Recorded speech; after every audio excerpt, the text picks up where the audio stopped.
ಗಳು ಹಾಗೂ ಕರ್ನಾಟಕ ರಾಜ್ಯ ಉನ್ನತ ಶಿಕ್ಷಣ ಪರಿಷತ್ತಿನ ಉಪಾಧ್ಯಕ್ಷರಾದ ಪ್ರೊಫೆಸರ್ ಬಿ ತಿಮ್ಮೇಗೌಡ ಅವರು ಕಾರ್ಯಾಗಾರದಲ್ಲಿ ಬೇರೆ ಬೇರೆ ಕಾಲೇಜುಗಳ ಪ್ರಾಂಶುಪಾಲರುಗಳು ಭಾಗವಹಿಸ್ತಾ ಇರುವುದು ಈ ಕಾರ್ಯಾಗಾರದ ಮಹತ್ವವನ್ನ ಹೆಚ್ಚಿಸಿದೆ. ಅಪರಾಹ್ನದ ಕಾರ್ಯಕ್ರಮದಲ್ಲಿ ಪರಮ ಪೂಜ್ಯ ಜಗದ್ಗುರು ಶ್ರೀ ಶ್ರೀ ಶಿವರಾತ್ರಿ ದೇಶಿಕೇಂದ್ರ ಮಹಾಸ್ವಾಮೀಜಿ ಅವರ ದಿವ್ಯ ಸಾನ್ನಿಧ್ಯದಲ್ಲಿ ಕರ್ನಾಟಕ ಸರ್ಕಾರದ ಉನ್ನತ ಶಿಕ್ಷಣ ಸಚಿವರು, ನಮ್ಮ ವಿಶ್ವವಿದ್ಯಾನಿಲಯದ ಸಮಕುಲಾಧಿಪತಿಗಳು ಆದ ಡಾಕ್ಟರ್ CN ಅಶ್ವಥ್ ನಾರಾಯಣ್ ಅವರು ಮುಖ್ಯ ಅತಿಥಿಯಾಗಿ ಭಾಗವಹಿಸ್ತಾ ಇದ್ದಾರೆ. ಮೈಸೂರು ಹಾಗೂ ಕೊಡಗು ಜಿಲ್ಲೆಗಳ ಸಂಸದರಾದ ಶ್ರೀ ಪ್ರತಾಪ್ ಸಿಂಹ ಹಾಗೂ ಮೈಸೂರಿನ ಚಾಮರಾಜ ಕ್ಷೇತ್ರದ ಶಾಸಕರಾದ ಶ್ರೀ L ನಾಗೇಂದ್ರ ಅವರು ಗೌರವಾನ್ವಿತ ಅತಿಥಿಗಳಾಗಿರ್ತಾರೆ. ಇಡೀ ದಿನ ಕ್ರಾಫರ್ಡ್ ಭವನದಲ್ಲಿ ಹೊಸ ರಾಷ್ಟ್ರೀಯ ಶಿಕ್ಷಣ ನೀತಿ 2020 ಹಲವು ಆಯಾಮಗಳನ್ನ ಕುರಿತಂತ ಚರ್ಚೆ, ತಜ್ಞರೊಡನೆ ಸಮಾಲೋಚನೆ ಇದೆಲ್ಲ ನಡೆಯಲಿದೆ. ಈ ಸಮಾರಂಭದಲ್ಲಿ ಅಕಾಡೆಮಿಕ್ ಕೌನ್ಸಿಲ್ ಹಾಗೂ ಸಿಂಡಿಕೇಟ್ ಸದಸ್ಯರುಗಳಿದ್ದಾರೆ, ಬೇರೆ ಬೇರೆ ಭಾಗಗಳ ನಿರ್ದೇಶಕರಿದ್ದಾರೆ, ಹಿರಿಯ ಪ್ರಾಧ್ಯಾಪಕರಿದ್ದಾರೆ ಹಾಗೂ ನಿಕಾಯಗಳ ಡೀನರಿದ್ದಾರೆ, ವಿವಿಧ ಕಾಲೇಜುಗಳ ಪ್ರಾಂಶುಪಾಲರಿದ್ದಾರೆ.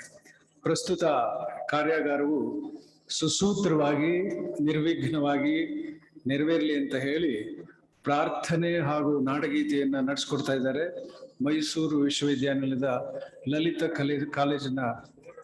ಕಲೆಗಳ ಕಾಲೇಜಿನ ವಿದ್ಯಾರ್ಥಿನಿಯರು. ಮೊದಲಿಗೆ ಪ್ರಾರ್ಥನೆ.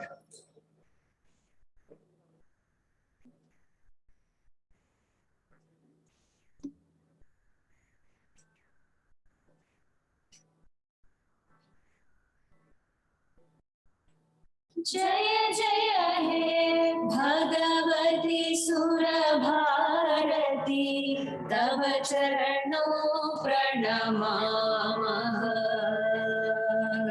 जय जय हे भगवती सुर भारती, तव चरणों प्रणमामः। ब्रह्ममयी जयवागीश्वरी नाद, ब्रह्ममयी जयवागीश्वरी शरणं ते गच्छामः।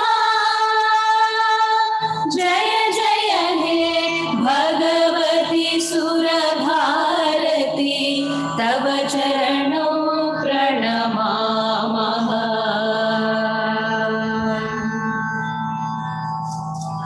त्वमसि शरण्या त्रिभुवन धन्या, सुरमुनिवन्दिता चरणा। त्वमसि शरण्या त्रिभुवन धन्या, सुरमुनिवन्दिता चरणा। नवरस मधुरा कविता नवरस मधुरा कविता मुखरा, स्मित रुचि रुचिरा भरणा। जय जय हे भगवती सुर भारती, तव चरणों प्रणमामः।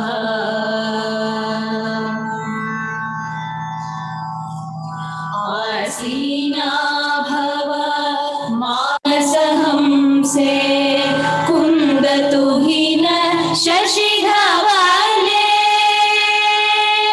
आसीना भव मानस हमसे, कुंद तुहिन शशि धवले। हर जड़कांकुरो बोधि विकासं, हर जड़कांकुरो बोधि विकासं।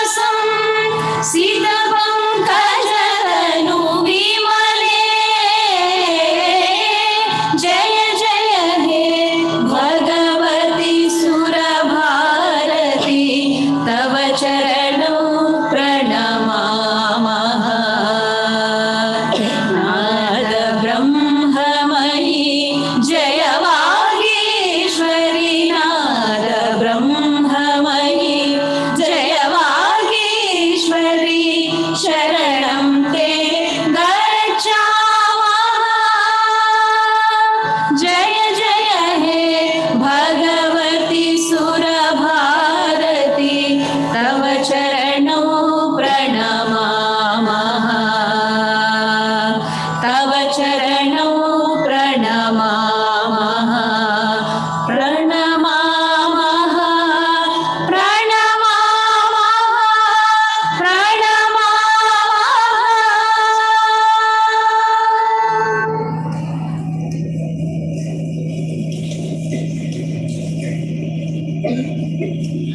ಈಗ ನಾಡಗೀತೆ ದಯಮಾಡಿ ಎಲ್ಲರೂ ಎದ್ದು ನಿಂತು ಗೌರವ ಸೂಚಿಸಬೇಕಾಗಿ ಪ್ರಾರ್ಥನೆ.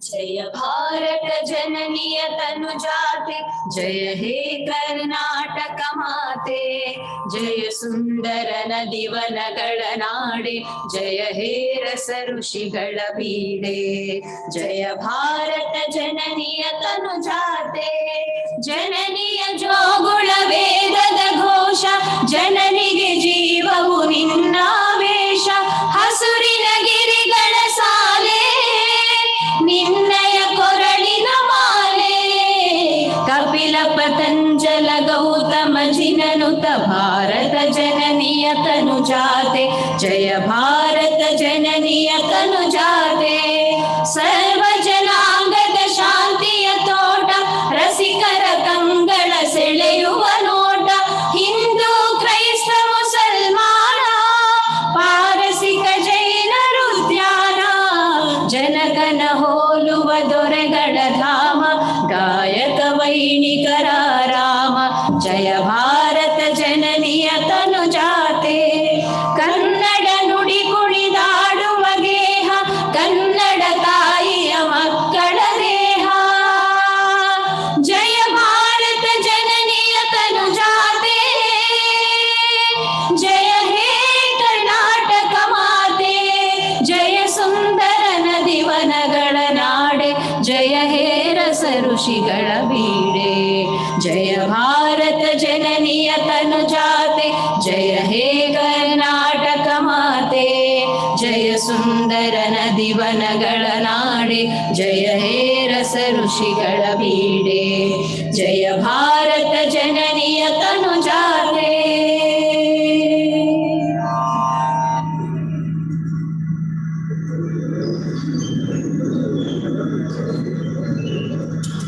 ಪ್ರಾರ್ಥನೆಯನ್ನು ಮತ್ತು ನಾಡಗೀತೆಯನ್ನು ಅತ್ಯಂತ ಸುಶ್ರಾವ್ಯವಾಗಿ ಪ್ರಸ್ತುತಪಡಿಸಿದ ಗುರು ಶ್ರೀಮತಿ ರಶ್ಮಿ ಅವರ ಜೊತೆ ಅವರ ವಿದ್ಯಾರ್ಥಿನಿಯರು ಹಾಡಿದ್ದಾರೆ.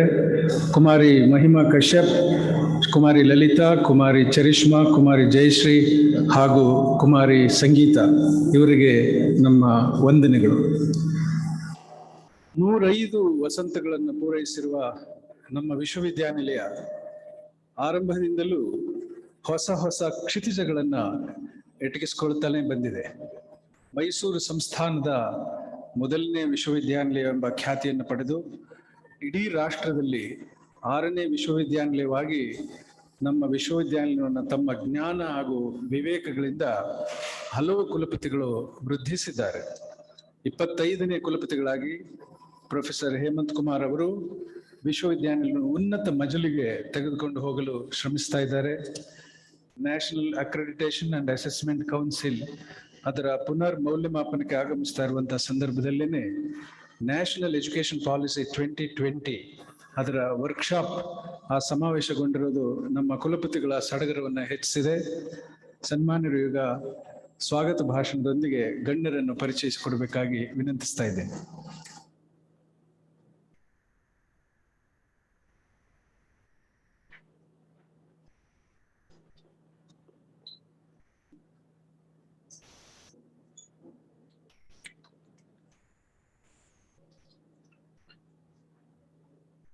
ಎಲ್ಲರಿಗೂ ನಮಸ್ಕಾರ.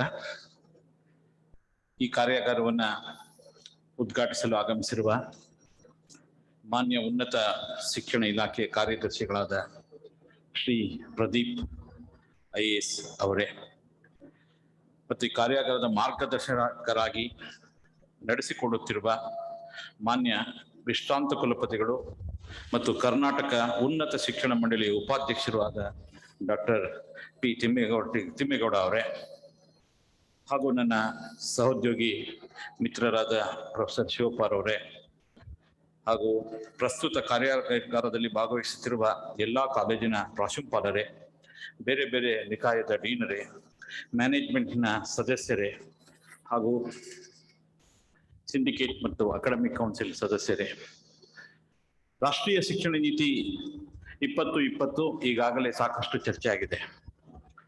ಈ ನೀತಿಯನ್ನ ರೂಪಿಸಬೇಕಾದ್ರೆ ಸಮಿತಿಯ ಅಧ್ಯಕ್ಷರಾದ ಡಾಕ್ಟರ್ ಕಸ್ತೂರಿ ರಂಗನ್ ಅವರ ನೇತೃತ್ವದಲ್ಲಿ ನಮ್ಮ ವಿಶ್ವವಿದ್ಯಾನಿಲಯ ಸುದೀರ್ಘವಾದ ಚರ್ಚೆ ನಡೆದದ್ದನ್ನ ನಾನು ನೆನಪು ಮಾಡಿಕೊಳ್ಳಲು ಇಷ್ಟಪಡ್ತೇನೆ. ಇದು 2019ರಲ್ಲಿ ನಡೆಯುತ್ತೆ, ಜನವರಿಲಿ. ಸದರಿ ಸಭೆಯಲ್ಲಿ ಭಾಗವಹಿಸಿದ್ದ ಎಲ್ಲಾ ಕುಲಪತಿಗಳು, ವಿಶ್ರಾಂತ ಕುಲಪತಿಗಳು ಶಿಕ್ಷಣ ನೀತಿಯ ಮೇಲೆ ಹಲವು ವಿಷಯಗಳ ಮೇಲೆ ಬೆಳಕನ್ನ ಚೆಲ್ತಾರೆ. ಅಧ್ಯಕ್ಷರಾದ ಡಾಕ್ಟರ್ ಕಸ್ತೂರಿ ರಂಗನ್ ಅವರಿಂದಲೂ ಸಹ ಸ್ಪಷ್ಟೀಕರಣವನ್ನ ಪಡಿತಾರೆ.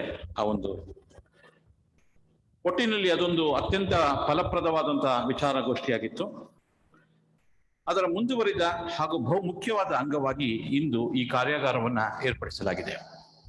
ಮಾನ್ಯ ಶಿಕ್ಷಣ ಸಚಿವರು ರಾಷ್ಟ್ರೀಯ ಶಿಕ್ಷಣ ನೀತಿ 2020 ಅನ್ನು ಬಹಳ ಗಂಭೀರವಾಗಿ ಪರಿಗಣಿಸಿದ್ದಾರೆ.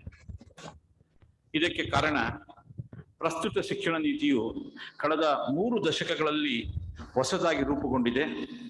ಹೊಸ ಶತಮಾನದಲ್ಲಿ ಹೊಸ ಶಿಕ್ಷಣ ನೀತಿ ಇದು. ಚಾರಿತ್ರಿಕವಾಗಿ ಹಾಗೂ ಮೌಲಿಕವಾಗಿ ಇದು ಬಹು ಮಹತ್ವದ ಶಿಕ್ಷಣ ನೀತಿಯಾಗಿರುವುದರಿಂದ ಮಾನ್ಯ ಉನ್ನತ ಶಿಕ್ಷಣ ಸಚಿವರು ಇದರ ಅನುಷ್ಠಾನದ ವಿಚಾರದಲ್ಲಿ ತುಂಬಾ ಆಸಕ್ತಿ ಉಳ್ಳವರಾಗಿದ್ದಾರೆ. ನಮ್ಮಲ್ಲಿ ಫಿಯರ್ ಆಫ್ ಅನ್ನೋನ್ ಎಂಬುದು ನಿಜ. ಹೊಸದಾಗಿ ಏನೇ ಯೋಜನೆ ಬಂದರೂ ಅದರ ಬಗ್ಗೆ ಶಂಕೆ, ಅನುಮಾನ, ಗುಮಾನಿಗಳು ಜಾಸ್ತಿ. ಏನೇ ಕಾರಣ, ಅದಕ್ಕೆ ಒಂದೇ ಕಾರಣ ಏನಂದ್ರೆ ಇದು ಹೊಸದು, ನಮಗೆ ಪರಿಚಯವಿಲ್ಲ ಎಂಬುದು ಒಂದು ಸ್ಟಾಕ್ ಉತ್ತರ ಅಂತ ನಾನು ಅನ್ಕೋತೇನೆ. ಹೊಸದನ್ನೆಲ್ಲ ನಾವು ನಿರಾಕರಿಸುತ್ತಾ ಬಂದರೆ ಪ್ರಾಯಶಃ ನಾವು ಎಲ್ಲಿದ್ದೇವೋ ಅಲ್ಲೇ ಇರುತ್ತಿದ್ದೆವು. ಯಥಾಸ್ಥಿತಿ ಕಾಪಾಡಿಕೊಳ್ಳುವುದರಲ್ಲಿ ಏನು ಹೆಚ್ಚುಗಾರಿಕೆ ಇಲ್ಲ. ನಾವು ಮುಂದಡಿ ಇಡಬೇಕಾಗಿರುವುದು ಒಂದು ಪ್ರಗತಿಯ ಲಕ್ಷಣ ಅಂತ ನಾನಂತೂ ಭಾವಿಸಿದ್ದೀನಿ.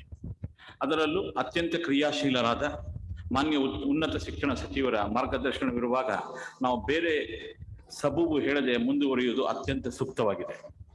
ಈ ಕಾರ್ಯಾಗಾರದಲ್ಲಿ ಸಮಾವೇಶಗೊಂಡಿರುವರು ಕಾಲೇಜಿನ ಪ್ರಿನ್ಸಿಪಾಲರು, ಕಾಲೇಜಿನ ಮುಖ್ಯಸ್ಥರಾಗಿ ತಾವು ಚರಿತ್ರಾರ್ಹವಾದ ಶಿಕ್ಷಣ ನೀತಿಯನ್ನ ತಮ್ಮ ಸಹೋದ್ಯೋಗಿಗಳಿಗೆ ಮನವರಿಕೆ ಮಾಡಿಕೊಡಬೇಕಾಗಿದೆ. You can take a horse to the water but you cannot make it to drink ಎಂಬ ನಾಣ್ಣುಡಿ ಇದೆ. ನೀರಿನ ಬಳಿಗೆ ನಾವು ಕುದುರೆಯನ್ನು ಕೊಂಡೊಯ್ಯಬಹುದು, ಆದರೆ ನೀರನ್ನು ಕುಡಿಯಬೇಕಾಗಿದ್ದು ಕುದುರೆ. ಪರಿಸ್ಥಿತಿ ಹಾಗಿರುವಾಗ ಪ್ರಾಂಶುಪಾಲರು ನಿಜವಾಗಿ ತಮ್ಮ ಸಹೋದ್ಯೋಗಿಗಳಿಗೆ ಸ್ಫೂರ್ತಿಯನ್ನು ತುಂಬಬೇಕಾಗಿದೆ. ಬೆಳಗಿನ ಕಾರ್ಯಾಗಾರವನ್ನು ನಡೆಸಿಕೊಳ್ಳಲು ಒಪ್ಪಿ ಆಗಮಿಸಿರುವವರು ಶಿಕ್ಷಣ ಕ್ಷೇತ್ರದಲ್ಲಿ ಅಪಾರ ಜ್ಞಾನ ಇರುವಂತಹ ಪ್ರೊಫೆಸರ್ ತಿಮ್ಮೇಗೌಡರು ಮಂಗಳೂರು ವಿಶ್ವವಿದ್ಯಾನಿಲಯದ ಕೆಮಿಸ್ಟ್ರಿ ವಿಭಾಗದಲ್ಲಿ ಬಹಳ ದೀರ್ಘಕಾಲ ಸೇವೆಯನ್ನು ಸಲ್ಲಿಸಿ ತರುವಾಯ ಬೆಂಗಳೂರು ವಿಶ್ವವಿದ್ಯಾನಿಲಯದ ಕುಲಪತಿಗಳಾಗಿ ತಮ್ಮ ಛಾಪನ್ನು ಮೂಡಿಸಿದ್ದಾರೆ. ತದನಂತರ ಗದಗ್ನಲ್ಲಿರುವ ಕರ್ನಾಟಕ ರಾಜ್ಯ ಗ್ರಾಮೀಣ ಅಭಿವೃದ್ಧಿ ಹಾಗೂ ಪಂಚಾಯತ್ ರಾಜ್ ವಿಶ್ವವಿದ್ಯಾನಿಲಯದ ಪ್ರಪ್ರಥಮ ಕುಲಪತಿಯಾಗಿ ಸೇವೆ ಸಲ್ಲಿಸಿದ್ದಾರೆ ಅಂತ ಹೇಳಲಿಕ್ಕೆ ಬಹಳ ಸಂತೋಷ ಪಡ್ತೇನೆ. ಹಾಗೆ ಸನ್ಮಾನ್ಯ ಪ್ರೊಫೆಸರ್ ತಿಮ್ಮೇಗೌಡರು ಈ ಕಾರ್ಯಾಗಾರದ ನೇತೃತ್ವವನ್ನು ವಹಿಸಿ ನಡೆಸಿಕೊಡಬೇಕೆಂದು ಕೇಳುತ್ತಾ ಅವ್ರನ್ನ ತುಂಬು ಹೃದಯದಿಂದ ಸ್ವಾಗತಿಸ್ತೇನೆ.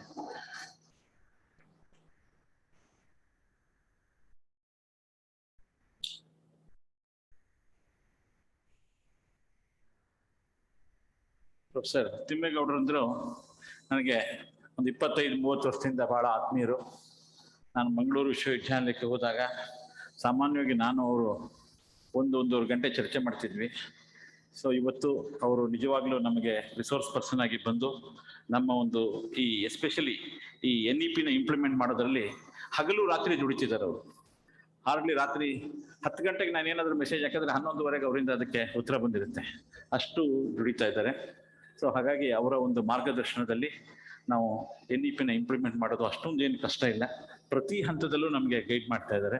ಸೊ ಅವತ್ತು ಅವರೇ ಇಲ್ಲಿ ಫಿಸಿಕಲ್ ಆಗಿ ಬಂದು ಪ್ರೆಸೆಂಟೇಷನ್ ಮಾಡ್ತಾ ಇರೋದು ನಮ್ಮೆಲ್ಲರ ಒಂದು ಅದೃಷ್ಟ ಅಂತ ತಿಳ್ಕೊಳಕ್ ನಾನು ಇಷ್ಟಪಡ್ತೇನೆ. ಹಾಗೆ ಶ್ರೀ ಪ್ರದೀಪ್ ರವರು ಮಹಾರಾಷ್ಟ್ರ ಕೇಡರ್ನ ಭಾರತೀಯ ಆಡಳಿತ ಸೇವೆ ಅಧಿಕಾರಿಯಾಗಿದ್ದು, ನಿಯೋಜನೆಯ ಮೇರೆಗೆ ಕರ್ನಾಟಕ ಸರ್ಕಾರದ ಉನ್ನತ ಶಿಕ್ಷಣ ಹಾಗೂ ತಾಂತ್ರಿಕ ಶಿಕ್ಷಣ ಇಲಾಖೆಯಲ್ಲಿ ಆಯುಕ್ತರಾಗಿ ಕಾರ್ಯನಿರ್ವಹಿಸುತ್ತಿದ್ದಾರೆ. ಅವರು ದಕ್ಷ ಆಡಳಿತಗಾರರು. ಕರ್ನಾಟಕ ರಾಜ್ಯವು ಕೋವಿಡ್-19 ಸಂಕ್ರಮಣದ ಪಿಡುಗಿನಿಂದ ನಲಗುತ್ತಿದ್ದಾಗಲೂ ಸಹ ಉನ್ನತ ಶಿಕ್ಷಣ ಕ್ಷೇತ್ರಕ್ಕೆ ಸಂಬಂಧಿಸಿದ ಪ್ರಾಂಶುಪಾಲರು ಕರ್ನಾಟಕ ರಾಜ್ಯದ ವಿಶ್ವವಿದ್ಯಾಲಯದ ಕುಲಪತಿಗಳ ಜೊತೆ ಸುದೀರ್ಘ ಸಂಪರ್ಕವನ್ನು ಹೊಂದಿ ಶೈಕ್ಷಣಿಕ ಚಟುವಟಿಕೆಗಳು ಸಾಂಗವಾಗಿ ನೆರವೇರಿಸುವ ನಿಟ್ಟಿನಲ್ಲಿ ನೆರವಾಗಿರುತ್ತಾರೆ. ಹಾಗೂ ವಿದ್ಯಾರ್ಥಿಗಳ ಕ್ಷೇಮದ ಬಗ್ಗೆ ವಿಚಾರಿಸಿ ಲಸಿಕೆಯ ಬಗ್ಗೆ ಗಮನ ಹರಿಸುವಂತೆ ನಮ್ಮೆಲ್ಲರಿಗೂ ತಿಳಿಸಿ ಒಟ್ಟಾರೆ ಉನ್ನತ ಹಾಗೂ ತಾಂತ್ರಿಕ ಶಿಕ್ಷಣ ಇಲಾಖೆಗೆ ಸಂಬಂಧಿಸಿದ ಅಭಿವೃದ್ಧಿ ಕಾರ್ಯಕ್ಕೆ ತಮ್ಮ ಸಹಕಾರವನ್ನು ನೀಡುತ್ತಾ ಬಂದಿದ್ದಾರೆ. ಶ್ರೀಯುತರನ್ನ ನಾನು ತುಂಬ ಹೃದಯದಿಂದ ಸ್ವಾಗತಿಸ್ತೇನೆ. ಅವರು ಮಂಡ್ಯದ ಹುಡುಗ ಆದರೂ ಸಹ ಮೈಸೂರಿನಲ್ಲೇ ಇರೋದು. ಅವರು ಮೈಸೂರಿನ ವಿದ್ಯಾವಿಕಾಸ ಕಾಲೇಜಲ್ಲಿ ವಿದ್ಯಾಭ್ಯಾಸವನ್ನು ಪಡೆದು ನಂತರ IAS ಮಾಡಿ ಮಹಾರಾಷ್ಟ್ರ ಕ್ರೀಡೆ ಸೆಲೆಕ್ಟರ್ ಆಗಿ ನಮ್ಮ ಜೊತೆಗೆ ಇರೋದು ನಿಜವಾಗ್ಲೂ ನಮ್ಮೆಲ್ಲರಿಗೂ ಒಂದು ಹೆಚ್ಚಿನ ಒಂದು ಧೈರ್ಯ ಮತ್ತು ಬಹಳ ಸರಳವಾದಂತಹ ವ್ಯಕ್ತಿ ಅಂತ ಹೇಳಲಿಕ್ಕೆ ಇಷ್ಟಪಡ್ತೇನೆ. ಈ ಕಾರ್ಯಾಗಾರದಲ್ಲಿ ಭಾಗವಹಿಸುತ್ತಿರುವ ಎಲ್ಲ ಪ್ರಾಂಶುಪಾಲರನ್ನ ಆತ್ಮೀಯವಾಗಿ ಸ್ವಾಗತಿಸುತ್ತೇನೆ. ಇಲ್ಲಿ ಉಪಸ್ಥಿತರಿರುವ ಎಲ್ಲ ಡೀನರಿಗೂ, ಶಿಕ್ಷಣ ಮಂಡಳಿ ಹಾಗೂ ಸಿಂಡಿಕೇಟ್ ಸದಸ್ಯರುಗಳಿಗೂ ಸ್ವಾಗತ ಮತ್ತು ಎಲ್ಲ ಅಧ್ಯಾಪಕ ವರ್ಗದವರಿಗೆ ಮತ್ತು ಅಧ್ಯಾಪಕೇತರ ವರ್ಗದವರಿಗೆ ನಾನು ಸ್ವಾಗತವನ್ನು ಬಯಸ್ತೇನೆ. ವಿಶೇಷವಾಗಿ ಮಾಧ್ಯಮ ಮಿತ್ರರು ಸಹ ನಾನು ಇವತ್ತು ಸ್ವಾಗತವನ್ನು ಬಯಸಕ್ಕೆ ಇಷ್ಟಪಡ್ತೇನೆ. ಈ ಹೇಳಿ ಎಲ್ಲರಿಗೂ ವಂದನೆಗಳು, ನಮಸ್ಕಾರ.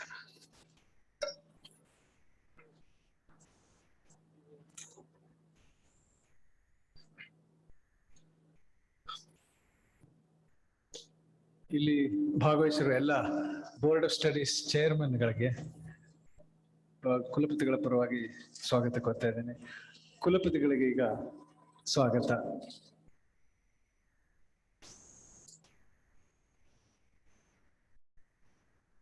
ಸನ್ಮಾನ್ಯ ಆಯುಕ್ತರು, ಕಾಲೇಜು ಮತ್ತು ತಾಂತ್ರಿಕ ಶಿಕ್ಷಣ ಇಲಾಖೆ, ಕರ್ನಾಟಕ ಸರ್ಕಾರ, ಬೆಂಗಳೂರು, ಇಲ್ಲಿ ಆಯುಕ್ತರಾಗಿರುವಂತ ಸನ್ಮಾನ್ಯ ಶ್ರೀ ಪ್ರದೀಪ್ IPS ಅವರು ಈ ಕಾರ್ಯಾಗಾರವನ್ನು ಉದ್ಘಾಟಿಸಬೇಕಾಗಿಯೂ ಎಲ್ಲಾ ಗಣ್ಯರು ಅವರ ಜೊತೆ ಭಾಗವಹಿಸಬೇಕು ಅಂತ ಕೇಳ್ಕೊತಾ ಇದ್ದೇನೆ. ದೀಪ ಬೆಳಗುವುದರ ಮೂಲಕ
ದೀಪ ಬೆಳಗುವುದರ ಮೂಲಕ ಈ ಕಾರ್ಯಾಗಾರವನ್ನು ಉದ್ಘಾಟಿಸಿದ ಮಾನ್ಯ ಆಯುಕ್ತರಿಗೂ ಎಲ್ಲ ಗಣ್ಯರಿಗೂ ವಂದನೆಗಳು.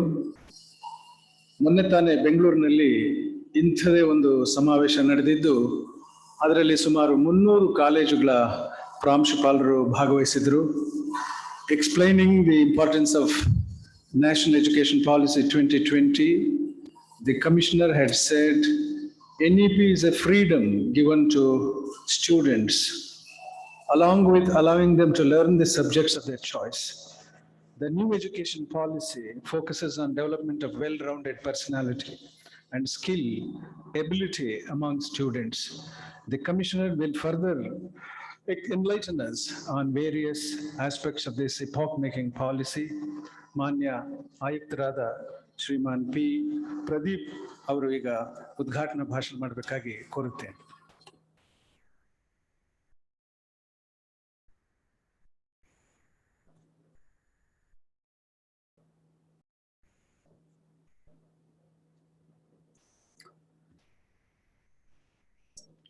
ಕರ್ನಾಟಕ ಸ್ಟೇಟ್ ಹೈಯರ್ ಎಜುಕೇಶನ್ ಕೌನ್ಸಿಲ್ನ ವೈಸ್ ಚೇರ್ಮನ್ ಆದ ಪ್ರೊಫೆಸರ್ ತಿಮ್ಮೇಗೌಡರಿಗೆ, ಮೈಸೂರು ಯೂನಿವರ್ಸಿಟಿ ಉಪಕುಲಪತಿಗಳಾದ ಪ್ರೊಫೆಸರ್ ಹೇಮಂತ್ ಕುಮಾರ್ ಅವರಿಗೆ, ಮೈಸೂರು ಯೂನಿವರ್ಸಿಟಿಯ ರಿಜಿಸ್ಟ್ರಾರ್ ಅವರಿಗೆ, ಮೈಸೂರು ಯೂನಿವರ್ಸಿಟಿಯ ಸಿಂಡಿಕೇಟ್ ಮತ್ತು ಅಕಾಡೆಮಿಕ್ ಕೌನ್ಸಿಲ್ನ ಸದಸ್ಯರಿಗೆ, ಇಲ್ಲಿ ನೆರೆದಿರುವ ವಿವಿಧ ಕಾಲೇಜುಗಳ ಪ್ರಾಂಶುಪಾಲರಿಗೆ, ಆಡಳಿತ ಮಂಡಳಿಯವರಿಗೆ, ವಿದ್ಯಾರ್ಥಿ ಮಿತ್ರರಿಗೆ ಮತ್ತು ಪೋಷಕರಿಗೆ,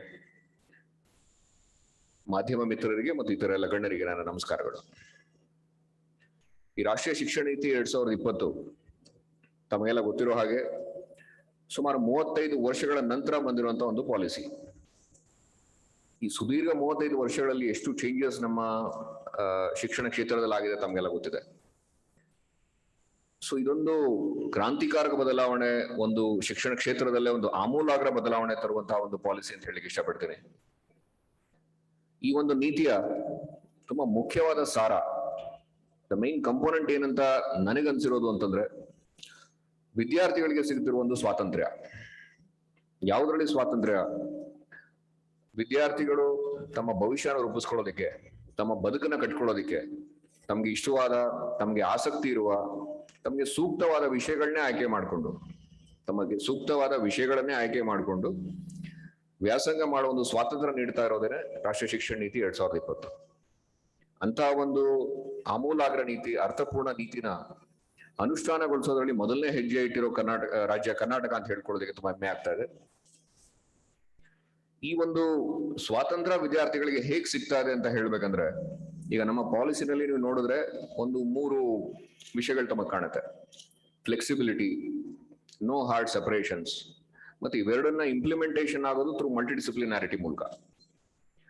ಸೊ ಈ ಫ್ಲೆಕ್ಸಿಬಿಲಿಟಿ, ನೋ ಹಾರ್ಡ್ ಸೆಪರೇಷನ್ಸ್, ಮಲ್ಟಿ ಡಿಸಿಪ್ಲಿನಾರಿಟಿ ಅಂದ್ರೆ ಏನು?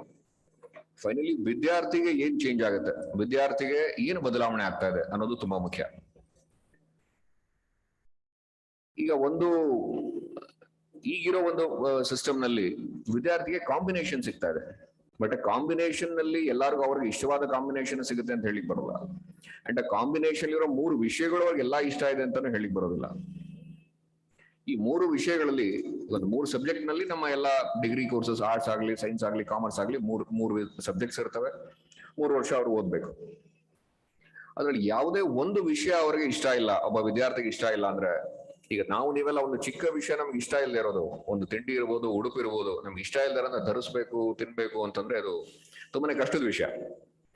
ಸೊ ಈಗಿರುವಾಗ ಒಬ್ಬ ವಿದ್ಯಾರ್ಥಿಗೆ 3 ವಿಷಯದಲ್ಲಿ ಯಾವುದೇ ಒಂದು ವಿಷಯ ಅವ್ರಿಗೆ 2 ತುಂಬಾ ಇಷ್ಟ ಆಗಿದೆ, ಒಂದು ಆಸ್ ಎ ಕಾಂಬಿನೇಷನ್ ಅಲ್ಲಿ ತಗೊಂಡ್ಬಿಟ್ಟಿದ್ದಾರೆ. ಅದು ಇಷ್ಟ ಆಗಿಲ್ಲ ಅಂದ್ರೆ 3 ವರ್ಷ, 6 ಸೆಮಿಸ್ಟರ್ಗಳು, 6 ಎಕ್ಸಾಮ್ ಬೇರೆ ಬರೀಬೇಕು, 6 ಸೆಮಿಸ್ಟರ್ ಎಕ್ಸಾಮ್ಸ್ ಬರೀಬೇಕು. ಸೊ ಎಷ್ಟು ಅವ್ರಿಗೆ ಒಂದು ಕಷ್ಟ ಆಗತ್ತೆ ಅನ್ನೋದು ಯೋಚನೆ ಮಾಡಿ. ಸೊ ಇವತ್ತಿನ ಸ್ವಾತಂತ್ರ್ಯ ಏನಂದ್ರೆ, ಆ 3 ವಿಷಯಗಳಲ್ಲಿ ಪ್ರತಿಯೊಂದು ವಿಷಯನೂ ಅವರು ತಮಗೆ ಇಷ್ಟ ಆಗಿದ್ದನ್ನೇ ಅವರು ಸೆಲೆಕ್ಷನ್ ಮಾಡ್ಕೊಳ್ಳೋದು ಸ್ವಾತಂತ್ರ್ಯ ಇದೆ ವಿದ್ಯಾರ್ಥಿಗಳಿಗೆ.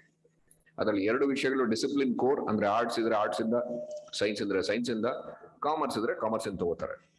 ಇನ್ನು ಒಂದು ವಿಷಯನ ಓಪನ್ ಎಲೆಕ್ಟಿವ್ ಮಾಡಿದೀವಿ. ಓಪನ್ ಎಲೆಕ್ಟಿವ್ ಅಂದ್ರೆ ಏನಕ್ಕೆ ಒಂದು ವಿಷಯ ಓಪನ್ ಎಲೆಕ್ಟಿವ್ ಆಗಿದೆ ಅಂದ್ರೆ, ವಿದ್ಯಾರ್ಥಿಗಳ ಒಂದು ಲರ್ನಿಂಗ್ ಸ್ಪೇಸ್ ಏನಿದೆ ಅದು ಅಲ್ಲಿ ಒಂದು ಓಪನ್ ಎಲೆಕ್ಟಿವ್ಗೆ ಒಂದು ಕ್ರಿಯೇಟ್ ಮಾಡಿ, ಸ್ಪೇಸ್ ಕ್ರಿಯೇಟ್ ಮಾಡಿ ಅಲ್ಲಿ ಓಪನ್ ಎಲೆಕ್ಟಿವ್ ಇದೆ. ಸೊ ಈ ಓಪನ್ ಎಲೆಕ್ಟಿವ್ ಕೂಡ ಅವರು ಏನು ಫ್ಯಾಕಲ್ಟಿನಲ್ಲಿ ಇವಾಗ ಓದ್ಲಿಕ್ಕೆ ಇಷ್ಟ ಪಡ್ತಾ ಇದ್ದಾರೆ, ಆರ್ಟ್ಸ್, ಸೈನ್ಸ್, ಕಾಮರ್ಸ್, ಅದರಿಂದನೂ ತಗೋಬಹುದು, ಅಥವಾ ಬೇರೆ ಯಾವುದೇ ಫ್ಯಾಕಲ್ಟಿಯಿಂದನೂ ಕೂಡ ತಗೊಳ್ಳೋ ಒಂದು ಅವಕಾಶ ಇದೆ. ಇದ್ರ ಜೊತೆಗೆ ಒಬ್ಬ ವಿದ್ಯಾರ್ಥಿ ಜೀವನ ತಮ್ಮೆಲ್ಲ ಗೊತ್ತಿದೆ, ಅದೊಂದು ಫಾರ್ಮೇಟಿವ್ ಇಯರ್ಸ್ ಅಂತ ಕರೀತಾರೆ. ಒಬ್ಬ ವ್ಯಕ್ತಿಯಾಗಿ, ಒಬ್ಬ ಸಿಟಿಸನ್ ಆಗಿ ರೂಪುಕೊಳ್ಳುವಂತ, ಒಂದು ವ್ಯಕ್ತಿತ್ವ ರೂಪುಕೊಳ್ಳುವಂತ ಒಂದು ಫಾರ್ಮೇಟಿವ್ ಇಯರ್ಸ್ ನಮ್ಮ ವಿದ್ಯಾರ್ಥಿ ಜೀವನ. ಸೊ ಈ ವಿದ್ಯಾರ್ಥಿ ಜೀವನದಲ್ಲಿ ಒಂದು ವೆಲ್ ರೌಂಡೆಡ್ ಪರ್ಸನಾಲಿಟಿ ವಿದ್ಯಾರ್ಥಿಗೆ ಆಗ್ಬೇಕು, ಒಂದು ಪರಿಪೂರ್ಣ ವ್ಯಕ್ತಿತ್ವ ಅವ್ರದ್ದಾಗ್ಬೇಕು ಅನ್ನೋದು ಉದ್ದೇಶನ ರಾಷ್ಟ್ರೀಯ ಶಿಕ್ಷಣ ನೀತಿ ಇಟ್ಕೊಂಡಿದೆ. ಸೊ ಅದ್ರಲ್ಲಿ ಏನ್ ಮಾಡ್ತೀವಿ, ಸೊ ಒಬ್ಬ ವಿದ್ಯಾರ್ಥಿಗೆ ಇನ್ ಅಡಿಷನ್ ಟು ಅವರ ಒಂದು ಕೋರ್, ಒಂದು ಡಿಸಿಪ್ಲಿನ್ ಸ್ಟಡೀಸ್ ಏನಿದೆ, ಅವರ ಒಂದು ಉನ್ನತ ಶಿಕ್ಷಣದ ವಿಷಯಗಳೇನಿದೆ, ಅದ್ರ ಜೊತೆಗೆ skill and ability enhancement courses ಕೂಡ ಇರ್ತವೆ. ಸೊ ಈ ಸ್ಕಿಲ್ ಅಂಡ್ ಅಬಿಲಿಟಿ ಎನ್ಹಾನ್ಸ್ಮೆಂಟ್ ಅಂದ್ರೆ ಒಂದು ಡಿಜಿಟಲ್ ಫ್ಲೂಯೆನ್ಸಿ ಇರ್ಬೋದು, ಅಂದ್ರೆ ಇವತ್ತಿನ ದಿನ ನಮ್ಮ ಸುತ್ತಮುತ್ತ ತಂತ್ರಜ್ಞಾನ ಕ್ಷೇತ್ರದಲ್ಲಿ ಏನೇನು ಬೆಳವಣಿಗೆಗಳಾಗ್ತಾ ಇದೆ ಅದ್ರ ಬಗ್ಗೆ ಮಾಹಿತಿ. ಆರ್ಟಿಫಿಷಿಯಲ್ ಇಂಟೆಲಿಜೆನ್ಸ್ ಇರ್ಬೋದು, ಸೈಬರ್ ಸೆಕ್ಯೂರಿಟಿ ಇರ್ಬೋದು, ಫೈನಾನ್ಷಿಯಲ್ ಲಿಟ್ರಸಿ ಇರ್ಬೋದು. ಇವತ್ತು ಫೈನಾನ್ಸಸ್ ಎಲ್ರಿಗೂ ಬೇಕಾಗಿರೋಂಥದ್ದು. ಸೊ ಅದ್ರ ಬಗ್ಗೆ ಯಾವ ಇನ್ಸ್ಟ್ರೂಮೆಂಟ್ಸ್ ಇದೆ ಫೈನಾನ್ಸಸ್ ಅಲ್ಲಿ, ಅದನ್ನ ಹೇಗೆ ಬಳಸ್ಕೋಬೇಕು, ಜೀವನದ ಉದ್ದಕ್ಕೂ ನಮ್ಮ ಫೈನಾನ್ಸಸ್ ಮೇಲೆ ನಮ್ಮ ಇಡೀ ಜೀವನ ನಿರ್ಭರ ಆಗಿರೋಂಥದ್ದು. ಸೊ ಫೈನಾನ್ಷಿಯಲ್ ಲಿಟ್ರಸಿ, ಈ ತರ ನಮ್ಮ ಇಂಡಿಯನ್ ಕಾನ್ಸ್ಟಿಟ್ಯೂಷನ್ ಬಗ್ಗೆ ಇರ್ಬೋದು, ನಮ್ಮ ಪಾಲಿಟಿ ಬಗ್ಗೆ ಇರ್ಬೋದು, ನಮ್ಮ ಹಿಸ್ಟ್ರಿ ಬಗ್ಗೆ ಇರ್ಬೋದು. ಇದ್ರ ಜೊತೆಗೆ ಇವತ್ತು ವಿದ್ಯಾರ್ಥಿಗಳ ಜೀವನದಲ್ಲಿ ತುಂಬಾ ಒಂದು ದೊಡ್ಡ ಒಂದು ಪಿಡುಗು ಅಂತಂದ್ರೆ ಒಂದು ಡ್ರಗ್ಸ್ ಬಳಕೆ ಇರ್ಬೋದು, ಅಥವಾ ಒಂದು ಎಕ್ಸಾಮ್ ಬರೆಯೋದಕ್ಕೆ ಟೆನ್ಷನ್ ಮಾಡ್ಕೊಳ್ಳೋದಿರ್ಬೋದು, ಅಥವಾ ಬೇರೆ ಬೇರೆ ರೀತಿಯ ಒಂದು ಆತಂಕ ಇರ್ಬೋದು. ಇದೆಲ್ಲದನ್ನು ಈ ವಿದ್ಯಾರ್ಥಿ ಜೀವನದಲ್ಲೇ ಅವರ ಒಂದು ಹೆಲ್ತ್ ಅಂಡ್ ವೆಲ್ನೆಸ್ ಬಗ್ಗೆ ಗಮನ ಕೊಡೋದು ಕೂಡ ತುಂಬಾ ಅವಶ್ಯಕ ಈ ಫಾರ್ಮೇಟಿವ್ ಇಯರ್ಸ್ ನಲ್ಲಿ. ಸೊ ಹೆಲ್ತ್ ಅಂಡ್ ವೆಲ್ನೆಸ್ ಕೂಡ ಒಂದು ಅವ್ರಿಗೆ ಎಲ್ಲಾ ವಿದ್ಯಾರ್ಥಿಗಳಿಗೂ ಒಂದು ಕಂಪಲ್ಸರಿ ಆಗಿ ಸಬ್ಜೆಕ್ಟ್ ಇರುತ್ತೆ. ಸೊ ದಟ್ ಅವರು ಈ ಸಿಸ್ಟಮ್ ಬಂದಾಗ ಕೆಲವು ಕಂಪಲ್ಸರಿ ಸಬ್ಜೆಕ್ಟ್ಸ್ ಏನಕ್ಕೆ ಇರ್ತವೆ ಅಂತಂದ್ರೆ ಇದನ್ನ ಎಲ್ಲರೂ ತಿಳ್ಕೊಳ್ಬೇಕು. ಒಂದು ಫೈನಾನ್ಷಿಯಲ್ ಲಿಟ್ರಸಿ ಇರ್ಬೋದು, ಡಿಜಿಟಲ್ ಫ್ಲೂಯೆನ್ಸಿ ಇರ್ಬೋದು, ಎಲ್ಲರಿಗೂ ಇದು ಒಂದು ಮಾಹಿತಿ, ಒಂದು ಬೇಸಿಕ್ ಮಾಹಿತಿ ಇರಬೇಕು ಅನ್ನೋ ಉದ್ದೇಶಕ್ಕೆ ಇರ್ತವೆ. ಸೊ ಇಂಥ ಎಲ್ಲ ವಿಷಯಗಳ ಒಂದು ಕರಿಕ್ಯುಲಮ್ ಮಾಡಿ ಅವರ ಒಂದು ವೆಲ್ ರೌಂಡೆಡ್ ಪರ್ಸನಾಲಿಟಿ ರೂಪುಗೊಳ್ಳುತ್ತೆ. ಸೊ ಇದು ಕೇವಲ ಇಲ್ಲಿಗೆ ನಿಲ್ಲೋದಿಲ್ಲ. ಶಿಕ್ಷಣ ಕ್ಷೇತ್ರದ ಶಿಕ್ಷಣದಲ್ಲಿನ ಬೇರೆ ಎಲ್ಲ ಆಯಾಮಗಳೇನಿದೆ, for example curriculum. So curriculum ಇವತ್ತು ನ್ಯಾಷನಲ್ ಸ್ಕಿಲ್ಸ್ ಕ್ವಾಲಿಫಿಕೇಶನ್ ಫ್ರೇಮ್ವರ್ಕ್ ತಾವು ಕೇಳಿರ್ಬೋದು, NSQF ಅಂತ ಹೇಳಿ. ಅಂಡ್ ಈ ರಾಷ್ಟ್ರೀಯ ಶಿಕ್ಷಣ ನೀತಿನಲ್ಲಿ ಮಲ್ಟಿ ಎಂಟ್ರಿ ಮಲ್ಟಿ ಎಕ್ಸಿಟ್ ಇದೆ. ಅಂದ್ರೆ ಯಾವುದೇ ಒಬ್ಬ ವಿದ್ಯಾರ್ಥಿ ಯಾವುದೋ ಒಂದು ಕಾರಣಾಂತರಗಳಿಂದ, ಈಗ ಹುಡುಗಿಯರು ಏನೋ ಒಂದು ಮದುವೆ ಆಯ್ತು, ಆ ಕಾರಣದಿಂದ ಓದನ್ನ ಅದಕ್ಕೆ ನಿಲ್ಸಿದ್ರು. ಇವತ್ತೇನಿದೆ, ಅವ್ರು ಓದಕ್ಕೆ ಅರ್ಧ ನಿಲ್ಸಿದ್ರೆ ಮತ್ತೆ ಅವರು ಮತ್ತೆ ಮಾಡ್ಬೇಕು ಅಂದ್ರೆ ಅವ್ರು 2ನೇ ವರ್ಷದಲ್ಲಿ ನಿಲ್ಸಿರ್ತಾರೆ ಅಂತ ಇಟ್ಕೊಳ್ಳಿ, ಮತ್ತೆ ಅವರು ಮೊದಲನೇ ವರ್ಷದಿಂದನೇ ಶುರು ಮಾಡ್ಬೇಕು. ಮಧ್ಯದಿಂದ ಶುರು ಮಾಡಿ ಯಾವುದೇ ಅವಕಾಶ ಇಲ್ಲ. ಅಂತ ಒಂದು ಸುವರ್ಣ ಅವಕಾಶನ ಈ ನೀತಿ ಕೊಡ್ತಾ ಇದೆ. ಸೊ ಈಗ 1 ವರ್ಷ ಕಂಪ್ಲೀಟ್ ಮಾಡಿದ್ರೆ ಅವ್ರಿಗೊಂದು ಸರ್ಟಿಫಿಕೇಟ್ ಕೊಡ್ತೀವಿ, 2 ವರ್ಷ ಕಂಪ್ಲೀಟ್ ಮಾಡಿದ್ರೆ ಅವ್ರಿಗೊಂದು ಡಿಪ್ಲೊಮಾ ಕೊಡ್ತೀವಿ. ಸೊ 3ನೇ ವರ್ಷಕ್ಕೆ ಡಿಗ್ರಿ ಸಿಗುತ್ತೆ, 1ನೇ ವರ್ಷಕ್ಕೆ ನಿಮಗೆ ಡಿಗ್ರಿ ಸಿಗುತ್ತೆ. ಇದ್ರ ಜೊತೆಗೆ ಮೋಸ್ಟ್ ಇಂಪಾರ್ಟೆಂಟ್ಲಿ 2ನೇ ವರ್ಷದ ನಿಲ್ಸಿದ್ರೆ ಅವರು ಯಾವ ಹಂತದಿಂದ ನಿಲ್ಸಿರ್ತಾರೆ ಅದೇ ಹಂತದಿಂದ ಅವರು ಶಿಕ್ಷಣನ ಮುಂದುವರಿಸಬಹುದು. So this is multi entry multi exit. ಅದು ಕೂಡ ಮುಂದಿನ ದಿನಗಳಲ್ಲಿ ಯಾವುದೇ ಕಾಲೇಜು ಯಾವುದೇ ಯೂನಿವರ್ಸಿಟಿನಲ್ಲಿ ಮುಂದುವರಿಸುವ ಅವಕಾಶ ಕೂಡ ಸಿಗುತ್ತೆ. ಈಗ ಅವರು ಮೈಸೂರಲ್ಲಿ ಇದ್ರು, ನಂತರ ಎಲ್ಲ ಬೆಂಗಳೂರಿಗೆ ಹೋಗ್ತಾರೆ, ಅಲ್ಲಿ ಮುಂದುವರಿಸೋ ಕೂಡ ಅವಕಾಶ ಮುಂದಿನ ದಿನಗಳಲ್ಲಿ ಸಿಗುತ್ತೆ.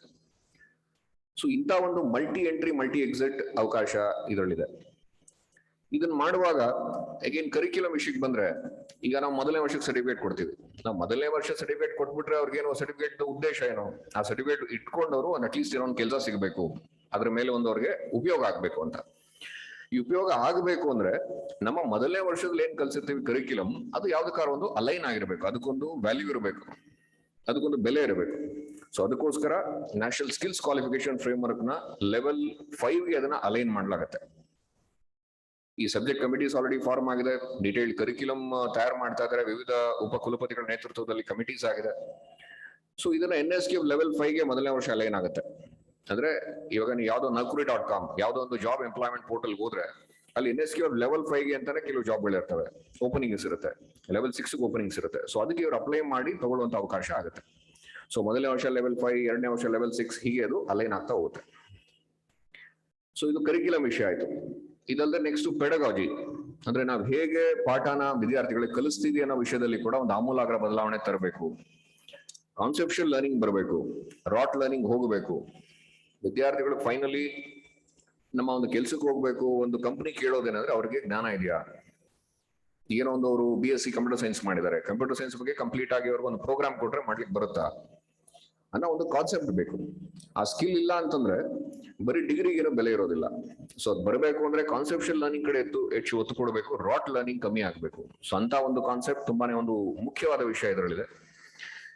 ಸೊ ಈ ಕೊನೆಯದು ಮತ್ತೆ ತುಂಬಾ ಮುಖ್ಯವಾದದ್ದು ಅದರಲ್ಲಿ ಅಸೆಸ್ಮೆಂಟ್. ನಮ್ಗೆಲ್ಲ ಗೊತ್ತಿರೋ ಹಾಗೆ ನಾವೀಗ ಏನ್ ಮುಂಚೆ ಕರಿಕ್ಯುಲಮ್ ಮಾಡಿದೀವಿ, ಪೆಡಗಾಜಿ ಇರ್ಬೋದು, ಅದೆಲ್ಲ ವ್ಯವಸ್ಥಿತವಾಗಿ ನಡೀತಾ ಇದೆಯಾ, ಕಾನ್ಸೆಪ್ಷುಯಲ್ ಲರ್ನಿಂಗ್ ಆಗಿದೆಯಾ, ವಿದ್ಯಾರ್ಥಿಗಳಿಗೆ ಕಾನ್ಸೆಪ್ಟ್ ಅರ್ಥ ಆಗಿದೆಯಾ ಅನ್ನೋದನ್ನ ಐಡೆಂಟಿಫೈ ಮಾಡೋದು ಅಸೆಸ್ಮೆಂಟ್ ಮೂಲಕ. ಸೊ ಈ ಅಸೆಸ್ಮೆಂಟ್ ಕೂಡ ತುಂಬಾ ಆಬ್ಜೆಕ್ಟಿವ್ ಆಗಿರಬೇಕು, ಕಂಟಿನ್ಯೂಸ್ ಆಗಿರಬೇಕು. ಅಟ್ ದ ಸೇಮ್ ಟೈಮ್ ಅವರ ಕಾನ್ಸೆಪ್ಷುಯಲ್ ಲರ್ನಿಂಗ್ ಅನ್ನ ಎವ್ಯಾಲ್ಯೂಯೇಟ್ ಮಾಡ್ಬೇಕು ಅನ್ನೋದು ತುಂಬಾ ಮುಖ್ಯ. ಈಗ ತಮ್ಗೆಲ್ಲ ಗೊತ್ತಿರೋ ಹಾಗೆ ಈಗ ನಾನು UPSC ಬರೆದಿದ್ದೀನಿ, KPSC ಇದೆ. UPSC KPSC for example political science paper ಇರೋ ಕ್ವಶನ್ಸ್ಗೂ ನಮ್ಮ ಡಿಗ್ರಿನಲ್ಲಿ ಕೇಳೋ ಕ್ವಶನ್ಸ್ಗೂ ತುಂಬಾ ವ್ಯತ್ಯಾಸ ಇರುತ್ತೆ. UPSC KPSC ಕೇಳೋ ಪ್ರಶ್ನೆಗಳಿಗೆ ಉತ್ತರ ಕೊಡಬೇಕು ಅಂದ್ರೆ ನಿಮ್ಗೆ ಸಂಪೂರ್ಣವಾಗಿ ಆ ಕಾನ್ಸೆಪ್ಟ್ ಅರ್ಥ ಆಗಿದ್ರೆ ಮಾತ್ರ ಅದಕ್ಕೆ ಉತ್ತರ ಕೊಡ್ಲಿಕ್ಕೆ ಸಾಧ್ಯ. ಸೊ ಅಂತ ಒಂದು ಅಸೆಸ್ಮೆಂಟ್ ನಮ್ಮಲ್ಲೂ ಯಾಕಿರಬಾರ್ದು, ಅಂತ ಒಂದು ಅಸೆಸ್ಮೆಂಟ್ ಸಿಸ್ಟಮ್ ಬರಬೇಕು. ಸೊ ದಟ್ ಅವ್ರಿಗೆ ಓಪನ್ ಬುಕ್ ಕೊಟ್ಟರು ಕೂಡ ಕೈಯಲ್ಲಿ ಬುಕ್ ಕೊಟ್ಟರು ಕೂಡ ಆನ್ಸರ್ ಮಾಡ್ಬೇಕಂದ್ರೆ ಅರ್ಥ ಆಗಿದ್ರೆ ಮಾತ್ರ ಸಾಧ್ಯ ಆಗ್ಬೇಕು. ಸೊ ಅಂತ ಒಂದು ಅಸೆಸ್ಮೆಂಟ್ ಸಿಸ್ಟಮ್ ಬರಬೇಕು ಅನ್ನೋದು ಕೂಡ ಇದರ ಉದ್ದೇಶ.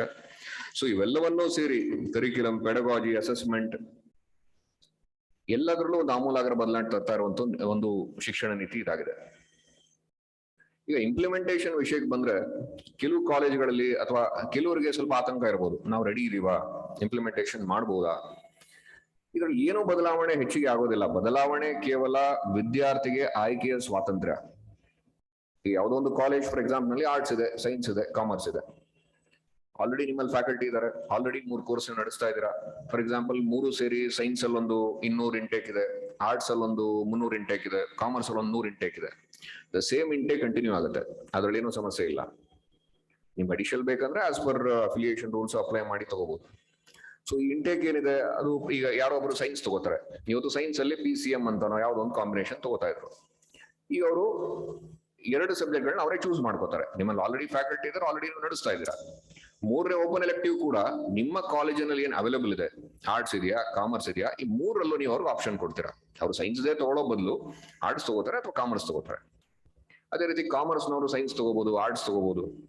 ಸೊ ಈ ರೀತಿಯ ಒಂದು ಇರೋ ಸಿಸ್ಟಮ್ ನಲ್ಲೇನೆ ಇದನ್ನು ಇಂಪ್ಲಿಮೆಂಟ್ ಮಾಡ್ಲಿಕ್ಕೆ ಸಾಧ್ಯ ಇರುವಂತದ್ದು. ಅದರಲ್ಲೇನು ತುಂಬಾ ನಿಮ್ಮ ಹಂತದಲ್ಲಿ, ಕಾಲೇಜಿನ ಹಂತದಲ್ಲಿ ತುಂಬಾ ರಾಡಿಕಲ್ ಆಗಿ ಬದಲಾವಣೆ ಮಾಡ್ಕೋಬೇಕು ಅನ್ನೋ ಒಂದು ಅವಶ್ಯಕತೆ ಏನಿಲ್ಲ. ನಾವೆಲ್ಲ ರೆಡಿ ಇದೀವಿ. ಏನ್ ನಿಮ್ಮ ಇಂಟೇಕ್ ಇದೆ, ನಿಮ್ಮ ಏನ್ ಆಲ್ರೆಡಿ ಫ್ಯಾಕಲ್ಟಿ ಇದಾರೆ, ನಿಮ್ಮಲ್ಲಿ ಏನ್ ಆಲ್ರೆಡಿ ಕಾಂಬಿನೇಷನ್ಸ್ ಇದೆ, ಅದರಲ್ಲೇ ನಡೆಸುವಂತದ್ದು. ಬಟ್ ಆಯ್ಕೆ ಮಾತ್ರ ಬದಲಾವಣೆ ಆಗುತ್ತೆ ವಿದ್ಯಾರ್ಥಿಗಳಿಗೆ.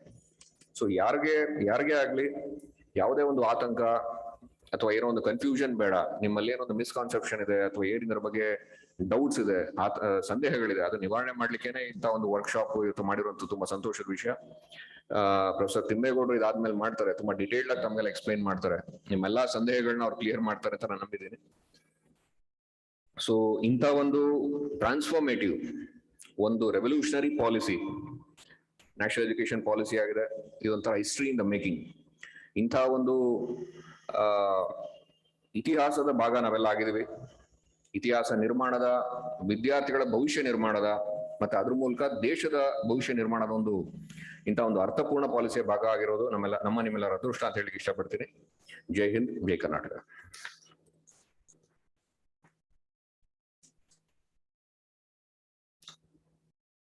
Thank you sir for set the ball rolling.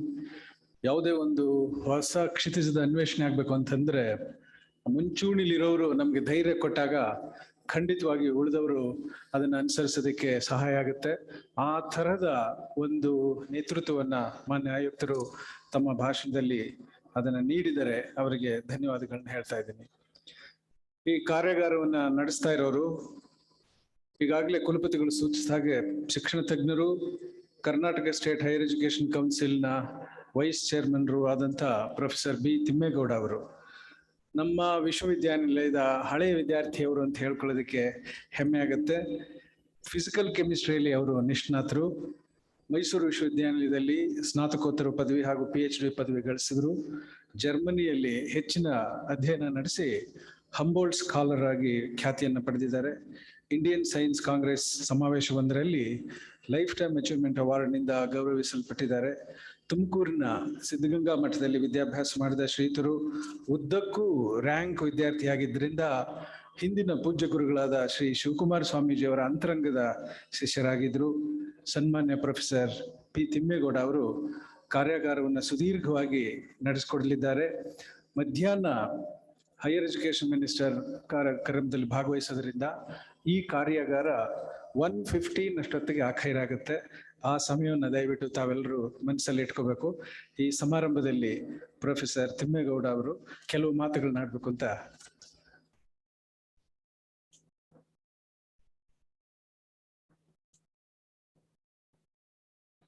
ಮಾನ್ಯ ಆಯುಕ್ತರಾದಂಥ ಪ್ರದೀಪ್ ಅವರು ಕಾರ್ಯನಿಮಿತ್ತ ಹೊರಡ್ತಾ ಇರೋದ್ರಿಂದ ಅವರಿಗೆ ಧನ್ಯವಾದಗಳನ್ನ ಸಮರ್ಪಿಸ್ತಾ ಇದ್ದೀವಿ.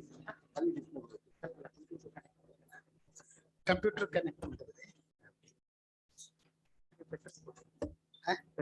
ಕೊಟ್ಟಿದ್ದೀನಿ, ಅದನ್ನ ನಾನು ನೋಡಿದಾಗ ನಾನೇ ಕಂಟ್ರೋಲ್ ಮಾಡೋದು.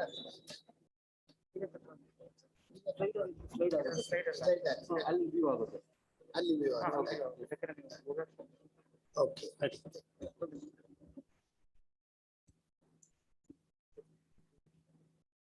ಓಕೆ ಓಕೆ ಓಪನ್ ಮಾಡಿ ಇಟ್ಕೊಳ್ತೀನಿ, ಮಾಡಿ ಇಟ್ಕೊಂಡಿದ್ದೀನಿ. ಸನ್ಮಾನ್ಯರೇ, ಎಲ್ಲರಿಗೂ ನಮಸ್ಕಾರಗಳು.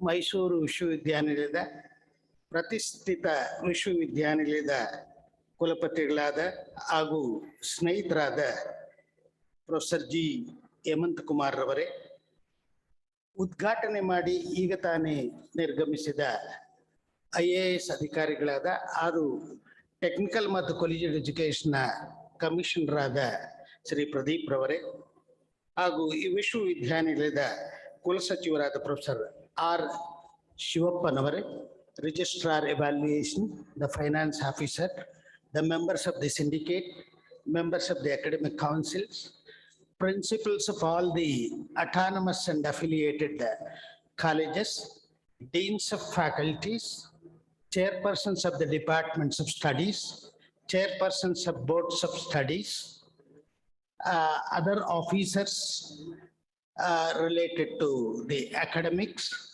my dear faculty, the parents, the students, and other participants. ನನಗಂತೂ ತುಂಬ ಅತೀವ ಸಂತೋಷ ಆಗ್ತಿದೆ. ಈ ಭವನಕ್ಕೆ ಬಂದಾಗ ನನಗೆ ತಕ್ಷಣ ಜ್ಞಾಪಕ ಬಂದದ್ದು, ನಾನು 70ರ ದಶಕದಲ್ಲಿ ಇಲ್ಲಿ ಒಂದು ಟ್ಯಾಬ್ಯುಲೇಷನ್ ಮಾಡಿದ್ದ ಜ್ಞಾಪಕ ಮರುಕಳಿಸ್ತೀನಿ. ನಿಮ್ಮ ಗ್ಯಾಲರಿನಲ್ಲಿ ನಾವು ಟ್ಯಾಬ್ಯುಲೇಷನ್ನ ಮಾಡ್ತಿದ್ದೆ. ನಾವು ಒಂದು 3-4 ವರ್ಷ ನಾನು ಮಹಾರಾಣಿ ಸೈನ್ಸ್ ಕಾಲೇಜಿನಲ್ಲಿ ಅಧ್ಯಾಪಕನಾಗಿದ್ದೆ. ನಾನು US-ಗೆ ನನ್ನ ಪೋಸ್ಟ್ ಡಾಕ್ಟರಲ್ ರಿಸರ್ಚ್ಗೆ ಹೋಗುವ ಮೊದಲು ಅಲ್ಲಿದ್ದೆ. ತದನಂತರ ಅಲ್ಲಿಂದ ಬಂದು ನಾನು ಮಂಗಳೂರು ವಿಶ್ವವಿದ್ಯಾನಿಲಯದ ಪ್ರವಾಚಕನಾಗಿ, ರೀಡರ್ ಆಗಿ 82ನಲ್ಲಿ ಹೋಗುವವರೆಗೆ. ಹಾಗಾಗಿ 3-4 ವರ್ಷ ಇಲ್ಲಿ ಟ್ಯಾಬ್ಯುಲೇಷನ್ ಮಾಡೋದು ಜ್ಞಾಪಕ ಇದೆ. ಹಾಗಾಗಿ ಕಾಲೇಜಿನಲ್ಲಿ ಹೇಗಾಗ್ತದೆ, ನಾನು ಆವಾಗ ಅನ್ಡಿವೈಡೆಡ್ ಮಹಾರಾಣೀಸ್ ಕಾಲೇಜ್ ಇತ್ತು, ಸೈನ್ಸ್ ಆರ್ಟ್ಸ್ ಕಾಮರ್ಸ್ ಎಲ್ಲ ಸಿಂಗಲ್ ಕಾಲೇಜ್ ಇತ್ತು. ಆ ಟೈಮ್ ಟೇಬಲ್ ಕಮಿಟಿನಲ್ಲಿ ಒಬ್ಬ ಹಿಂದಿ ಅಧ್ಯಾಪಕರಿದ್ರು, ಬಹಳ ಸೀನಿಯರ್ಸು. ಅವ್ರ ಜೊತೆಗೆ ಆ ಟೈಮ್ ಟೇಬಲ್ ಫ್ರೇಮ್ ಮಾಡೋದು it was A complex work. ಅದಕ್ಕೆ ನಾನು ಒಬ್ಬ ಮೆಂಬರ್ ಹಾಕಿದ್ರು.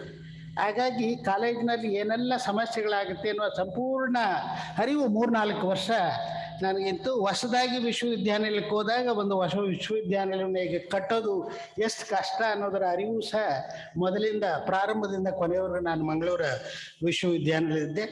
ಹಾಗಾಗಿ ಬೆಂಗಳೂರು ವಿಶ್ವವಿದ್ಯಾನಿಲಯಕ್ಕೆ ಹೋದಾಗ ನಾನು ಆವಾಗ ಅನ್ಡಿವೈಡೆಡ್ ವಿಶ್ವವಿದ್ಯಾನಿಲಯ ಆದ್ದರಿಂದ ಅವಿಭಜಿತ ವಿಶ್ವವಿದ್ಯಾನಿಲಯ ಸುಮಾರು 750 ಕಾಲೇಜುಗಳಿತ್ತು. ಆ ಕಾಲೇಜುಗಳಲ್ಲಿ ಏನೆಲ್ಲ ಸಮಸ್ಯೆಗಳ ಒಂದು ರೀತಿ ನನಗೆ ಕಿರು ಪರಿಚಯ ಇದೆ ಅನ್ನೋದಕ್ಕೆ ನಾನು ತಮ್ಗೆ ಹೇಳಿ ಬಯಸ್ತೇನೆ. ಹಾಗಾಗಿ ಈಗ ಹೊಸ ರಾಷ್ಟ್ರೀಯ ಶಿಕ್ಷಣ ನೀತಿಯನ್ನ ಅನುಷ್ಠಾನಕ್ಕೆ ತರಬೇಕಾದ್ರೆ ಏನೇನು ಪ್ರಾಬ್ಲಮ್ಗಳು, ಸಮಸ್ಯೆಗಳಾಗ್ಬೋದು, ಚಾಲೆಂಜಸ್ ಏನು ಅನ್ನೋದು ಬರುತ್ತೆ. ಆದರೆ ಆಪರ್ಚುನಿಟೀಸ್ ಓವರ್ವೇ ದಿ ಚಾಲೆಂಜಸ್. ಹಾಗಾಗಿ ನಾನು ಆ ರೀತಿ ನೋಡ್ತೇನೆ. ಪ್ರೊಫೆಸರ್ ಹೇಮಂತ್ ಕುಮಾರ್ ಅವರು ಬಹಳ ಸಂಕ್ಷಿಪ್ತವಾಗಿ ನಾವು ಹೊಸದನ್ನು ಒಪ್ಪಬೇಕು, ಟ್ರಾನ್ಸ್ಫಾರ್ಮೇಷನ್ ಒಪ್ಪಲೇಬೇಕು, ಒಪ್ಪದೇ ಇದ್ರೆ ಏನಾಗುತ್ತೆ ಅನ್ನೋದನ್ನು ತಮಗೆ ಮನದಟ್ಟಾಗುವಾಗೆ ಹೇಳಿದ್ದಾರೆ. ತದನಂತರ ಹೊಸ ರಾಷ್ಟ್ರೀಯ ಶಿಕ್ಷಣ ನೀತಿಯನ್ನು ಅನುಷ್ಠಾನಗೊಳಿಸುವುದರಲ್ಲಿ ಯಾವುದೇ ತೊಂದರೆ ಇಲ್ಲ, ಯಾವುದೇ ಅನಾನುಕೂಲಗಳಿಲ್ಲ, ಬಹಳ ಸರಳವಾಗಿ ಅದನ್ನು ಅನುಷ್ಠಾನ ಮಾಡ್ಬೋದು ಅನ್ನೋದನ್ನು ನಮ್ಮ commissioner for colleges and technical education ವಿವರಿಸಿದ್ದಾರೆ. ನಾನು ಆ್ಯಕ್ಚುಲಿ ಈಗಾಗಲೇ ತಾವು 1-2 ಕಾರ್ಯಾಗಾರಗಳು, ಸೆಮಿನಾರ್ಗಳು NEP ಬಗ್ಗೆ ಆಗಿರೋದ್ರಿಂದ ಬೇಸಿಕ್ಸ್ ಅದನ್ನು ನಾನು ಟಚ್ ಮಾಡಲಿಕ್ಕೆ ಹೋಗೋದಿಲ್ಲ. ಹಾಗಾಗಿ ನಾನು ಸ್ಟ್ರಕ್ಚರ್ಗೆ ಜಾಸ್ತಿ ಒತ್ತು ಕೊಡ್ತೇನೆ. ಅದನ್ನು ಯಾವ ರೀತಿ ಕಾರ್ಯರೂಪಕ್ಕೆ ತರ್ಬೋದು ಅಂತ, ಅಡ್ವಾಂಟೇಜಸ್ ಅಂತ. ನೀವು ಯಾವುದೇ ಹೊಸ ರಾಷ್ಟ್ರೀಯ ಶಿಕ್ಷಣ ನೀತಿಯನ್ನು ತಂದಾಗ ಅದು ಐಡಿಯಲಿಸ್ಟಿಕ್ ಆಗಿರ್ಲಿಕ್ಕೆ ಸಾಧ್ಯನೇ ಇಲ್ಲ, ಲ್ಯಾಕುನೆಗಳು ಇದ್ದೇ ಇರ್ತವೆ. ಆದರೆ ಅದರ advantages overweigh the merits overweigh the demerits. ಆ ದೃಷ್ಟಿನಲ್ಲಿ ನೋಡೋದಾದರೆ ಹೊಸ ರಾಷ್ಟ್ರೀಯ ಶಿಕ್ಷಣ ನೀತಿ ನಮ್ಮ ಶಿಕ್ಷಣ ರಂಗದಲ್ಲಿ, ಉನ್ನತ ಶಿಕ್ಷಣದಲ್ಲಿ ಅಷ್ಟೇ ಅಲ್ಲ, ಈವನ್ ಶಾಲಾ ಶಿಕ್ಷಣದಲ್ಲಿಯೂ ಅಮೂಲಾಗ್ರ ಬದಲಾವಣೆ ತರೋದಕ್ಕೆ ಸಹಾಯಕವಾಗ್ತದೆ. ನಾವು ಒಂದು ವೇಳೆ ಬದಲಾವಣೆಯನ್ನು ಒಪ್ಪದೇ ಇದ್ರೆ ಏನಾಗುತ್ತೆ? ಈಗ ತಮಗೆ ಗೊತ್ತೇ ಇದೆ, ಹಳ್ಳಿಗಳಲ್ಲಿ ನಮ್ಮ ಪಬ್ಲಿಕ್ ಸ್ಕೂಲ್ಸ್ಗೆ ಯಾರೂ ಹೋಗ್ತಿಲ್ಲ ಮಕ್ಕಳು. ತಂದೆ ತಾಯಿಗಳು ಅವರ ಜಮೀನನ್ನು ಮಾರಿ ಪ್ರೈವೇಟ್ ಸ್ಕೂಲ್ಸ್ ಕಳಿಸ್ತಾ ಇದ್ದಾರೆ. ಹಾಗಾಗಿ ನಾವು ಕಂಪ್ಲೇಸೆಂಟ್ ಆಗಿ ಕುಳಿದ್ರೆ, ನಮ್ಮನ್ನು ನಾವು ಬದಲು ಮಾಡ್ಕೊಳ್ದೇ ಇದ್ರೆ, ನಮ್ಮನ್ನು ನಾವು ಅಪ್ಡೇಟ್ ಮಾಡ್ಕೊಳ್ದೇ ಇದ್ರೆ, ನಾವು ಅದನ್ನು ಲೈಫ್ ಲಾಂಗ್ ಲರ್ನಿಂಗ್ ಅಂತ ಭಾವಿಸ್ತಾ ಇದ್ರೆ, ಯಾವುದೇ ಒಂದು ಹಂತವನ್ನು ತಲುಪಿದ ಮೇಲೆ ಕಂಪ್ಲೇಸೆಂಟ್ ಆಗಿದ್ದುಕೊಂಡು ನನ್ನದಾಯಿತು, I have reached that stage, I have reached my goal, ಇನ್ಮೇಲೆ ಕಂಪ್ಲೇಸೆಂಟ್ ಆಗಿ ಜಾಬ್ ಇದ್ಕೊಂಡು ರಿಚುವಲ್ ಆಗಿ ಮಾಡ್ಕೊಂಡು ಹೋಗೋಣ ಅಂತ ಬಯಸಿದ್ರೆ ನಮಗೆ ಉಳಿಗಾಲ ಇಲ್ಲ ಅನ್ನೋದನ್ನು ನಾನು ಹೇಳಲಿಕ್ಕೆ ಇಷ್ಟಪಡ್ತೇನೆ. It's a question of survival of all the teachers in the public institutions, whether it is a school or an university. ಹಾಗಾಗಿ we have to change, we have to update, we have to be on our toes, and we have to treat ourselves throughout our career as students in a particular subject. We should not treat ourselves as experts in the field. Whatever we know is very little. What is to be learned is enormous, a ocean-like thing. Therefore, we have to update ourselves. ಒಂದು ಪ್ರಮುಖವಾದ ಅಂಶ ಏನಂದ್ರೆ, ನಾನು ಕಂಡ ಹಾಗೆ ಹೊಸ ರಾಷ್ಟ್ರೀಯ ಶಿಕ್ಷಣ ನೀತಿಯಲ್ಲಿ ಅದು ವಿದ್ಯಾರ್ಥಿ ಸ್ನೇಹವಾಗಿದೆ, ವಿದ್ಯಾರ್ಥಿ ಪರವಾಗಿದೆ, ವಿದ್ಯಾರ್ಥಿಗಳ ಉದ್ಯೋಗವನ್ನ ಹೆಚ್ಚಿಸೋದಕ್ಕೆ, ಅವರ ಎಲಿಜಿಬಿಲಿಟಿನ ಹೆಚ್ಚಿಸೋದಕ್ಕೆ ಸಹಾಯಕವಾಗಿದೆ. ಇನ್ನೊಂದು ಏನು ಹೇಳ್ತಾರೆ, ನೀವು ಯಾವುದೇ ವಿಷಯವನ್ನ, ಯಾವುದೇ ಕೋರ್ಸನ್ನು ವಿದ್ಯಾರ್ಥಿಗಳಿಗೆ ಬೋಧಿಸಿದರೆ ವಿದ್ಯಾರ್ಥಿಗೆ ಒಂದು ವಿಧದ, ಯಾವುದಾದ್ರೂ ಒಂದು ವಿಧದಲ್ಲಿ ಇದು ಉಪಯೋಗಕ್ಕೆ ಬರಬೇಕು. ಆತನ ವ್ಯಕ್ತಿತ್ವವನ್ನು ರೂಪಿಸ್ಕೊಳ್ಳಿಕ್ಕೆ ಅನುಕೂಲ ಆಗಬೇಕು, ಅಥವಾ ಅವನು ಉದ್ಯೋಗವನ್ನು ಪಡೆಯೋದಕ್ಕೆ ಸಹಾಯಕವಾಗಬೇಕು. ಯಾವುದೇ ಒಂದನ್ನು ನೀವು ಅವನಿಗೆ ಜಸ್ಟ್ ಸರ್ಟಿಫಿಕೇಟ್ಗಾಗಿ ಕಲಿಯುವಾಗ ಆಗಬಾರ್ದು. ಈಗ ಏನಾಗ್ತದೆ, ಈಗಿನ ಶಿಕ್ಷಣ ವ್ಯವಸ್ಥೆಯಲ್ಲಿರುವ ನಮ್ಮ ಮಟ್ಟ ಮತ್ತು 21ನೇ ಶತಮಾನದಲ್ಲಿ ಬೇಕಾಗಿರುವ ಸ್ಕಿಲ್ಸ್, ಕೌಶಲ್ಯತೆ ನೋಡಿದ್ರೆ ಅಜಗಜಾಂತರ ವ್ಯತ್ಯಾಸ ಇದೆ. ಆ ಗ್ಯಾಪ್ ಅನ್ನ ನಾವು ಬ್ರಿಡ್ಜ್ ಮಾಡಬೇಕಾದ ಅವಶ್ಯಕತೆ ಇದೆ. ಈ ಗ್ಯಾಪ್ ಅನ್ನ ಬ್ರಿಡ್ಜ್ ಮಾಡೋದಕ್ಕಾಗಿ ಬದಲಾವಣೆಗಳನ್ನು ತರಬೇಕಾಗಿದೆ. ಆ ಬದಲಾವಣೆಗಳನ್ನು ಒಳಗೊಂಡ ರಾಷ್ಟ್ರೀಯ ಶಿಕ್ಷಣ ನೀತಿ ರೂಪುಗೊಂಡಿದೆ. ಅದು ಹೇಳುತ್ತೆ, ಅದು ಹೋಲಿಸ್ಟಿಕ್ ಆಗಿರಬೇಕು, ಮಲ್ಟಿ ಡಿಸಿಪ್ಲಿನಾರಿಟಿ ಇರಬೇಕು ಅಂತ. ಮಲ್ಟಿ ಡಿಸಿಪ್ಲಿನಾರಿಟಿಗೆ ಯಾಕೆ ಒತ್ತು ಕೊಡುತ್ತೆ ಅಂದರೆ, ಯಾವುದೇ ಒಂದು ಸಬ್ಜೆಕ್ಟು, ಯಾವುದೇ ಒಂದನ್ನ ಡಿಸಿಪ್ಲೀನು ಐಸೋಲೇಟೆಡ್ ಆಗಿರಬಾರ್ದು. ಅದು ಒಂದಕ್ಕೊಂದಕ್ಕೆ ಪರಸ್ಪರ ಹೊಂದಾಣಿಕೆ, ಇಂಟರಾಕ್ಷನ್ ಇರಬೇಕು. ಅದು ಇಂಟರ್ ಡಿಸಿಪ್ಲಿನರಿ ಎಜುಕೇಷನ್ ಆಗಬೇಕು ಅಂತ. ಇಂಟರ್ ಡಿಸಿಪ್ಲಿನರಿ ಎಜುಕೇಷನ್ ಆಗಬೇಕಾದ್ರೆ ಅದು ಮಲ್ಟಿ ಡಿಸಿಪ್ಲಿನರಿ ಇನ್ಸ್ಟಿಟ್ಯೂಷನ್ ಆದರೆ ಮಾತ್ರ ಸಾಧ್ಯ. ಹಾಗಾಗಿ ಹೊಸ ರಾಷ್ಟ್ರೀಯ ಶಿಕ್ಷಣ ನೀತಿ ಈಗಿರುವ ಸ್ಟ್ಯಾಂಡಲೋನ್ ಇನ್ಸ್ಟಿಟ್ಯೂಷನ್ಸ್ ಎಲ್ಲ ಇನ್ನು ಕೆಲವೇ ವರ್ಷಗಳಲ್ಲಿ ಮಲ್ಟಿ ಡಿಸಿಪ್ಲಿನರಿ ಇನ್ಸ್ಟಿಟ್ಯೂಷನ್ಗಳಾಗಿ ರೂಪುಗೊಳ್ಳಬೇಕು. ಅವು ಆ ರೀತಿ ರೂಪುಗೊಂಡ ಮೇಲೆ ಕೊನೆಯ ಪಕ್ಷ 3,000 ವಿದ್ಯಾರ್ಥಿಗಳಿರುವಂಥ ಸ್ಟ್ರೆಂಗ್ತನ್ನು ಅವರು ಅಚೀವ್ ಮಾಡಬೇಕು. ಹಾಗೆ ಆ ಮಟ್ಟಕ್ಕೆ ಬೆಳೆಯಬೇಕು.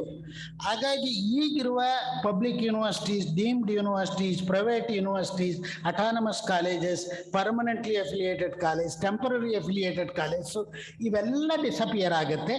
There will be only 3 categories of institutions. ತಮಗೆ ಈಗಾಗಲೇ ಗೊತ್ತಿರುವ ಹಾಗೆ research intensive universities, teaching intensive universities, degree granting autonomous colleges ಅಂತ 3 category. ರಿಸರ್ಚ್ ಇಂಟೆನ್ಸಿವ್ ಯೂನಿವರ್ಸಿಟೀಸ್ ಅಂದರೆ ಅವರ emphasis on research, but they do significant teaching. Teaching intensive universities ಅಂದರೆ there emphasis will be on teaching, but they would be conducting significant amount of research. In what are these degree granting autonomous colleges? These are smaller in size. They may belong to one of these categories. Their emphasis may be on research or may be on teaching, but they mostly concentrate on undergraduate education. There are no hard barriers among these things. ತಮಗೆ ಗೊತ್ತಿರುವಾಗ ಈಗಿರುವ UGC, NCT, AICT ಇದನ್ನು merge ಮಾಡಿ higher education commission of India ಅಂತ formulation ಆಗ್ತಾ ಇದೆ. ಈ parliamentary ಸೆಷನ್ನಲ್ಲಿ ಅದು ಮಸೂದೆ ಆಗ್ತದೆ ಅಂತಿದ್ರು. ಬಹುಶಃ ನ್ಯಾಷನಲ್ ಲೆವೆಲ್ ಮಿನಿಸ್ಟರ್ ಚೇಂಜ್ ಆದ್ದರಿಂದ ಸ್ವಲ್ಪ ಡಿಲೇ ಆಗಿದೆ. ಮುಂದಿನ ವಿಂಟರ್ ಸೆಷನ್ನಲ್ಲಿ ಅದರ ಬಗ್ಗೆ ಲೆಜಿಸ್ಲೇಷನ್ ಆಗುತ್ತೆ. ಅದರ ಕೆಳಗಡೆ 4 ವರ್ಟಿಕಲ್ಸ್ ಇರುತ್ತೆ. ಒಂದು NHERC ಅಂತ, national higher education regulatory council ಅಂತ.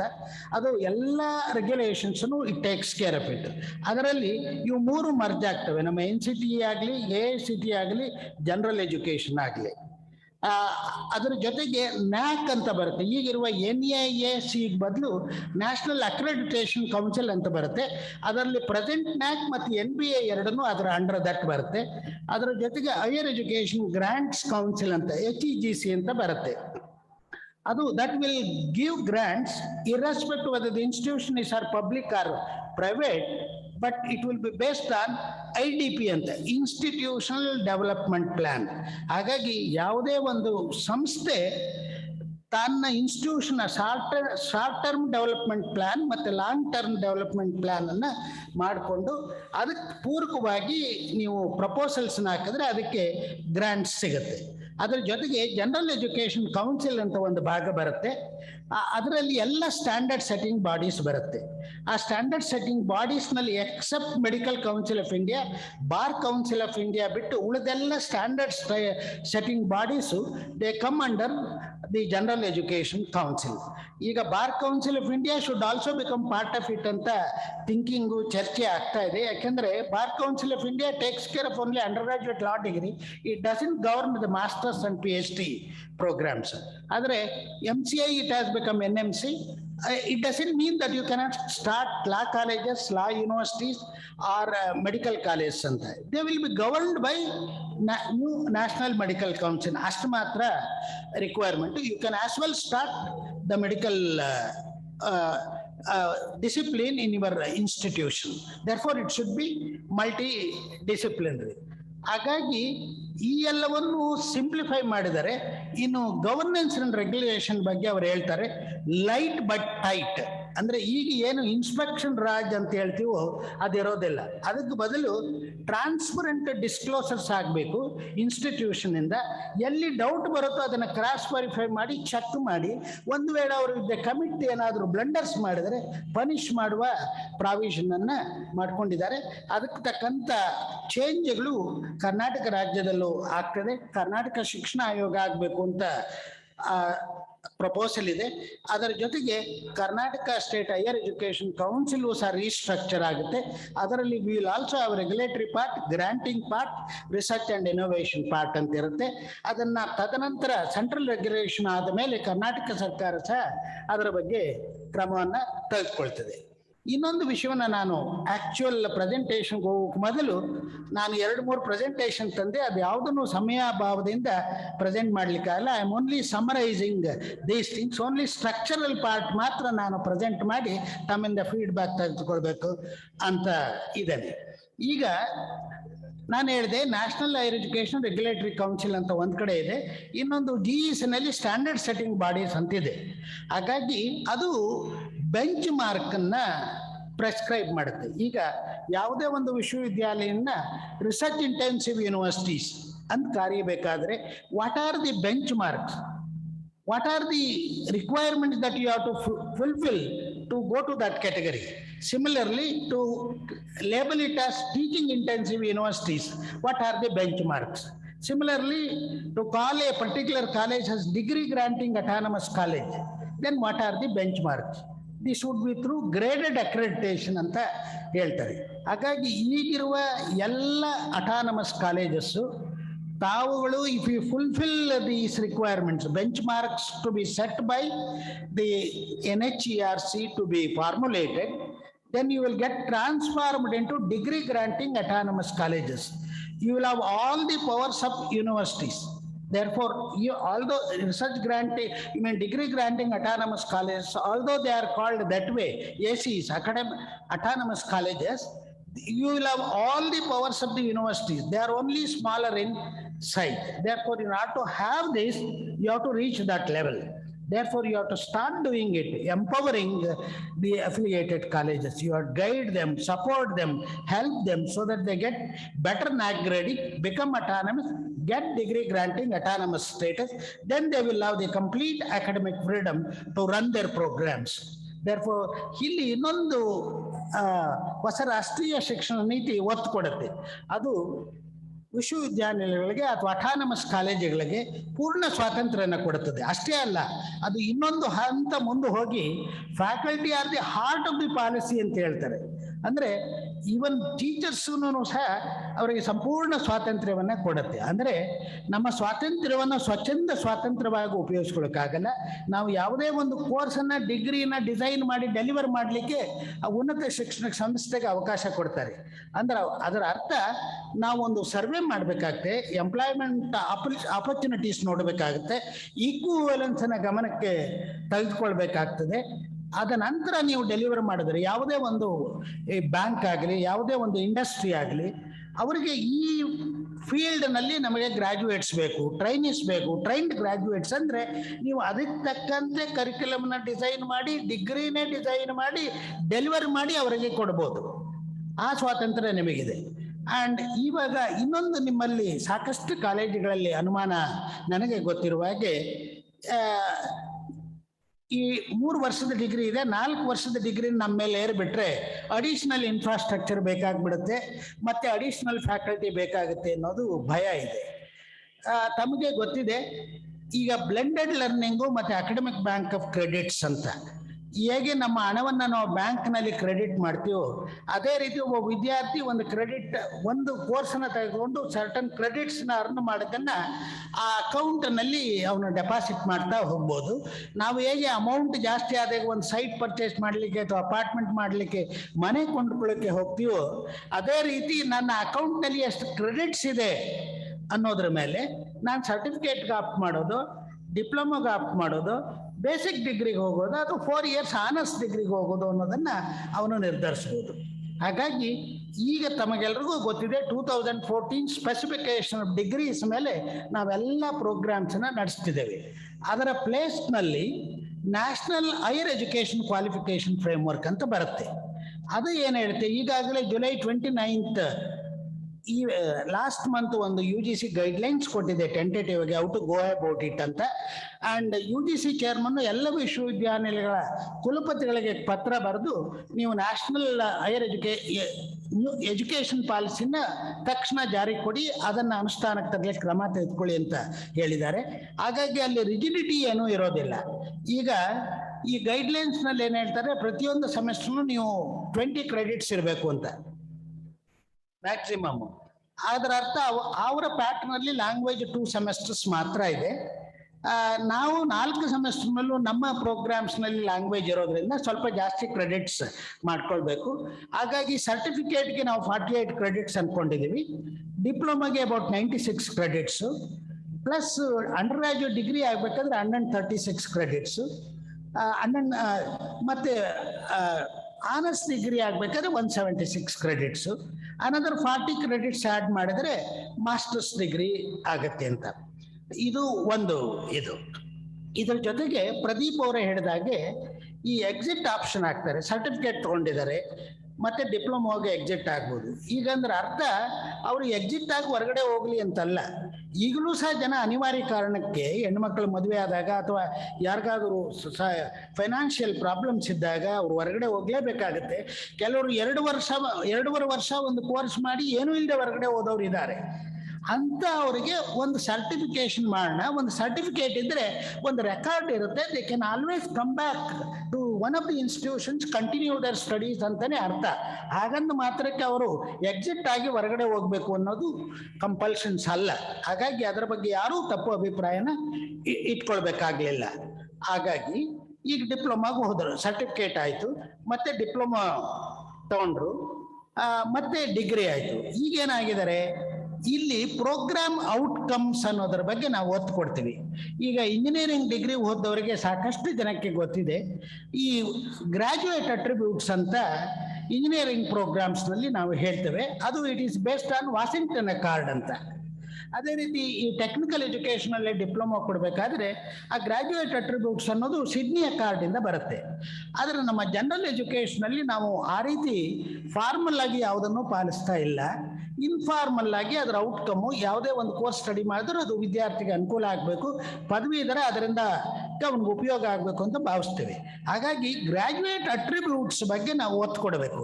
ಯಾವುದೇ ಒಂದು ಕೋರ್ಸನ್ನು ನಾವು ಆಫರ್ ಮಾಡಬೇಕಾದ್ರೆ ಅದರ ಅಬ್ಜೆಕ್ಟಿವ್ಸ್ ಏನು, ಅದನ್ನು ಕಲಿತ ವಿದ್ಯಾರ್ಥಿ ಅವನಿಗೆ ಏನು ಸ್ಕಿಲ್ಸ್ ಅವನು ಅರ್ನ್ ಮಾಡ್ತಾನೆ, ಅದರಿಂದ ಅವನು ಉಪಯೋಗ ಬರುತ್ತಾ ಕಲಿತದ್ದು.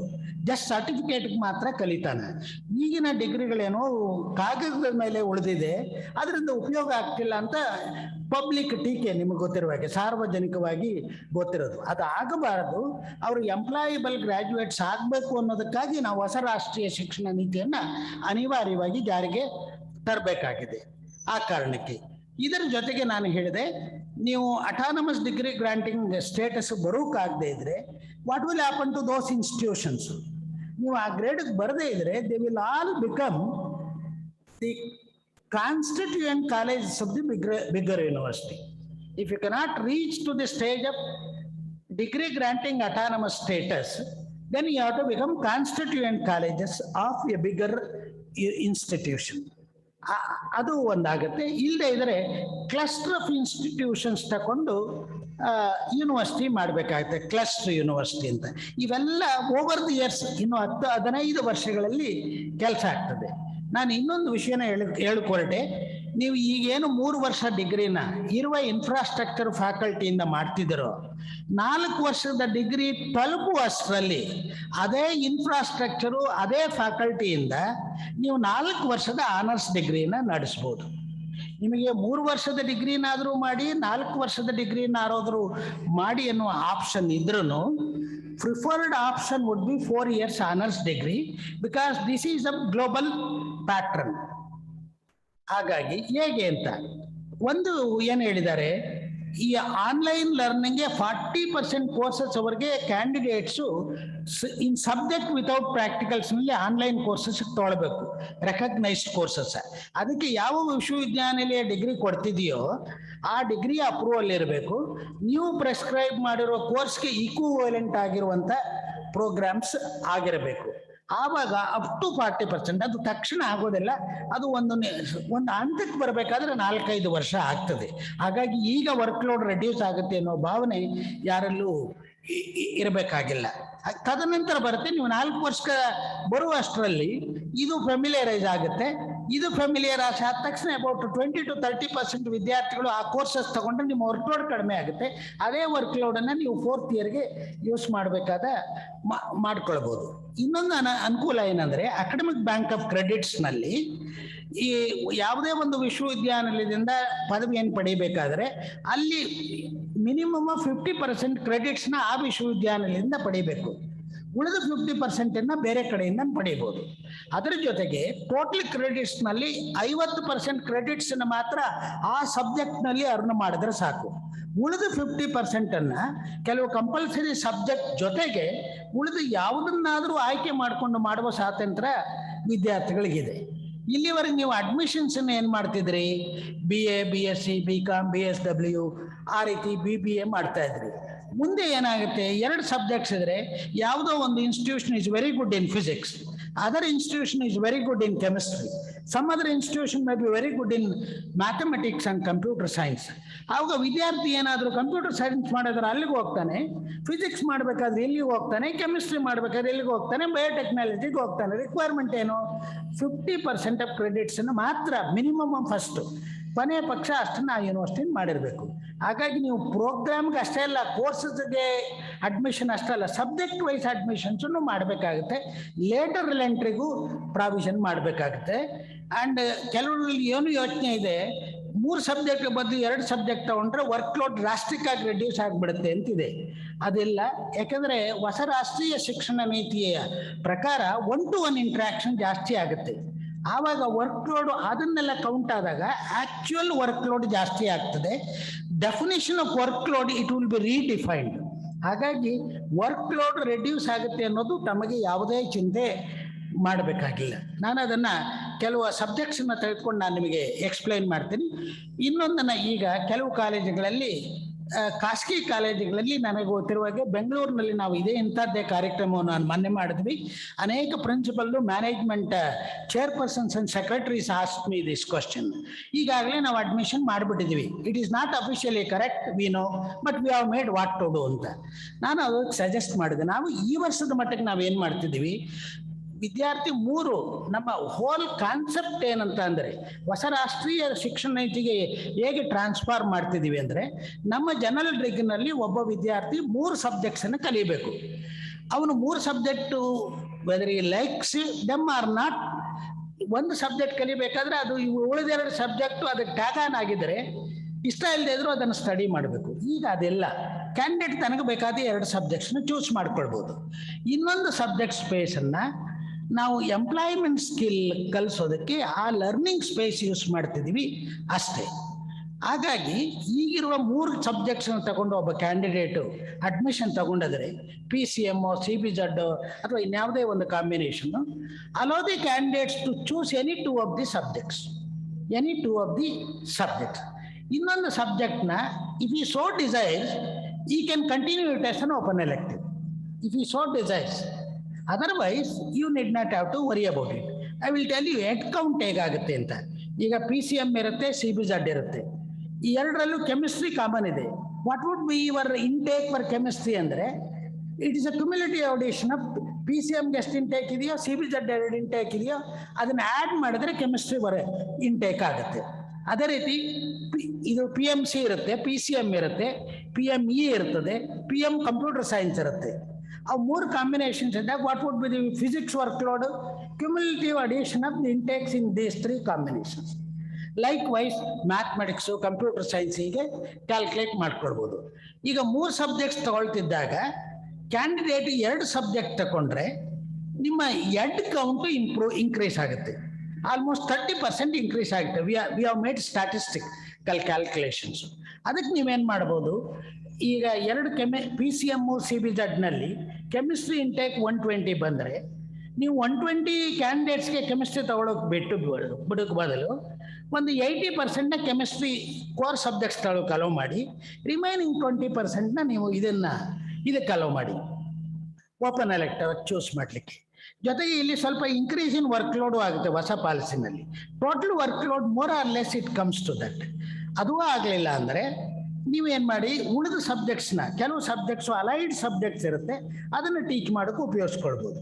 ಇಲ್ಲ ನಮಗೆ ಹೆಡ್ ಕೌಂಟ್ ಜಾಸ್ತಿ ಆದರೂ ಪರವಾಗಿಲ್ಲ. ಈಗ ಐ ಅಂಡರ್ಸ್ಟ್ಯಾಂಡ್ ಕೆಮಿಸ್ಟ್ರಿ 120 ಆದರೆ ಫಿಸಿಕ್ಸ್ 150 ಆದರೆ ಅದಕ್ಕೆ ಬೇಕಾದ ಲ್ಯಾಬ್ ಇನ್ಫ್ರಾಸ್ಟ್ರಕ್ಚರ್ ನಿಮ್ಮ ಹತ್ರ ಇದೆ, ಫ್ಯಾಕಲ್ಟಿ ನಿಮ್ಮ ಹತ್ರ ಇದೆ, ಕಡಿಮೆ ಮಾಡಿದ್ರೆ ಅವ್ರು ವರ್ಕ್ಲೋಡ್ ಅನ್ಬೋದು. ನೀವು ಅಷ್ಟೇ ಬೇಕಾದ್ರೆ ಅಲೋ ಮಾಡಿ, ಹೆಡ್ ಕೌಂಟ್ ಜಾಸ್ತಿ ಆಗುತ್ತೆ. ಫಿಸಿಕ್ಸ್ ವರ್ಕ್ಲೋಡ್ ಜಾಸ್ತಿ ಆಗಲ್ಲ, ಕೆಮಿಸ್ಟ್ರಿ ವರ್ಕ್ಲೋಡ್ ಜಾಸ್ತಿ ಆಗಲ್ಲ, ಹೆಡ್ ಕೌಂಟ್ ಆಗುತ್ತೆ. ನಿಮ್ಮ ಜನರಲ್ ಫೆಸಿಲಿಟೀಸ್ ಬಗ್ಗೆ ಸ್ವಲ್ಪ ಲೋಡ್ ಜಾಸ್ತಿ ಆಗುತ್ತೆ. ಜಾಸ್ತಿ ಕ್ಯಾಂಡಿಡೇಟ್ಸ್ ಆದ ತಕ್ಷಣ ನಿಮ್ಮ ಫೀಸು ಸ್ವಲ್ಪ ಜಾಸ್ತಿ ಬರುತ್ತೆ.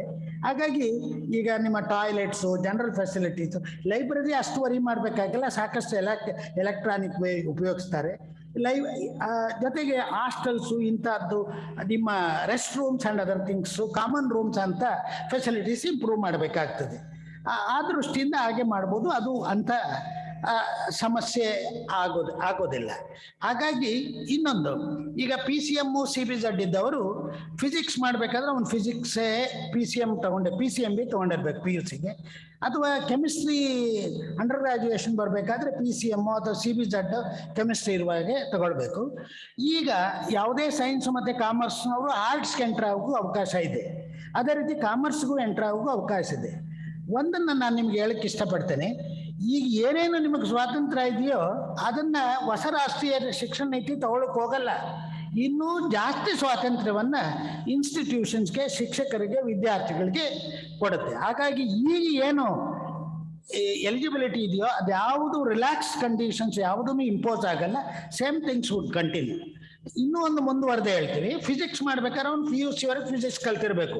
BSc ಫಿಸಿಕ್ಸ್ ಮಾಡಬೇಕಾದ್ರೆ ಅದಕ್ಕೆ ಬದಲು ಅವ್ನು ಫಿಸಿಕ್ಸ್ ಸ್ಟಡಿ ಮಾಡದೇ ಇದ್ರು ನಾನು ಫಿಸಿಕ್ಸ್ನಲ್ಲೇ ಅಂಡರ್ ಗ್ರಾಜುಯೇಟ್ ಡಿಗ್ರಿ ಮಾಡ್ತೀನಿ ಅನ್ನೋದಾದರೆ ಆ ಫೌಂಡೇಶನ್ ಕೋರ್ಸ್ನ ಆ ಡಿಪಾರ್ಟ್ಮೆಂಟ್ ಪ್ರಿಸ್ಕ್ರೈಬ್ ಮಾಡಿದ್ರೆ ಅದನ್ನು ಅವ್ನು ಕಲ್ತು ಬಂದರೆ ಅದನ್ನು you should allow him to do degree in physics. ಅಂದರೆ ಈ ರೀತಿ ಎಲ್ಲ ಪ್ರಾಕ್ಟಿಕಬಲ್ ಇದೆಯಾ ಅಂತ. ಇನ್ನೊಂದು ವಿಷಯ ನಮಗೆ ಗೊತ್ತಿದೆ, ಫಿಸಿಕ್ಸ್ ಮಾಡೋರಿಗೆ ಗೊತ್ತಿದೆ, ಫಿಸಿಕ್ಸ್ ತಗೊಂಡವನಿಗೆ ಮ್ಯಾಥಮೆಟಿಕ್ಸ್ ನಾಲೆಡ್ಜು ಸಾಕಷ್ಟು ಇರಬೇಕಾಗ್ತದೆ. ಹಾಗಾಗಿ ವಿದ್ಯಾರ್ಥಿಗೆ ನೀವು ಕೌನ್ಸಿಲಿಂಗ್ ಮಾಡಬೇಕಾಗಿದೆ. ನೀನು ಇವೆಂಚುವಲ್ ಆಗಿ ಫಿಸಿಕ್ಸನ್ನು ಕಲಿಬೇಕಾದ್ರೆ ನಿನಗೆ ಮ್ಯಾಥಮೆಟಿಕ್ಸ್ನ ಜ್ಞಾನ ಸಾಕಷ್ಟು ಬೇಕಾಗ್ತದೆ. ನೀನು ಮ್ಯಾಥಮೆಟಿಕ್ಸನ್ನು ಮೈನರ್ ಆಗಿ ಚೂಸ್ ಮಾಡೋದು ನಿನಗೆ ಒಳ್ಳೆಯದು ಅಂತ. ಒಂದು ವೇಳೆ ಬೇಡ, ನಾನು ಮೈನರ್ ಬೇರೆನೇ ತಗೊಳ್ತೀನಿ ಅಂದರೆ ಫಿಸಿಕ್ಸ್ ಬೇಕಾದ ಮ್ಯಾಥಮೆಟಿಕ್ಸನ್ನ ಆತ ಕಲೀಲೇಬೇಕಾಗುತ್ತೆ. ಅಡಿಷನಲ್ ಕೋರ್ಸಸ್ ತಗೊಂಡು ಕಲಿಬೇಕಾಗ್ತದೆ. ಓಕೆ, ಅದನ್ನು ಆತನಿಗೆ ಮನದಟ್ಟು ಮಾಡಬೇಕಾಗತ್ತೆ. ಅಥವಾ ಓಪನ್ ಎಲೆಕ್ಟಿವ್ ಆಗಾದ್ರೂ ಮ್ಯಾಥಮೆಟಿಕ್ಸ್ನ ನೀವು ಟೀಚ್ ಮಾಡಬೇಕಾಗತ್ತೆ. ಇಲ್ಲೇ ಇದ್ರೆ ಫಿಸಿಕ್ಸ್ ಬೇಕಾದ ಮ್ಯಾಥಮೆಟಿಕ್ಸ್ನ ಕೋರ್ ಪಾರ್ಟ್ ಫಿಸಿಕ್ಸ್ನಾಗಿ ನೀವು ಡಿಸೈನ್ ಮಾಡಿ ಟೀಚ್ ಮಾಡಬೇಕಾದ ಅವಶ್ಯಕತೆ ಇದೆ. ಈ ಎಲ್ಲ ಸ್ವಾತಂತ್ರ್ಯವನ್ನು ನಾವು ಸಬ್ಜೆಕ್ಟ್ ಕಮಿಟೀಸ್ಗೆ ಬಿಟ್ಟಿದ್ದೀವಿ. ಮೊದಲು ನಾವು ಫ್ಯಾಕಲ್ಟಿ ವೈಸ್ ಕಮಿಟೀಸ್ ಮಾಡಿದ್ವಿ. ಒಂದು ಕರಿಕ್ಯುಲಮ್ ಫ್ರೇಮ್ವರ್ಕ್ನ ನನ್ನ ಕಮಿಟಿನಲ್ಲಿ ಒಂದು ಸಬ್ ಕಮಿಟಿ ಇತ್ತು, ಅದು ಒಂದು ರಿಪೋರ್ಟ್ ಕೊಡ್ತು. ಆ ರಿಪೋರ್ಟ್ನ ಆಧಾರದ ಮೇಲೆ subject wise committees curriculum framework ಮಾಡಿದ್ದು. ಅದನ್ನೆಲ್ಲ ಕನ್ಸಾಲ್ಡೇಟ್ ಮಾಡಿ we have arrived at general programme structure ಹೇಗಿರಬೇಕು ಅಂತ ಅದನ್ನು ನಾನು ಡಿಸ್ಕಸ್ ಮಾಡೋಕ್ಕೆ ಹೋಗ್ತಿದ್ದೀನಿ. ಟೈಮನ್ನು ನಾನು ಗಮನದಲ್ಲಿ ಇಟ್ಕೊಳ್ಬೇಕು. ಆವಾಗ ಅದನ್ನು ಸ್ಟ್ರಕ್ಚರ್ನ ಮಾಡಿಕೊಂಡು ಜನರಲೈಸ್ ಮಾಡಿದ್ವಿ. ಆ ಸ್ಟ್ರಕ್ಚರ್ನ ಉಪಯೋಗಿಸ್ಕೊಂಡು ಸಬ್ಜೆಕ್ಟ್ನವರು ಕರಿಕ್ಯುಲಮ್ನ ಡಿಸೈನ್ ಮಾಡಿ ಕಂಟೆಂಟ್ಸನ್ನು ಡ್ರಾಫ್ಟ್ ಮಾಡಬೇಕು. ಅದರ ಜವಾಬ್ದಾರಿ ನಾವು ಸಬ್ಜೆಕ್ಟ್ ವೈಸ್ ಕಮಿಟೀಸ್ ಕೊಟ್ಟಿದ್ದೀವಿ. ಈ ಕಮಿಟೀಸನ್ನು ನಾವು ಮಾಡುವಾಗ ಎಲ್ಲ ವಿಶ್ವವಿದ್ಯಾನಿಲಯಗಳಿಂದ ಪ್ಯಾನೆಲ್ಸ್ ಆಫ್ ಪ್ರೊಫೆಸರ್ಸ್ನ ತೆಗೆದುಕೊಂಡಿದ್ದೀವಿ. ಇಂಜಿನಿಯರಿಂಗ್ ಫ್ಯಾಕಲ್ಟಿನಲ್ಲಿ ನಾವು ಮಾಡ್ಲಿಕ್ಕೆ ಹೋಗಲ್ಲ. ಆ ಸ್ವಾತಂತ್ರ್ಯವನ್ನು ನಾವು VTU ವೈಸ್ ಚಾನ್ಸಲರ್ಗೆ ಕೊಟ್ಟಿದ್ದೇವೆ. ಆ VTUಯಿಂದ ಸಮ್ ಗೈಡ್ಲೈನ್ಸ್ ಬರಬೇಕು ಅಂತ. ಉಳಿದೆಲ್ಲ ಸಬ್ಜೆಕ್ಟ್ಸ್ನ ಕಮಿಟಿನ ಮಾಡಿದ್ದೀವಿ. ಹಾಗಾಗಿ ಎಲ್ಲ ವಿಶ್ವವಿದ್ಯಾನಿಲಯಗಳ ರೆಪ್ರೆಸೆಂಟೇಟಿವ್ಸ್ ಇರುವಾಗ ನೋಡ್ಕೊಂಡಿದ್ದೀವಿ. ಅದರ ಜೊತೆಗೆ ಡಿಗ್ರಿ ಕಾಲೇಜಿನ ರೆಪ್ರೆಸೆಂಟೇಟಿವ್ಸ್ನು ನಾವು ಅಲ್ಲಿ ಹಾಕಿದ್ವಿ. ಡೈರೆಕ್ಟರೇಟ್ ಆಫ್ ಕಾಲೇಜಿಯೇಟ್ ಎಜುಕೇಷನಿಂದ ಗ್ರಡೇಷನ್ ಲಿಸ್ಟ್ ತಗೊಂಡು ಸಾಧ್ಯವಾದ ಮಟ್ಟಿಗೆ ನೇಮ್ಸನ್ನು ಮಾಡಿದ್ವಿ. ಅದರಲ್ಲಿ ನೀವು 600 ಕಮಿಟಿ ಮಾಡುವಾಗ ಯಾರನ್ನೇ ಆಗಲಿ ಹ್ಯಾಂಡ್ ಪಿಕ್ ಮಾಡಲಿಲ್ಲ, ಸಮ್ ಕ್ರೈಟೀರಿಯಾನ ಮಾಡಿದ್ದೇವೆ. ಅಂಥದ್ದನ್ನು ಮಾಡಿ ಆ ಕಮಿಟೀಸ್ ಮಾಡುವಾಗ ಇಯರ್ ಆ್ಯಂಡ್ ಡೇರ್ ಸಮ್ ಲ್ಯಾಕುನ ಇರ್ಬೋದು. ಯಾಕಂದರೆ ಅಷ್ಟು ಕಮಿಟೀಸನ್ನು ಮಾಡುವಾಗ ನಾವು ಇರುವ 4-5 ಸ್ಟಾಫ್ನಲ್ಲಿ ನಾವು ವರ್ಕ್ ಮಾಡಬೇಕಾಗ್ತು. ಹಾಗಾಗಿ ಓವರ್ ಆಲ್ ರೆಪ್ರೆಸೆಂಟೇಷನ್ ಬರುವಾಗೆ ನೋಡ್ಕೊಂಡಿದ್ವಿ. ಆ ಸಬ್ಜೆಕ್ಟ್ ಕಮಿಟಿ ಚೇರ್ಪರ್ಸನ್ ಎಲ್ಲ ಸಭೆಯನ್ನು ಮಾಡಿ ನಾನು ಸಂಪೂರ್ಣ ವಿವರವನ್ನು ಅವರಿಗೆ ಕೊಟ್ಟಿದ್ದೇನೆ. ನೀವು ಎಲ್ಲ ಸಬ್ಜೆಕ್ಟ್ ಕಮಿಟೀಸನ್ನು ಎಲ್ಲ universities board of studies chairperson, both UG and PG boards of studies chairperson ಜೊತೆ ಮೀಟಿಂಗ್ ಮಾಡಿ ಯಾವ ವಿಶ್ವವಿದ್ಯಾಲಯಗಳಲ್ಲಿ ಏನೇನು ಕೋರ್ಸ್ಗಳು ಚಾಲನೆಯಲ್ಲಿದೆ, ಅವರ ರಿಕ್ವೈರ್ಮೆಂಟ್ ಏನು ಅದನ್ನು ತಿಳ್ಕೊಳ್ಳಿ. ಒಂದು ವೇಳೆ ನಿಮ್ಗೆ ಇನ್ನೇನಾದರೂ ಎಕ್ಸ್ಪರ್ಟೈಸ್ ಬೇಕಾದರೆ ಅನಿವಾರ್ಯ ಕಾರಣಗಳಿಂದ ಅಲ್ಲಿ ಯಾರು ಅದನ್ನು ರೆಪ್ರೆಸೆಂಟ್ ಮಾಡುವ ಸದಸ್ಯರಿಲ್ಲದೆ ಇದ್ದರೆ ಅವರನ್ನು ನೀವು ಆಹ್ವಾನಿತರಾಗಿ ತೆಗೆದುಕೊಂಡು ಅವರ ಸಲಹೆಯನ್ನು ತೆಗೆದುಕೊಳ್ಳಿ. ನೀವು ಮಾಡೆಲ್ ಕರಿಕ್ಯುಲಮ್ ಮಾಡೋದ್ರ ಜೊತೆಗೆ ಆಯಾ ವಿಶ್ವವಿದ್ಯಾಲಯಗಳು ಈಗಲೇ ಅವರ ಕೆಲಸವನ್ನು ಪ್ರಾರಂಭ ಮಾಡಲಿ. ಅವರನ್ನು ಅವರ ಡಿಸೈನ್ ಕರಿಕ್ಯುಲಮ್ನ ಫ್ರೇಮ್ ಮಾಡಿ ಕಂಟೆಂಟ್ಸನ್ನು ಡ್ರಾಫ್ಟ್ ಮಾಡಲಿ. ನೀವು ಕೋಆರ್ಡಿನೇಷನಿಂದ ಮಾಡಿ. ನೀವು ಮಾಡೆಲ್ ಕರಿಕ್ಯುಲಮ್ ಫ್ರೇಮ್ವರ್ಕ್ ಅಂತ ಸಬ್ಮಿಟ್ ಮಾಡುವುದಕ್ಕೆ ಎಲ್ಲ ವಿಶ್ವವಿದ್ಯಾನಿಲಯಗಳು ಅವರವರ ಸಿಲೆಬಸ್ ಜೊತೆ ರೆಡಿ ಇರಬೇಕು. ಆ ರೀತಿ ಕೋಆರ್ಡಿನೇಷನ್ ಮಾಡಲಿಕ್ಕೆ ನಾವು ಎಲ್ರಿಗೂ ಸೂಚನೆಯನ್ನು ಕೊಟ್ಟಿದ್ದೇವೆ. ನೀವು ಯಾವುದೇ ಒಂದು ಸಬ್ಜೆಕ್ಟ್ ತಗೊಂಡು ಅದನ್ನು ಕರಿಕ್ಯುಲಮ್ ಡಿಸೈನ್ ಮಾಡುವಾಗ ಈ ಒಟ್ಟು 5 ವರ್ಷಕ್ಕೆ ಹೇಗಿರಬೇಕು ಆ ಪೇಪರ್ ಆ ಸಬ್ಜೆಕ್ಟ್ನಲ್ಲಿ ಅನ್ನೋದನ್ನು ನೀವು ಮೊದಲು ಡಿಸೈಡ್ ಮಾಡಬೇಕು. Subject committees 5 years. ಆ 5 ಇಯರ್ಸಿಗೆ ಡಿಸೈನ್ ಮಾಡಿದ ಮೇಲೆ ನಿಮಗೆ ಸ್ವಾತಂತ್ರ್ಯ ಇದೆ. 3+2 ಆಗಿ ನೀವು ರನ್ ಮಾಡ್ಬೋದು ಒಂದು ಪ್ರೋಗ್ರಾಮ್ನ. 3 ವರ್ಷದ ಡಿಗ್ರಿ, 2 ವರ್ಷದ ಆನರ್ಸ್ ಡಿಗ್ರಿ ಅಂತ. ಅಥವಾ 4 years honours degree, 1 year masters degree ಅಂತ ಮಾಡ್ಬೋದು. 4 ಇಯರ್ಸ್ ಆನರ್ಸ್ ಡಿಗ್ರಿ ಮಾಡುವ ಅದನ್ನ ಅನುಕೂಲ ಏನಂದರೆ 4 years honours degree with research component ಇದ್ದರೆ ವಿದ್ಯಾರ್ಥಿ ನೇರವಾಗಿ ಡಾಕ್ಟರಲ್ ಪ್ರೋಗ್ರಾಮ್ಗೆ ಸೇರ್ಬೋದು. ಮಾಸ್ಟರ್ಸ್ PhD ಮಾಡುವ ಇಚ್ಛೆ ಇರೋರು ಯಾರು ಮಾಸ್ಟರ್ಸ್ ಡಿಗ್ರಿ ಮಾಡುವ ಅವಶ್ಯಕತೆ ಇಲ್ಲ. 1 ವರ್ಷ ನಿಮಗೆ ಸೇವ್ ಆಗುತ್ತೆ. ರಿಸರ್ಚ್ ಕಾಂಪೋನೆಂಟ್ ಇರಬೇಕು, ಒಂದು ಪ್ರಾಜೆಕ್ಟ್ ವರ್ಕನ್ನು ಮಾಡಿರಬೇಕು. ಹಾಗಾಗಿ PhD ಮಾಡೋರು ಮಾಸ್ಟರ್ ಡಿಗ್ರಿ ಮಾಡಬೇಕಾಗಿಲ್ಲ. UGC ಅಥವಾ ಮುಂದೆ ಬರುವ NHERC ರೆಗ್ಯುಲೇಷನ್ನ ಮಾಡಿಫೈ ಮಾಡುತ್ತೆ. ಈಗಿರುವ ಮಾಸ್ಟರ್ ಡಿಗ್ರಿ 55% ಪ್ಲಸ್ PhD ಬದಲಾಗಿ under graduate degree 4 years undergraduate degree with research component plus PhD ಇದ್ರೆ that would be the requirement for appointment of assistant professors. ಇನ್ನೊಂದು ಅಂಶವನ್ನು ನಾನು ತಮ್ಮ ಮುಂದೆ ತರಲಿಕ್ಕೆ ಇಷ್ಟಪಡ್ತೇನೆ. ಹಾಗೆ ಎಲಿಜಿಬಿಲಿಟಿ PhD ಚೇಂಜ್ ಆಗುತ್ತೆ. ಈಗಿರುವ ಮಾಸ್ಟರ್ ಡಿಗ್ರಿ ಹೋಲ್ಡರ್ಸ್ ಜೊತೆಗೆ 4 ಇಯರ್ಸ್ ಅಂಡರ್ ಗ್ರಾಜ್ಯುಯೇಟ್ ಡಿಗ್ರಿ ಅವರು PhDಗೆ ಎಲಿಜಿಬಲ್ ಆಗ್ತಾರೆ.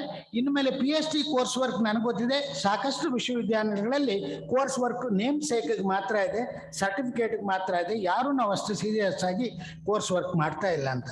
ಹಾಗಾಗಿ 2 ಸೆಮೆಸ್ಟರ್ ಕೋರ್ಸ್ ವರ್ಕ್ ಇರುತ್ತೆ ಮುಂದಿನ PhD ಪ್ರೋಗ್ರಾಮ್ನಲ್ಲಿ. ಯಾರೇ ಆಗಲಿ ಕೋರ್ಸ್ ವರ್ಕ್ ಮುಗಿದ ತಕ್ಷಣ ನಾನು PhD ಮಾಡಲಿಕ್ಕೆ ಇಚ್ಛೆ ಇಲ್ಲದೆ ಇದ್ರೆ ಎಕ್ಸಿಟ್ ಆಪ್ಷನ್ ತಗೊಳ್ಬೋದು, ಮಾಸ್ಟರ್ ಡಿಗ್ರಿ ಬರುತ್ತೆ. ಹಾಗಾಗಿ ಇಂಟಿಗ್ರೇಟೆಡ್ PhD-ನಲ್ಲೂ ಎಕ್ಸಿಟ್ ಆಪ್ಷನ್ ಆಗಿ ಮಾಸ್ಟರ್ ಡಿಗ್ರಿ ಪಡ್ಕೊಳ್ಬೋದು. ಅಲ್ಲೂ ಒಂದು ರೀತಿ ಎಕ್ಸಿಟ್ ಆಪ್ಷನ್ ಇದೆ, ರೀಜಾಯಿನ್ ಪ್ರಾಜೆಕ್ಟ್ ವರ್ಕ್ ಕಂಪ್ಲೀಟ್ ಮಾಡಿ ಪುನಃ you get the PhD degree. That possibilities, that is the flexibility that you enjoy in the new education policy. ಹಾಗಾಗಿದೆ. ಆ 2 ವರ್ಷದ 2 ಸೆಮೆಸ್ಟರ್ ಕೋರ್ಸ್ ವರ್ಕ್ನಲ್ಲಿ PhD, it is equivalent to masters degree, 1 year masters degree. Teacher education part, pedagogy part ಬಹಳ ಪ್ರಮುಖವಾಗಿ ಬರುತ್ತೆ. ಇನ್ನೊಂದು ವಿಷಯವನ್ನು ಅವರು ಸಾಕಷ್ಟು ಪ್ರದೀಪ್ ಹೇಳ್ತಿದ್ರು, ಆ ವಿಷಯವನ್ನು ತಮ್ಮ ಮುಂದೆ ಹೇಳೋದಕ್ಕೆ ಮರೆತರಂತ ಕಾಣುತ್ತೆ. Pedagogy is very important. Experiential learning is an important component of new education policy. ಅಂದರೆ ಅದರಲ್ಲಿ application of knowledge, problem solving, critical thinking, higher order thinking, ಇದ್ರ ಕಡೆಗೆ ಸಾಕಷ್ಟು ಒತ್ತು ಕೊಡಬೇಕಾಗತ್ತೆ. ಸಾಮಾನ್ಯವಾಗಿ formative assessment, continuous assessment, instead of rote learning, instead of testing the memory, ಅವನ understanding level check ಮಾಡಬೇಕು. ಫಾರ್ಮೇಟಿವ್ ಅಸೆಸ್ಮೆಂಟ್ಗೆ ನಾವು ಮಾಡಬೇಕು. ಟು ಬಿಗಿನ್ ವಿತ್ 30-70 ಹೋದ್ರೂ ನಂತರ 40-60, 50-60-40 ಆ ಸ್ಟೇಜಿಗೆ ನಾವು ರೀಚ್ ಆಗಬೇಕು. ಅಂದರೆ 60 ಫಾರ್ ಇಂಟರ್ನಲ್ಸ್ಮೆಂಟ್, 40% ಫಾರ್ ಟರ್ಮ್ ಅಂಡ್ ಎಕ್ಸಾಮಿನೇಷನ್ಸ್. ಆ ಎಕ್ಸ್ಟೆಂಟ್ಗೆ ಎಲ್ಲ ಟ್ರಾನ್ಸ್ಫಾರ್ಮೇಷನಲ್ ಬದಲಾವಣೆಗಳು, ಚೇಂಜಸ್ಸು ಆಗಬೇಕಾಗಿದೆ. ಹಾಗಾಗಿ ಇಷ್ಟನ್ನು ಹೇಳಿ ನಾನು ಉಳಿದ ವಿಷಯಗಳನ್ನು, ಸ್ಟ್ರಕ್ಚರನ್ನು ನಾನು ತೆಗೆದುಕೊಳ್ತೇನೆ. ಆವಾಗ as and when I get something, ಅದನ್ನು I will try to explain.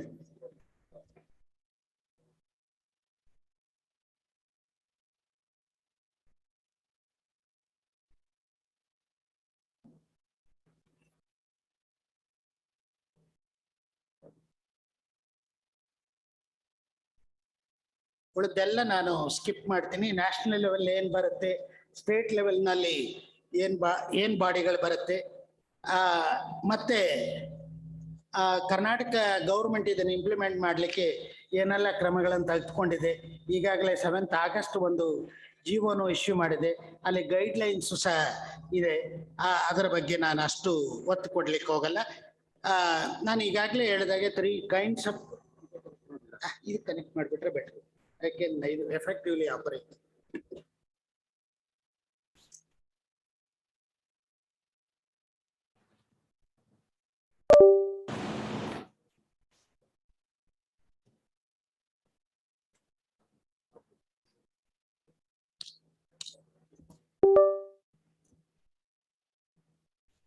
ಆಮೇಲೆ 3 ವರ್ಷ ಅಥವಾ 4 ವರ್ಷದ ಡಿಗ್ರಿ ಅಂತ ಹೇಳಿದೆ. ಅದು ಆಪ್ಷನ್ ಅಲ್ಲ. Preferred option is 4 years degree. Without any difficulty institution can run 4 years programme. Monitor ಬರುತ್ತಾ? ಬರಲಿ, ನಾನು ಹಾಕೊಂಡು ನೋಡ್ತಿರ್ತೀನಿ, no problem. Karnataka state higher education council NEP 2020 ಅನ್ನೋ ಸ್ಲೈಡ್ಸ್ ಹೋಗ್ಬೇಕು ಇಮಿಡಿಯೇಟ್ ಆಗಿ.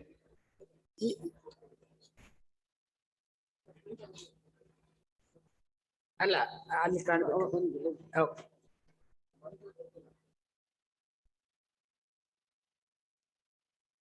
ಟೈಮ್ ಕನ್ಸ್ಟ್ರೆಂಟ್ಸ್ ಇರೋದ್ರಿಂದ ನಾನು ಇಲ್ಲೇ ಕನೆಕ್ಟ್ ಮಾಡ್ಕೊಂಡ್ಬಿಟ್ರೆ ಯಾವ್ದು ಬೇಕೋ ಅದನ್ನು ಸ್ಕಿಪ್ ಮಾಡಿ I can go back and go forward. ಹಾಗಾಗಿ that way better. That is the reason I carried my laptop.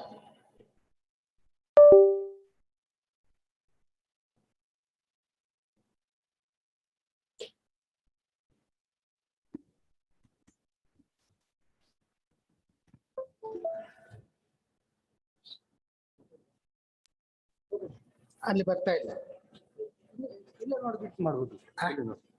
ಅಲ್ಲಿ ಕಾಣ್ಬೇಕಲ್ಲ ಅವ್ರಿಗೆ. ಬರ್ತಾ ಇದೆ ಈಗ. ಓಕೆ, ಬರ್ತಾ ಇದೆ. ಓಕೆ, 3 ಟೈಪ್ ಆಫ್ ಇನ್ಸ್ಟಿಟ್ಯೂಷನ್ಸ್ ನಾನು ಈಗಾಗಲೇ ಹೇಳಿದೆ. 3 ವರ್ಷ ಅಥವಾ 4 ವರ್ಷ ಡಿಗ್ರಿದು ಹೇಳಿದೆ. ಆಪ್ಷನ್ ಇಲ್ಲ ಅಂತ ಹೇಳಿದೆ. ಹಾಗಾಗಿ 1 year ಮಾಸ್ಟರ್ ಡಿಗ್ರಿ ಇರುತ್ತೆ, 2 years ಮಾಸ್ಟರ್ ಡಿಗ್ರಿ ಇದೆ ಅಂತ ಹೇಳಿದೆ. ಇನ್ನೊಂದು, ಈಗ ಲೈಬ್ರರಿ ಸೈನ್ಸ್ ಅಂತ ಸಬ್ಜೆಕ್ಟು ಈಗ ಡಿಗ್ರಿನಲ್ಲಿಲ್ಲ, ಮಾಸ್ಟರ್ಸ್ನಲ್ಲಿ ಮಾತ್ರ ಇದೆ. ಅಂಥವ್ರು ಏನು ಮಾಡ್ಬೋದು ಅಂದರೆ 4 ವರ್ಷ ಡಿಗ್ರಿಗೆ ಸೇರಿದ್ರು 3 ವರ್ಷ ಡಿಗ್ರಿ ಎಕ್ಸಿಟ್ ಆಪ್ಷನ್ ತೊಗೊಂಡು 2 years ಲೈಬ್ರರಿ ಸೈನ್ಸ್ ಅಂತದ್ದು. ಈಗ MBAಗೆ ಎಲ್ಲರೂ ಎಲಿಜಿಬಲ್ ಇದ್ದಾರೆ. ಯಾವುದೇ ಡಿಗ್ರಿ ಮಾಡಿದವರು MBA ಮಾಡ್ಬೋದು. ಆವಾಗ 3 years ಡಿಗ್ರಿನಲ್ಲಿ ಎಕ್ಸಿಟ್ ಆಪ್ಷನ್ ತಗೊಂಡು ನೀವು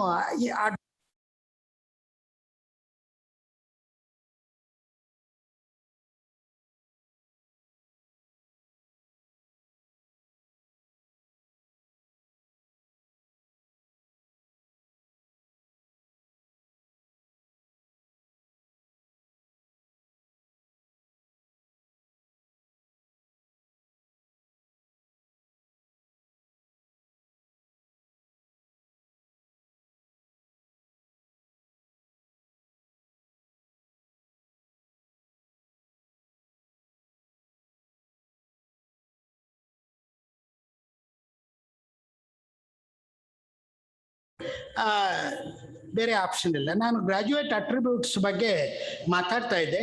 ಗ್ರಾಜ್ಯುಯೇಟ್ ಅಟ್ರಿಬ್ಯೂಟ್ಸ್ ಅಂದರೆ higher education landscape as you know is shifting towards the role of higher education institutions in producing employable graduates, okay, to feed national prosperity in the emerging knowledge economy. That is the main goal of the NEP 2020. Therefore, we have to enhance the generic graduate capabilities. At the same time, in addition to the subject expertise, we have to make right decisions. Therefore, our curriculum should be relevant, updated, it should be useful, and it should be whatever industry or business services require. ಈಗ competitive examination Pradeep ಒಂದು mention ಮಾಡಿದ್ರು, ನಾವು ಅಲ್ಲಿ ಬರುವ ಕ್ವಶನ್ಸ್ನು ನಾವು ಯೂನಿವರ್ಸಿಟಿನಲ್ಲಿ ಕೊಡುವ ಕ್ವಶನ್ಗಳಿಗೂ ತಾಳಿನೇ ಇರೋದಿಲ್ಲ. ಹಾಗಾಗಿ ಅದನ್ನು ನಾವು ಇನ್ಕಾರ್ಪೊರೇಟ್ ಮಾಡ್ಕೊಳ್ಬೇಕು. ಹಾಗಾಗಿ ನಾನೆಲ್ಲ ಸಬ್ಜೆಕ್ಟ್ ಕಮಿಟೀಸ್ಗೆ ಮನವಿ ಮಾಡ್ತೇನೆ, ಆ ಕಂಟೆಂಟ್ಸ್ಗೆ ಎಲ್ಲರೂ ನೋಡಿ ಅದನ್ನು ನಿಮ್ಮ ಸಬ್ಜೆಕ್ಟ್ಸ್ನಲ್ಲಿ ಇನ್ಕಾರ್ಪೊರೇಟ್ ಮಾಡ್ಕೊಳ್ಳಿ. ಈಗ ಫಾರ್ ಎಕ್ಸಾಂಪಲ್ ಅಡ್ವಾಂಟೇಜ್ ಅನ್ನೋದು NEP ಇದೆ ಬಗ್ಗೆ ಯಾರೇ ಒಬ್ಬರು ಕಾಂಪಿಟೇಟಿವ್ ಎಕ್ಸಾಮ್ ತಗೊಳ್ಳುವಾಗ ಜಾಗ್ರಫಿ ಹಿಸ್ಟ್ರಿ ವೆರಿ ಇಂಪಾರ್ಟೆಂಟ್ ಅಂದ್ಕೊಳ್ಳಿ. ಈ ಸೈನ್ಸ್ ಗ್ರಾಜ್ಯುಯೇಟನು ಜಾಗ್ರಫಿ ಸ್ಟಡಿ ಮಾಡೋಕೆ ಅವಕಾಶ ಇದೆ, ಹಿಸ್ಟ್ರಿ ಸ್ಟಡಿ ಮಾಡೋಕೆ ಅವಕಾಶ ಇದೆ.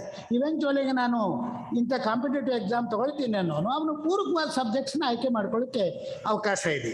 ಹಾಗೆ ಅದರ ಜೊತೆಗೆ ಹಾಗಾಗಿ ರೈಟ್ ಕರಿಕ್ಯುಲಮ್ ಆಗಬೇಕು. ನಾವು ಮಾಡೋ ಕರಿಕ್ಯುಲಮನ್ನು ಎಫೆಕ್ಟಿವ್ ಡೆಲಿವರ್ ಮಾಡಬೇಕಾದ್ರೆ ನಾವು ಕೇಪಬಲ್ ಆಗಿರಬೇಕು. ಹಾಗಾಗಿ ನಮ್ಮ ಟೀಚರ್ಸ್ಗೆ ಫ್ಯಾಕಲ್ಟಿ ಡೆವಲಪ್ಮೆಂಟ್ ಪ್ರೋಗ್ರಾಮ್ ಪ್ರಕಾರ we have to update them, we have to be on our toes to become relevant, to remain relevant. To remain relevant, we have to update ourselves. Okay, almost continues. ಹಾಗಾಗಿ ಇದನ್ನು ನಾನು life long learning ಅನ್ನೋ ವರ್ಡನ್ನು ನಮ್ಮ national education policy ಹೇಳುತ್ತೆ. ಯಾವಾಗೂ dynamic employment, ಈಗಿದ್ದ employment ನಾಳೆ ದಿವಸ it may not be there. ಅದು ಚೇಂಜ್ ಆದಾಗೆಲ್ಲ ನಾವು ನಾವೇನು ಮಾಡ್ತೀವಿ, ಹಿಂದೆ ಏನೋ ಒಂದು ಸಿಸ್ಟಮ್ ಇದ್ದೆ ಅದನ್ನೇ ಕಂಟಿನ್ಯೂ ಮಾಡ್ತಾ ಹೋಗ್ತೀವಿ.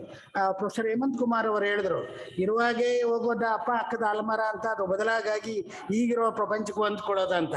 ಆಗ ಹೊಂದ್ಕೊಂಡು ರೆಲೆವೆಂಟ್ ಆಗಿ ಇರಬೇಕಾದ್ರೆ ನಾವು ಚೇಂಜ್ ಆಗಲೇಬೇಕು, ಬದಲಾವಣೆಗೊಳ್ಳಲೇಬೇಕು. ಯಾವುದೇ ಒಂದು ಬದಲಾವಣೆ ಆದಾಗ ಸ್ವಲ್ಪ ಅನಾನುಕೂಲಗಳು ಇದ್ದೇ ಇರ್ತವೆ. ಕೆಲವು ಅನುಕೂಲಗಳು ಬರ್ತವೆ, ಅನಾನುಕೂಲಗಳು ಇರ್ತವೆ.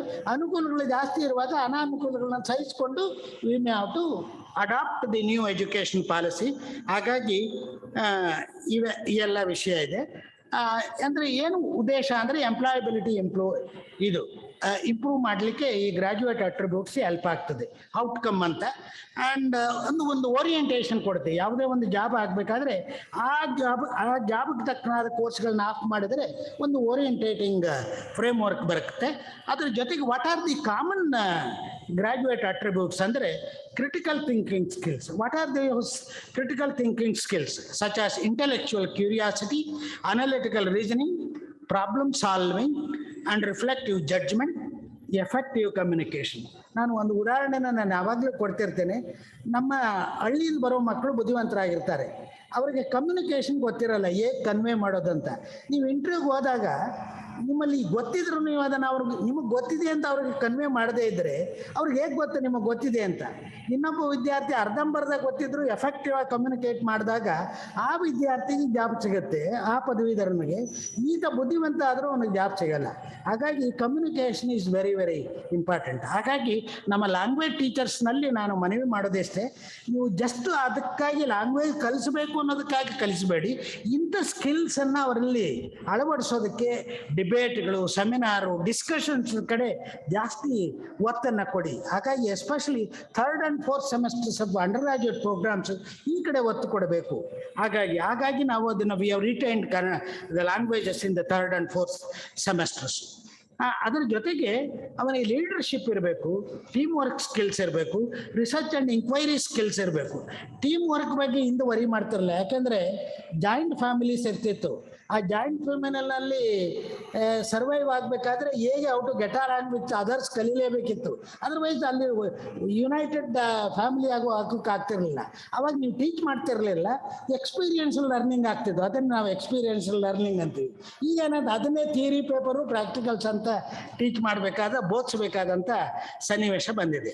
ಅದ್ರ ಜೊತೆಗೆ ಪ್ರಪಂಚದಲ್ಲಿ ಏನಾಗ್ತಿದೆ ಅನ್ನೋದನ್ನ ನನಗೆ ಅವೇರ್ನೆಸ್ ಇರಬೇಕಾಗತ್ತೆ. ಸೆಲ್ಫ್ ಅವೇರ್ನೆಸ್, ಸೆಲ್ಫ್ ಕಾನ್ಫಿಡೆನ್ಸ್ ಇರಬೇಕು, ಒಂದು ಧೈರ್ಯ ಇರಬೇಕು. ಯಾವುದೇ ಒಂದು ಸಮಸ್ಯೆಯನ್ನು ಫೇಸ್ ಮಾಡಬೇಕಾದ್ರೆ ಎಲ್ರಿಗೂ ಸಮಸ್ಯೆಗಳು ಬಂದೇ ಬರುತ್ತೆ, ನಮ್ಮ ಕೈಯಲ್ಲಿ ಏನೂ ಇರೋದಿಲ್ಲಲ್ಲ. ಅದನ್ನು ಎದುರಿಸೋದಕ್ಕೆ ನಾವು ತಯಾರಾಗಬೇಕಾಗತ್ತೆ. ನಮ್ಮ ಪದವೀಧರನ ಅದಕ್ಕೆ ತಯಾರು ಮಾಡಬೇಕಾಗತ್ತೆ, ಯುವಕರನ್ನ ಅದಕ್ಕೆ ತಯಾರು ಮಾಡಬೇಕಾಗತ್ತೆ. ಅವ್ನಿಗೆ ಸ್ವಾತಂತ್ರ್ಯ ಇರಬೇಕಾಗುತ್ತೆ, ಅವನಿಗೆ ಅಡ್ವೈಸ್ ಮಾಡಿ, ಬಟ್ ಡಿಸಿಷನ್ ತಗೊಳ್ಳೋದನ್ನು ಅವನಿಗೆ ಬಿಡಿ. ಪ್ರಾಸ್ ಅಂಡ್ ಕಾನ್ಸನ್ನು ಹೇಳಿ, ಫ್ಲೆಕ್ಸಿಬಿಲಿಟಿ ಆ್ಯಂಡ್ ಕ್ರಿಯೇಟಿವಿಟಿ, ಹೊಸದನ್ನು ಕಾಣೋದನ್ನು ಅವನಿಗೆ ಕಲಿಸ್ಬೇಕು. ಒಂದು ರೀತಿ ಅವ್ನು ಕನಸು ಕಾಣೋದನ್ನು ಕಲಿಬೇಕು. ಕನಸನ್ನು ನನಸು ಮಾಡಬೇಕಾದ್ರೆ ಏನು ಪ್ರಯತ್ನ ಪಡಬೇಕು ಅನ್ನೋ ಅವ್ನು ಥಿಂಕ್ ಮಾಡೋಕ್ಕೆ ಅವಕಾಶ ಕೊಡಿ. ಆವಾಗ ಅದು ತನ್ನಿಂದ ತಾನೇ ಇನೋವೇಷನ್ ರೂಪುಗೊಳ್ಳುತ್ತೆ. ಆ ಕಡೆ ಒತ್ತು ಕೊಡಬೇಕು ಅಂತ ಹೊಸ ರಾಷ್ಟ್ರೀಯ ಶಿಕ್ಷಣ ನೀತಿ ಹೇಳ್ತೀವಿ. ನೀವು ಯಾವುದೇ ಒಂದು ಸಬ್ಜೆಕ್ಟ್ನ ತಿಳುವಳಿಕೆ ಬೇಡ, ಅವನಿಗೆ ಯಾವುದೇ ಒಂದನ್ನು ಗ್ರಾಸ್ಪ್ ಮಾಡೋದು ಹೇಗೆ, ಅದನ್ನು ಇದು ಕಾಂಪ್ರಿಹೆಂಡ್ ಮಾಡಿಕೊಂಡು ಅಪ್ಲೈ ಮಾಡೋದು ಹೇಗೆ ಅಂತ ಗೊತ್ತಾದರೆ ಇನ್ನೊಂದನ್ನು ಅದೇ ರೀತಿ ಕಲಿತಾನೆ. ಅದನ್ನು ಕಲಿಸಿ ಮಕ್ಕಳಿಗೆ ಅದನ್ನು ಒಂದು ಟೂಲ್ ಆಗಿ ಉಪಯೋಗಿಸಿ ಅನ್ನೋದ್ರ ಕಡೆ ಒತ್ತು ಕೊಡುತ್ತೆ.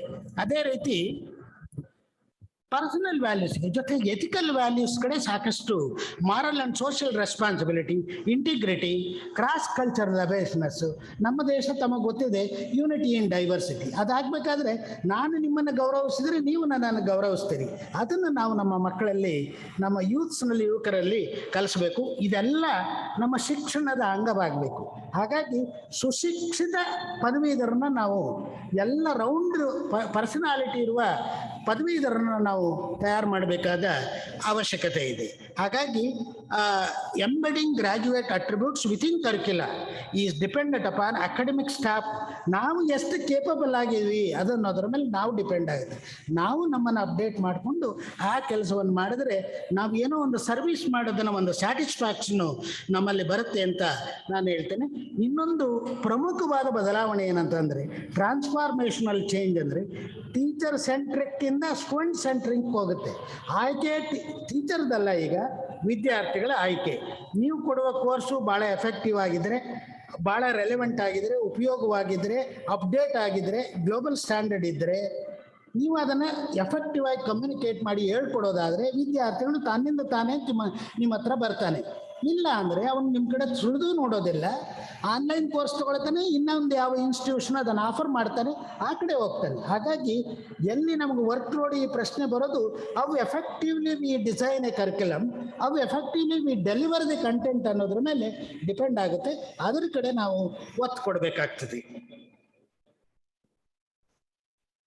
ಆಮೇಲೆ ಇದೆಲ್ಲ ಇದೆ. ಹಿಂದೆ ಸಾಕಷ್ಟು ತಕ್ಷಶಿಲಾ, ನಳಂದ ವಿಶ್ವವಿದ್ಯಾಲಯಗಳಿದ್ದು ಅವೆಲ್ಲ 64 ಕಲೆಗಳನ್ನು ಇಂಟಿಗ್ರೇಟ್ ಮಾಡ್ತಿದ್ರು. ಈಗ ಏನಂದರೆ ಮೇಯ್ನ್ ಸ್ಟ್ರೆಸ್ ಏನಂದರೆ ಆರ್ಟ್ಸ್ ಎಜುಕೇಷನ್ನ ಸ್ಟೆಮ್ ಜೊತೆಗೆ ಇಂಟಿಗ್ರೇಟ್ ಮಾಡಬೇಕಂತ. ಈಗ ಫಾರ್ ಎಕ್ಸಾಂಪಲ್ ನಾವು ಗ್ರ್ಯಾಜುಯೇಟ್ ಆದ್ರೂ, ಪೋಸ್ಟ್ ಗ್ರ್ಯಾಜುಯೇಟ್ ಆದ್ರೂ IT ಒಂದು ರಿಟರ್ನ್ ಕೊಡಬೇಕಾದ್ರೆ ಇನ್ನೊಬ್ಬರ ಮೇಲೆ ಡಿಪೆಂಡ್ ಆಗ್ತೀವಿ.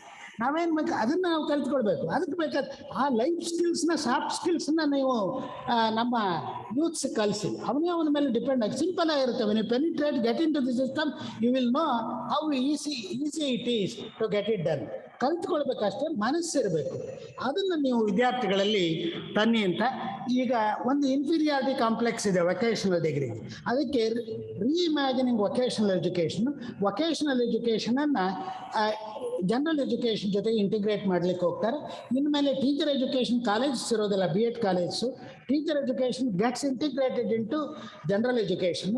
ಎಲ್ಲರೂ instead B.Ed colleges they will be departments of education in composite colleges. ಹಾಗೆ ಆಗ್ತದೆ. 4 years ಅಂಡರ್ ಗ್ರಾಜ್ಯುಯೇಟ್ ಡಿಗ್ರಿ ಆಗುತ್ತೆ. ನಮಗೆ ಒಳ್ಳೆ ಇನ್ಪುಟ್ ಬೇಕಾದರೆ ಹೈಯರ್ ಎಜುಕೇಷನ್ಗೆ ನಮ್ಮ ಸ್ಕೂಲ್ ಎಜುಕೇಷನ್ ಭಾಳ ಸ್ಟ್ರಾಂಗ್ ಆಗಿರಬೇಕು. ಅದಾಗಬೇಕಾದ್ರೆ ಸ್ಕೂಲ್ ಎಜುಕೇಷನ್ ನಮ್ಮ ಟೀಚರ್ಸು ಒಳ್ಳೆಯವರು ಇರಬೇಕು, ಒಳ್ಳೆಯ ನಾಲೆಡ್ಜ್ ಇರುವಂಥವ್ರಾಗಬೇಕು. ಹಾಗಾಗಿ ನ್ಯಾಷನಲ್ ಎಜುಕೇಷನ್ ಪಾಲಿಸಿ ಏನು ಹೇಳುತ್ತೆ ಅಂದರೆ by 2030 even to teach at the lowest level minimum qualification is 4 years honours degree in education. 4 years honours degree in education. ತಮಗೆ ಗೊತ್ತಿರುವ ಹಾಗೆ school education national education policy ಪ್ರಕಾರ 5+3+4 ಅಂತ, 5, 3, 3, 4. ಮೊದಲು ಫೌಂಡೇಶನ್ ಅಂತೇವೆ, ಪ್ರಿಪರೇಟರಿ ಅಂತೇವೆ, ಮಿಡ್ಲ್ ಅಂತೇವೆ, ಸೆಕೆಂಡ್ರಿ ಅಂತ ಹೇಳ್ತೇವೆ. ಈ 4 ಲೆವೆಲ್ಗೆ 4 ಲೆವೆಲ್ ಟೀಚರ್ಸ್ ಬೇಕು. ಫಸ್ಟ್ ಲೆವೆಲ್ನಲ್ಲಿ only general aspects, only lifes ಬಗ್ಗೆ, ಸ್ಕಿಲ್ಸ್ ಬಗ್ಗೆ ಕಲಿಸುವಂಥದ್ದು. ನೆಕ್ಸ್ಟು ಜನರಲ್ ಸೈನ್ಸ್, ಮ್ಯಾಥಮೆಟಿಕ್ಸ್ ಕಲಿಸೋದು. ಆಮೇಲೆ ಸೈನ್ಸ್ ಬೇರೆ ಅಥವಾ ಇದನ್ನು ಕಲಿಸೋದು, ಆಮೇಲೆ ಸಬ್ಜೆಕ್ಟ್ ವೈಸನ್ನು ಯು ಕ್ಯಾನ್ ಇಂಟ್ರೊಡ್ಯೂಸ್ ಟು ಆ ಲೆವೆಲ್ಗೆ ಟೀಚರ್ಸನ್ನು ನಾವು ತಯಾರು ಮಾಡಬೇಕು. ಹಾಗಾಗಿ ಟೀಚರ್ ಎಜುಕೇಷನ್ ಹೇಗಿರಬೇಕು ಅಂದರೆ, ಆ ಟೀಚರ್ ಎಜುಕೇಟರ್ನ ತಯಾರು ಮಾಡುವಾಗ ಅವನು ಈ ಸಬ್ಜೆಕ್ಟು ಮತ್ತು ಟೆಕ್ನಿಕ್ಸ್ ಆಫ್ ಟೀಚಿಂಗ್ ಅದನ್ನು ಪಡೆದಾಗಿನ ಸೈಡ್ ಬೈ ಸೈಡ್ ಕಲಿಬೇಕು. ಅದಕ್ಕೆ ನಾನು ಹೇಳಿದೆ 2 ಮೇಜರ್ ಸಬ್ಜೆಕ್ಟ್ಸ್ ಅನ್ನೋದನ್ನು ನಾನಿಲ್ಲಿ ಡೀಲ್ ಮಾಡ್ತೇನೆ. ಅದರಲ್ಲಿ ಅವನು ಒಂದು ಸಬ್ಜೆಕ್ಟು ತಗೊಳ್ಬೋದು, ಒಂದು teacher education. In fact physics, chemistry ಅಥವಾ ಹಿಸ್ಟ್ರಿ, ಎಕನಾಮಿಕ್ಸ್ ತೊಗೊಳೋಕೆ ಬದಲು ಅವನು ಒಂದು ಸಬ್ಜೆಕ್ಟ್ ತೊಗೊಳ್ಬೋದು, ಆರ್ಟ್ಸು ಸೈನ್ಸು, ಇನ್ನೊಂದು ಟೀಚರ್ ಎಜುಕೇಷನ್ ಟೆಕ್ನಿಕ್ಸ್ ಕಲಿತಾ ಹೋಗ್ಬೋದು.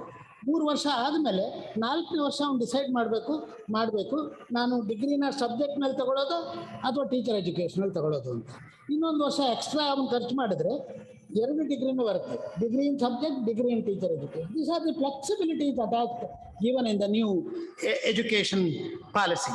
ಹಾಗಾಗಿ ಹೋಲಿಸ್ಟಿಕ್ ನೇಚರ್ ಬಗ್ಗೆ ಸಾಕಷ್ಟು ಅದು ಒತ್ತು ಕೊಡುತ್ತೆ.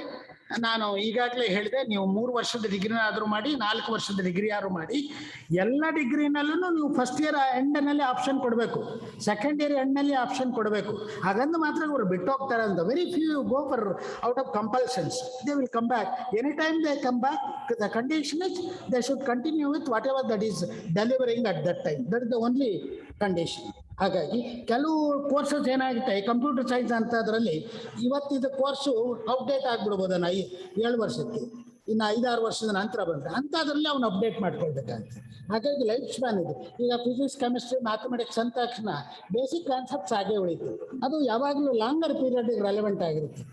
ಫಾಸ್ಟ್ ಚೇಂಜಿಂಗ್ ಕೋರ್ಸಸ್ನಲ್ಲಿ ಅದನ್ನು ಅಪ್ಡೇಟ್ ಮಾಡ್ಕೊಳ್ಬೇಕಾದ ಅವಶ್ಯಕತೆ ಇರುತ್ತೆ. ಹಾಗಾಗಿ ಈ 3 ವರ್ಷದ degree is virtually an exit option 4 years programme. ಹಾಗಾಗಿ ನೀವು 3 ಇಯರ್ಸು 4 ಇಯರ್ಸ್ ಕನ್ಕರೆಂಟ್ ಆಗಿ ಮಾಡಿದ್ರೂ ಕ್ಲಾಸ್ ಕಾಮನ್ ಮಾಡ್ಬೋದು ಫಸ್ಟ್ ಇಂದ 3rd ಇಯರ್. 4th ಇಯರ್ ಮಾತ್ರ it is optional. It is virtually first year of the master degree has been brought in year. It is in the interest of the students. ಇದನ್ನು ಒಂದು integrated ಆಗಿ ನಾವು ನೋಡಬೇಕು. 3 ವರ್ಷ ಇಲ್ಲಿ ಮಾಡಿ ಇನ್ನೊಂದು ವರ್ಷ ಅಲ್ಲೋಗೋದಕ್ಕಿಂತ 4 ವರ್ಷ ಒಂದರನ್ನೇ ಕಂಟಿನ್ಯೂಯಸ್ ಆಗಿ ಎಫೆಕ್ಟಿವ್ ಆಗಿ ಡೆಲಿವರ್ ಮಾಡಿದರೆ ಅದರ outcome would be much better. ಹಾಗಾಗಿ ಎಲ್ಲ ಇನ್ಸ್ಟಿಟ್ಯೂಷನ್ಸು ಇವೆಂಚುವಲ್ ಆಗಿ 4 ವರ್ಷದ ಆನರ್ಸ್ ಡಿಗ್ರಿ ಟ್ರಾನ್ಸ್ಫಾರ್ಮೇಷನ್ ಆಗೋದು ಎಲ್ಲರ ದೃಷ್ಟಿಯಿಂದ ಒಳ್ಳೆಯದು. ಅದರಿಂದ ಅಂಥ ಎಕನಾಮಿಕ್ ಎಕ್ಸ್ಪೆಂಡಿಚರ್ ಏನೂ ಇರೋದಿಲ್ಲ ಅಷ್ಟೇ. ಅದನ್ನು ಹೇಗೆ ಅರೇಂಜ್ ಮಾಡಬೇಕು, ಎಫೆಕ್ಟಿವ್ ಮ್ಯಾನೇಜ್ಮೆಂಟ್ ಅನ್ನೋದನ್ನ. ನೀವು ಯಾವುದೋ ಒಂದು ಸ್ಕಿಲ್ ಕೋರ್ಸ್ ಅದನ್ನು ಇಂಟ್ರೊಡ್ಯೂಸ್ ಮಾಡಿದರೆ ಅದಕ್ಕೊಬ್ಬ ಟೀಚರ್ನ ಅಪಾಯಿಂಟ್ ಮಾಡಬೇಕಾಗಿಲ್ಲ. You interact very strongly with industry, business houses, banks. ಅವರನ್ನು ನಿಮ್ಮ ರಿಸೋರ್ಸ್ ಪರ್ಸನ್ ಆಗಿ ಸೇರಿಸ್ಕೊಳ್ಳಿ.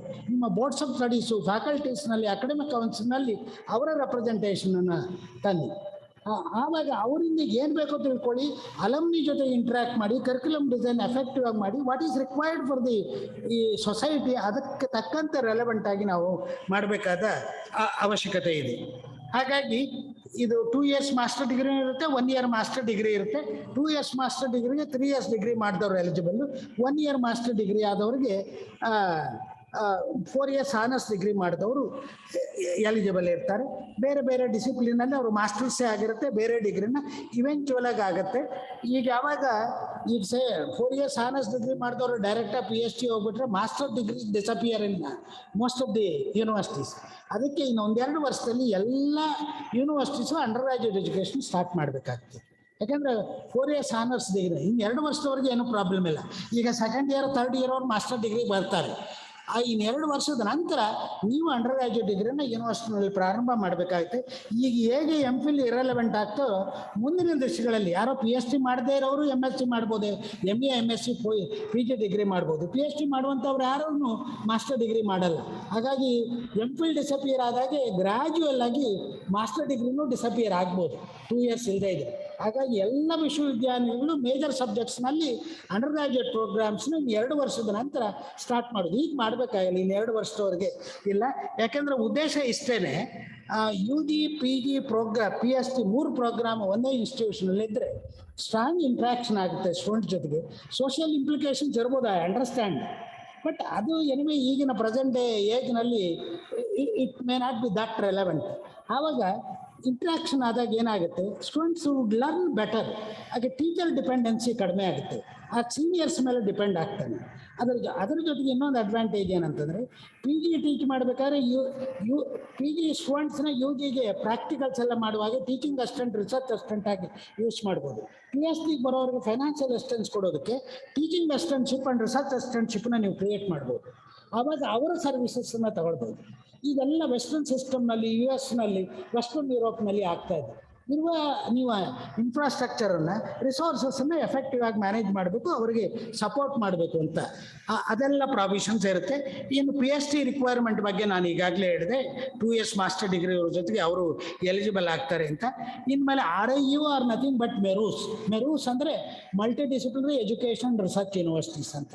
Like they are IITs standard ಬರೋನ್ನ ಮೆರೂಸ್ ಅಂತೀವಿ. ಮೆರೂಸ್ ಅಂದರೆ they are nothing but research intensive universities ಅಷ್ಟೇ. Highest global standard.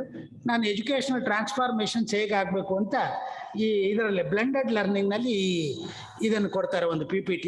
ಅದನ್ನು ತಮ್ಮ ಇದಕ್ಕೆ ತಂದೇನಿ. ಪಿಕ್ ಟೀಚರ್ಸ್ ನಾನು ಹೇಳಿದೆ, ನಾನು ಡೆಲಿವರ್ ಮಾಡುವ ಕೋರ್ಸು ರೆಲೆವೆಂಟ್ ಇಲ್ಲದೇ, ಉಪಯೋಗ ಇಲ್ಲದೇ ಇದ್ದರೆ, ಅದನ್ನು ನಾನು ಎಫೆಕ್ಟಿವ್ ಆಗಿ ಕಮ್ಯುನಿಕೇಷನ್ ಮಾಡೋಕ್ಕೆ ನನ್ನ ಕೆಪಾಸಿಟಿ ಇಲ್ಲದೇ ಇದ್ದರೆ ಅವ್ನು ನನ್ನ ಹತ್ರ ಬರಲ್ಲ.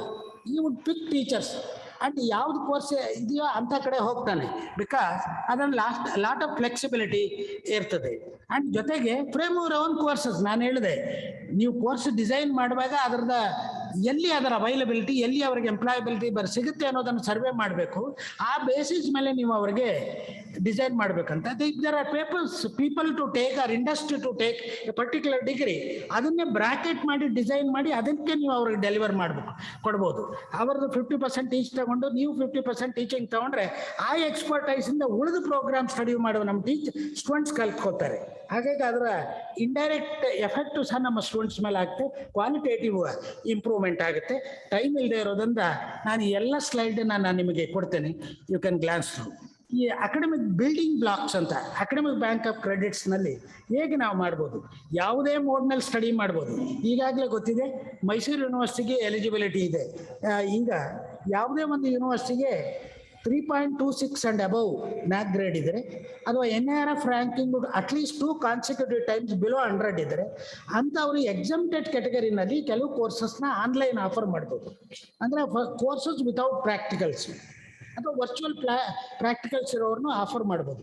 ಅಂಥವ್ರನ್ನ ಆಫರ್ ಮಾಡಲಿಕ್ಕೆ UGC DEP ಪ್ರಾವಿಷನ್ ಮಾಡಿದೆ. Under that university of Mysuru only 2 universities are eligible, Kuvempu and university of Mysuru. ಅದರಲ್ಲಿ ಅಂಥ ಕೋರ್ಸಸ್ ತಗೊಳ್ತಾರೆ. ಆ ಕೋರ್ಸಸ್ ತಗೊಳ್ಬೋದು. ಅದನ್ನು ತಗೊಳ್ಳೋಕ್ಕೆ ಅನುಕೂಲ ಇದೆ. ಅಪ್ ಟು 40% ಆಗ್ತೋಕೆ ಅಂಕ ಇದೆ. ಯಾವುದೇ ಕಾಂಬಿನೇಷನ್ ಬೇಕಿಲ್ಲ.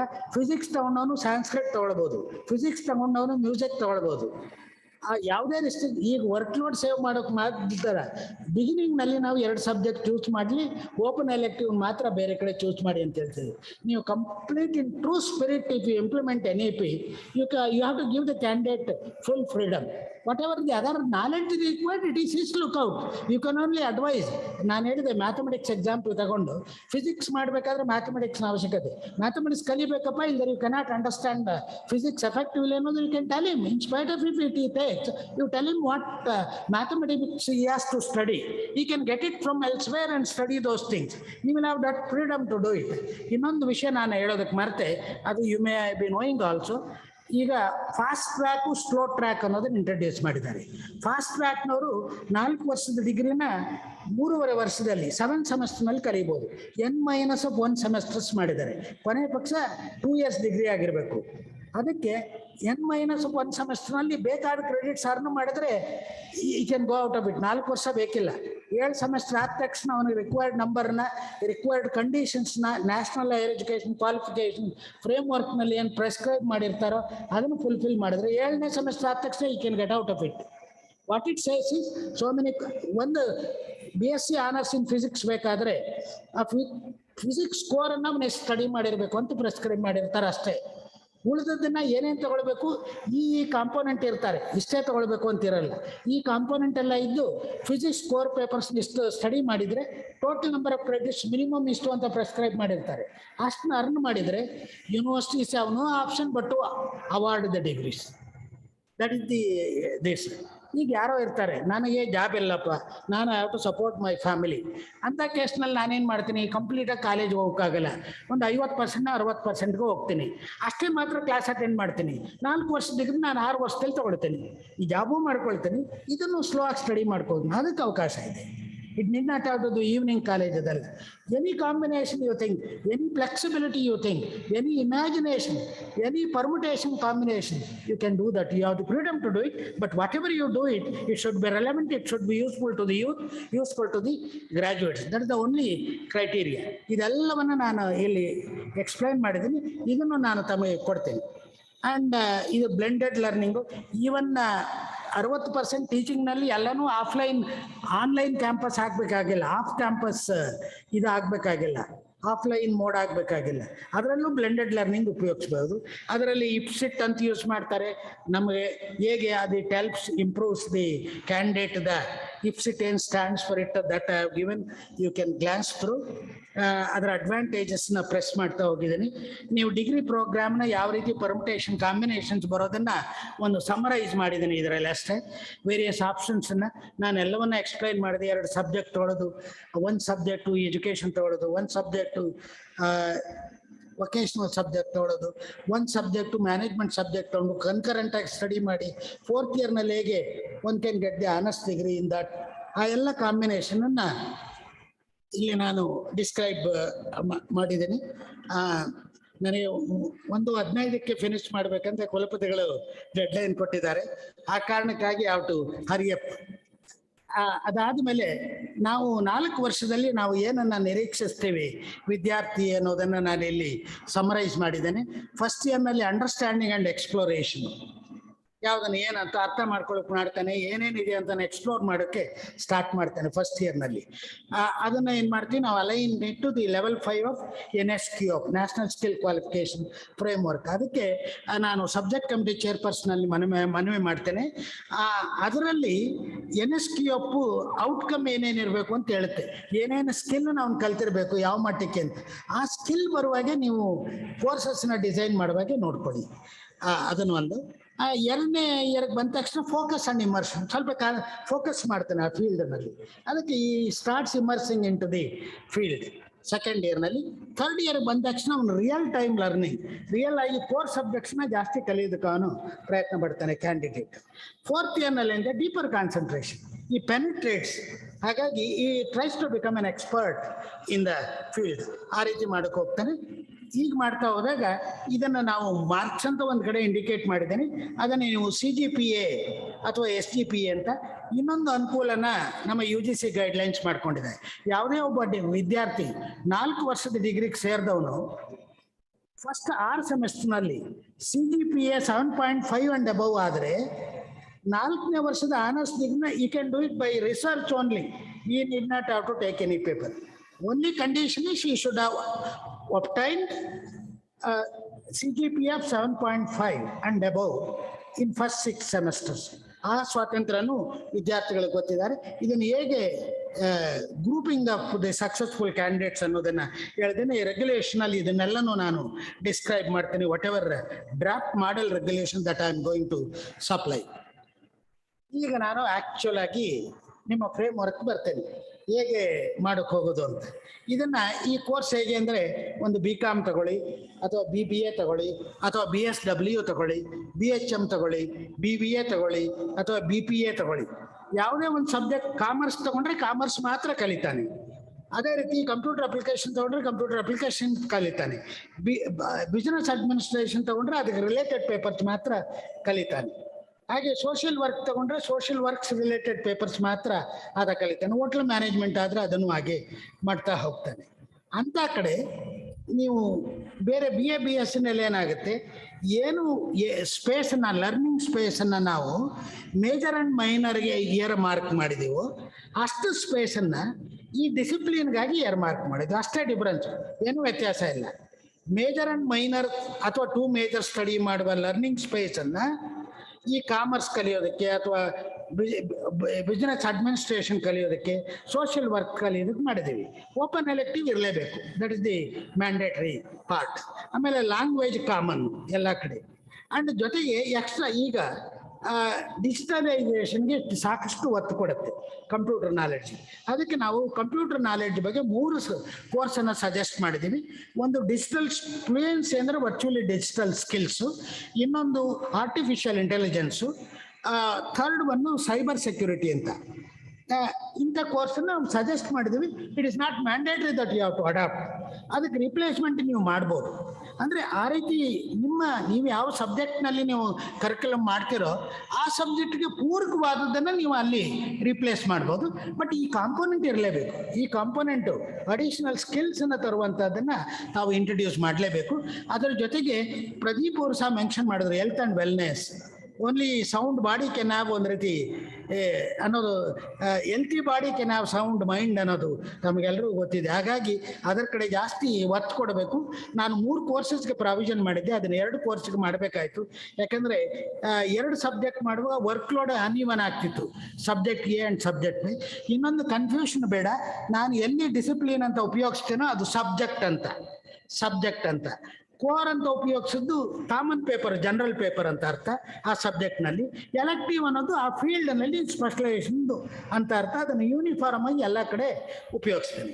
ಹಾಗಾಗಿ ನಾನು ಏನು ಮಾಡಿದ್ದೀನಿ ಅಂದರೆ ಈ 12, 3, 15 ಕ್ರೆಡಿಟನ್ನು ಒಟ್ಟು 23 ಕ್ರೆಡಿಟ್ 25 ಕ್ರೆಡಿಟ್ ತಂದೇನೆ. ನೀವು what is the idea behind making 23 ಇಲ್ಲಿ 25th ಅಂತ? ಯಾಕೆಂದರೆ ಸೆಕೆಂಡ್ ಸೆಮೆಸ್ಟರ್ನಲ್ಲಿರುವ ಹೆಲ್ತ್ ಆ್ಯಂಡ್ ವೆಲ್ನೆಸ್ಗೆ ಈ ಕ್ಲಾಸ್ ರೂಮ್ ಲೆಕ್ಚರರ್ಸ್ ಅಷ್ಟು ಇರಲ್ಲ. ಹಾಗಾಗಿ ಒಂದೇನು ಅಷ್ಟು ಬೋರ್ ಆಗಲ್ಲ, ಅದು ಔಟ್ಸೈಡ್ ಆ್ಯಕ್ಟಿವಿಟಿ ಇದ್ದಾಗಿರುತ್ತೆ. ಹಾಗೆ 2 ಬಿಟ್ಟರೆ ವರ್ಚುವಲಿ 2+2ನೇ 23 ಕ್ರೆಡಿಟ್ಸ್ ಆಗುತ್ತೆ. ಅದನ್ನು ಬ್ಯಾಲೆನ್ಸ್ ಮಾಡೋಕ್ಕಾಗಿ ನಾನು ಅದನ್ನು pushed it to the second semester. ಹಾಗೆ ಅದೇ ರೀತಿ sports, NCC, NSS, debate, seminar etcetera ಅದನ್ನು ನಾನು 4th ಸೆಮೆಸ್ಟರ್ಗೆ ಶಿಫ್ಟ್ ಮಾಡಿದ್ದೀನಿ. ಅದನ್ನು ಬಿಟ್ಟರೆ 15 ಕ್ರೆಡಿಟ್ನ ನಾನು I have taken it for discipline ಅಂದರೆ ಸಬ್ಜೆಕ್ಟ್ಗೆ ಮತ್ತು ಓಪನ್ ಎಲೆಕ್ಟಿವ್ ತೊಗೊಂಡಿದ್ದೀನಿ. ರಿಮೈನಿಂಗ್ 10 ಕ್ರೆಡಿಟ್ನ ಬೇರೆ ಸಬ್ಜೆಕ್ಟ್, ಲ್ಯಾಂಗ್ವೇಜ್ಗೆ 6 ಕ್ರೆಡಿಟ್ ಹೋಗುತ್ತೆ, 3 ಕ್ರೆಡಿಟ್ಸ್ ಈಚು. ಅದ್ರ ಜೊತೆಗೆ ಎನ್ವೈರನ್ಮೆಂಟಲ್ ಸ್ಟಡಿನೇ ಮಾಡಲೇಬೇಕು. ಕೆಲವು ಕಡೆ environmental science and public health ಅಂತ ಇದೆಯಂತೆ. ಬಟ್ ವೈಸ್ ಚಾನ್ಸಲರ್ಸ್ ಮೀಟಿಂಗ್ನಲ್ಲಿ general opinion was to have environmental studies, ಅದಕ್ಕೆ ಆ ಟೈಟ್ಲ್ ಉಪಯೋಗಿಸ್ಕೊಂಡಿದ್ದೀವಿ. ಆ್ಯಂಡ್ ಇನ್ನೊಂದು ಕಾನ್ಸ್ಟಿಟ್ಯೂಷನ್ ಆಫ್ ಇಂಡಿಯಾನ ನಾವು 4th ಸೆಮೆಸ್ಟರ್ನಲ್ಲಿ ಹಾಕಿದ್ವಿ, ಅದು ಕಂಪಲ್ಸರಿ ಲ್ಯಾಂಗ್ವೇಜ್ ಜೊತೆಗೆ. ಅದರ ಜೊತೆಗೆ ಇಂಥ ಸ್ಕಿಲ್ ಕೋರ್ಸಸ್ಸು, ಅದ್ರ ಜೊತೆಗೆ ಸ್ಪೋರ್ಟ್ಸು, NCC ಎಕ್ಸೆಟ್ರಾ. ಇನ್ನೊಂದನ್ನು ಈ ಪ್ರೊಫೆಷನಲ್ ಕಮ್ಯುನಿಕೇಷನು, ನಾನು ಹೇಳಿದೆ communication ability is very important ಅಂತ. ನಿಮ್ಮ ಸಬ್ಜೆಕ್ಟ್ ರೆಲೆವೆಂಟ್ ಕಮ್ಯುನಿಕೇಷನ್ ಟೆಕ್ನಿಕ್ಸನ್ನು ನೀವು ಅಲ್ಲಿ ಟೀಚ್ ಮಾಡೋಕ್ಕೆ ಒಂದು 2 ಕ್ರೆಡಿಟನ್ನು ಪ್ರಾವಿಷನ್ ಮಾಡಿದ್ದೀವಿ.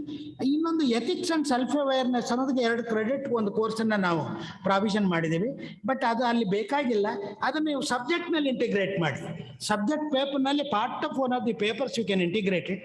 ಅದನ್ನು ಸಪ್ರೇಟ್ ಪೇಪರ್ ಆಗಿ ಟೀಚ್ ಮಾಡಬೇಕಾದ ಅವಶ್ಯಕತೆ ಇಲ್ಲ.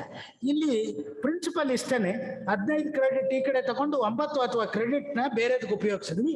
ಈ ರೈಟ್ ಸೈಡ್ ಬರುವಂಥದ್ದು ಯಾವುದೇ ಪ್ರೋಗ್ರಾಮ್ ಆದರೂ common, no change in these.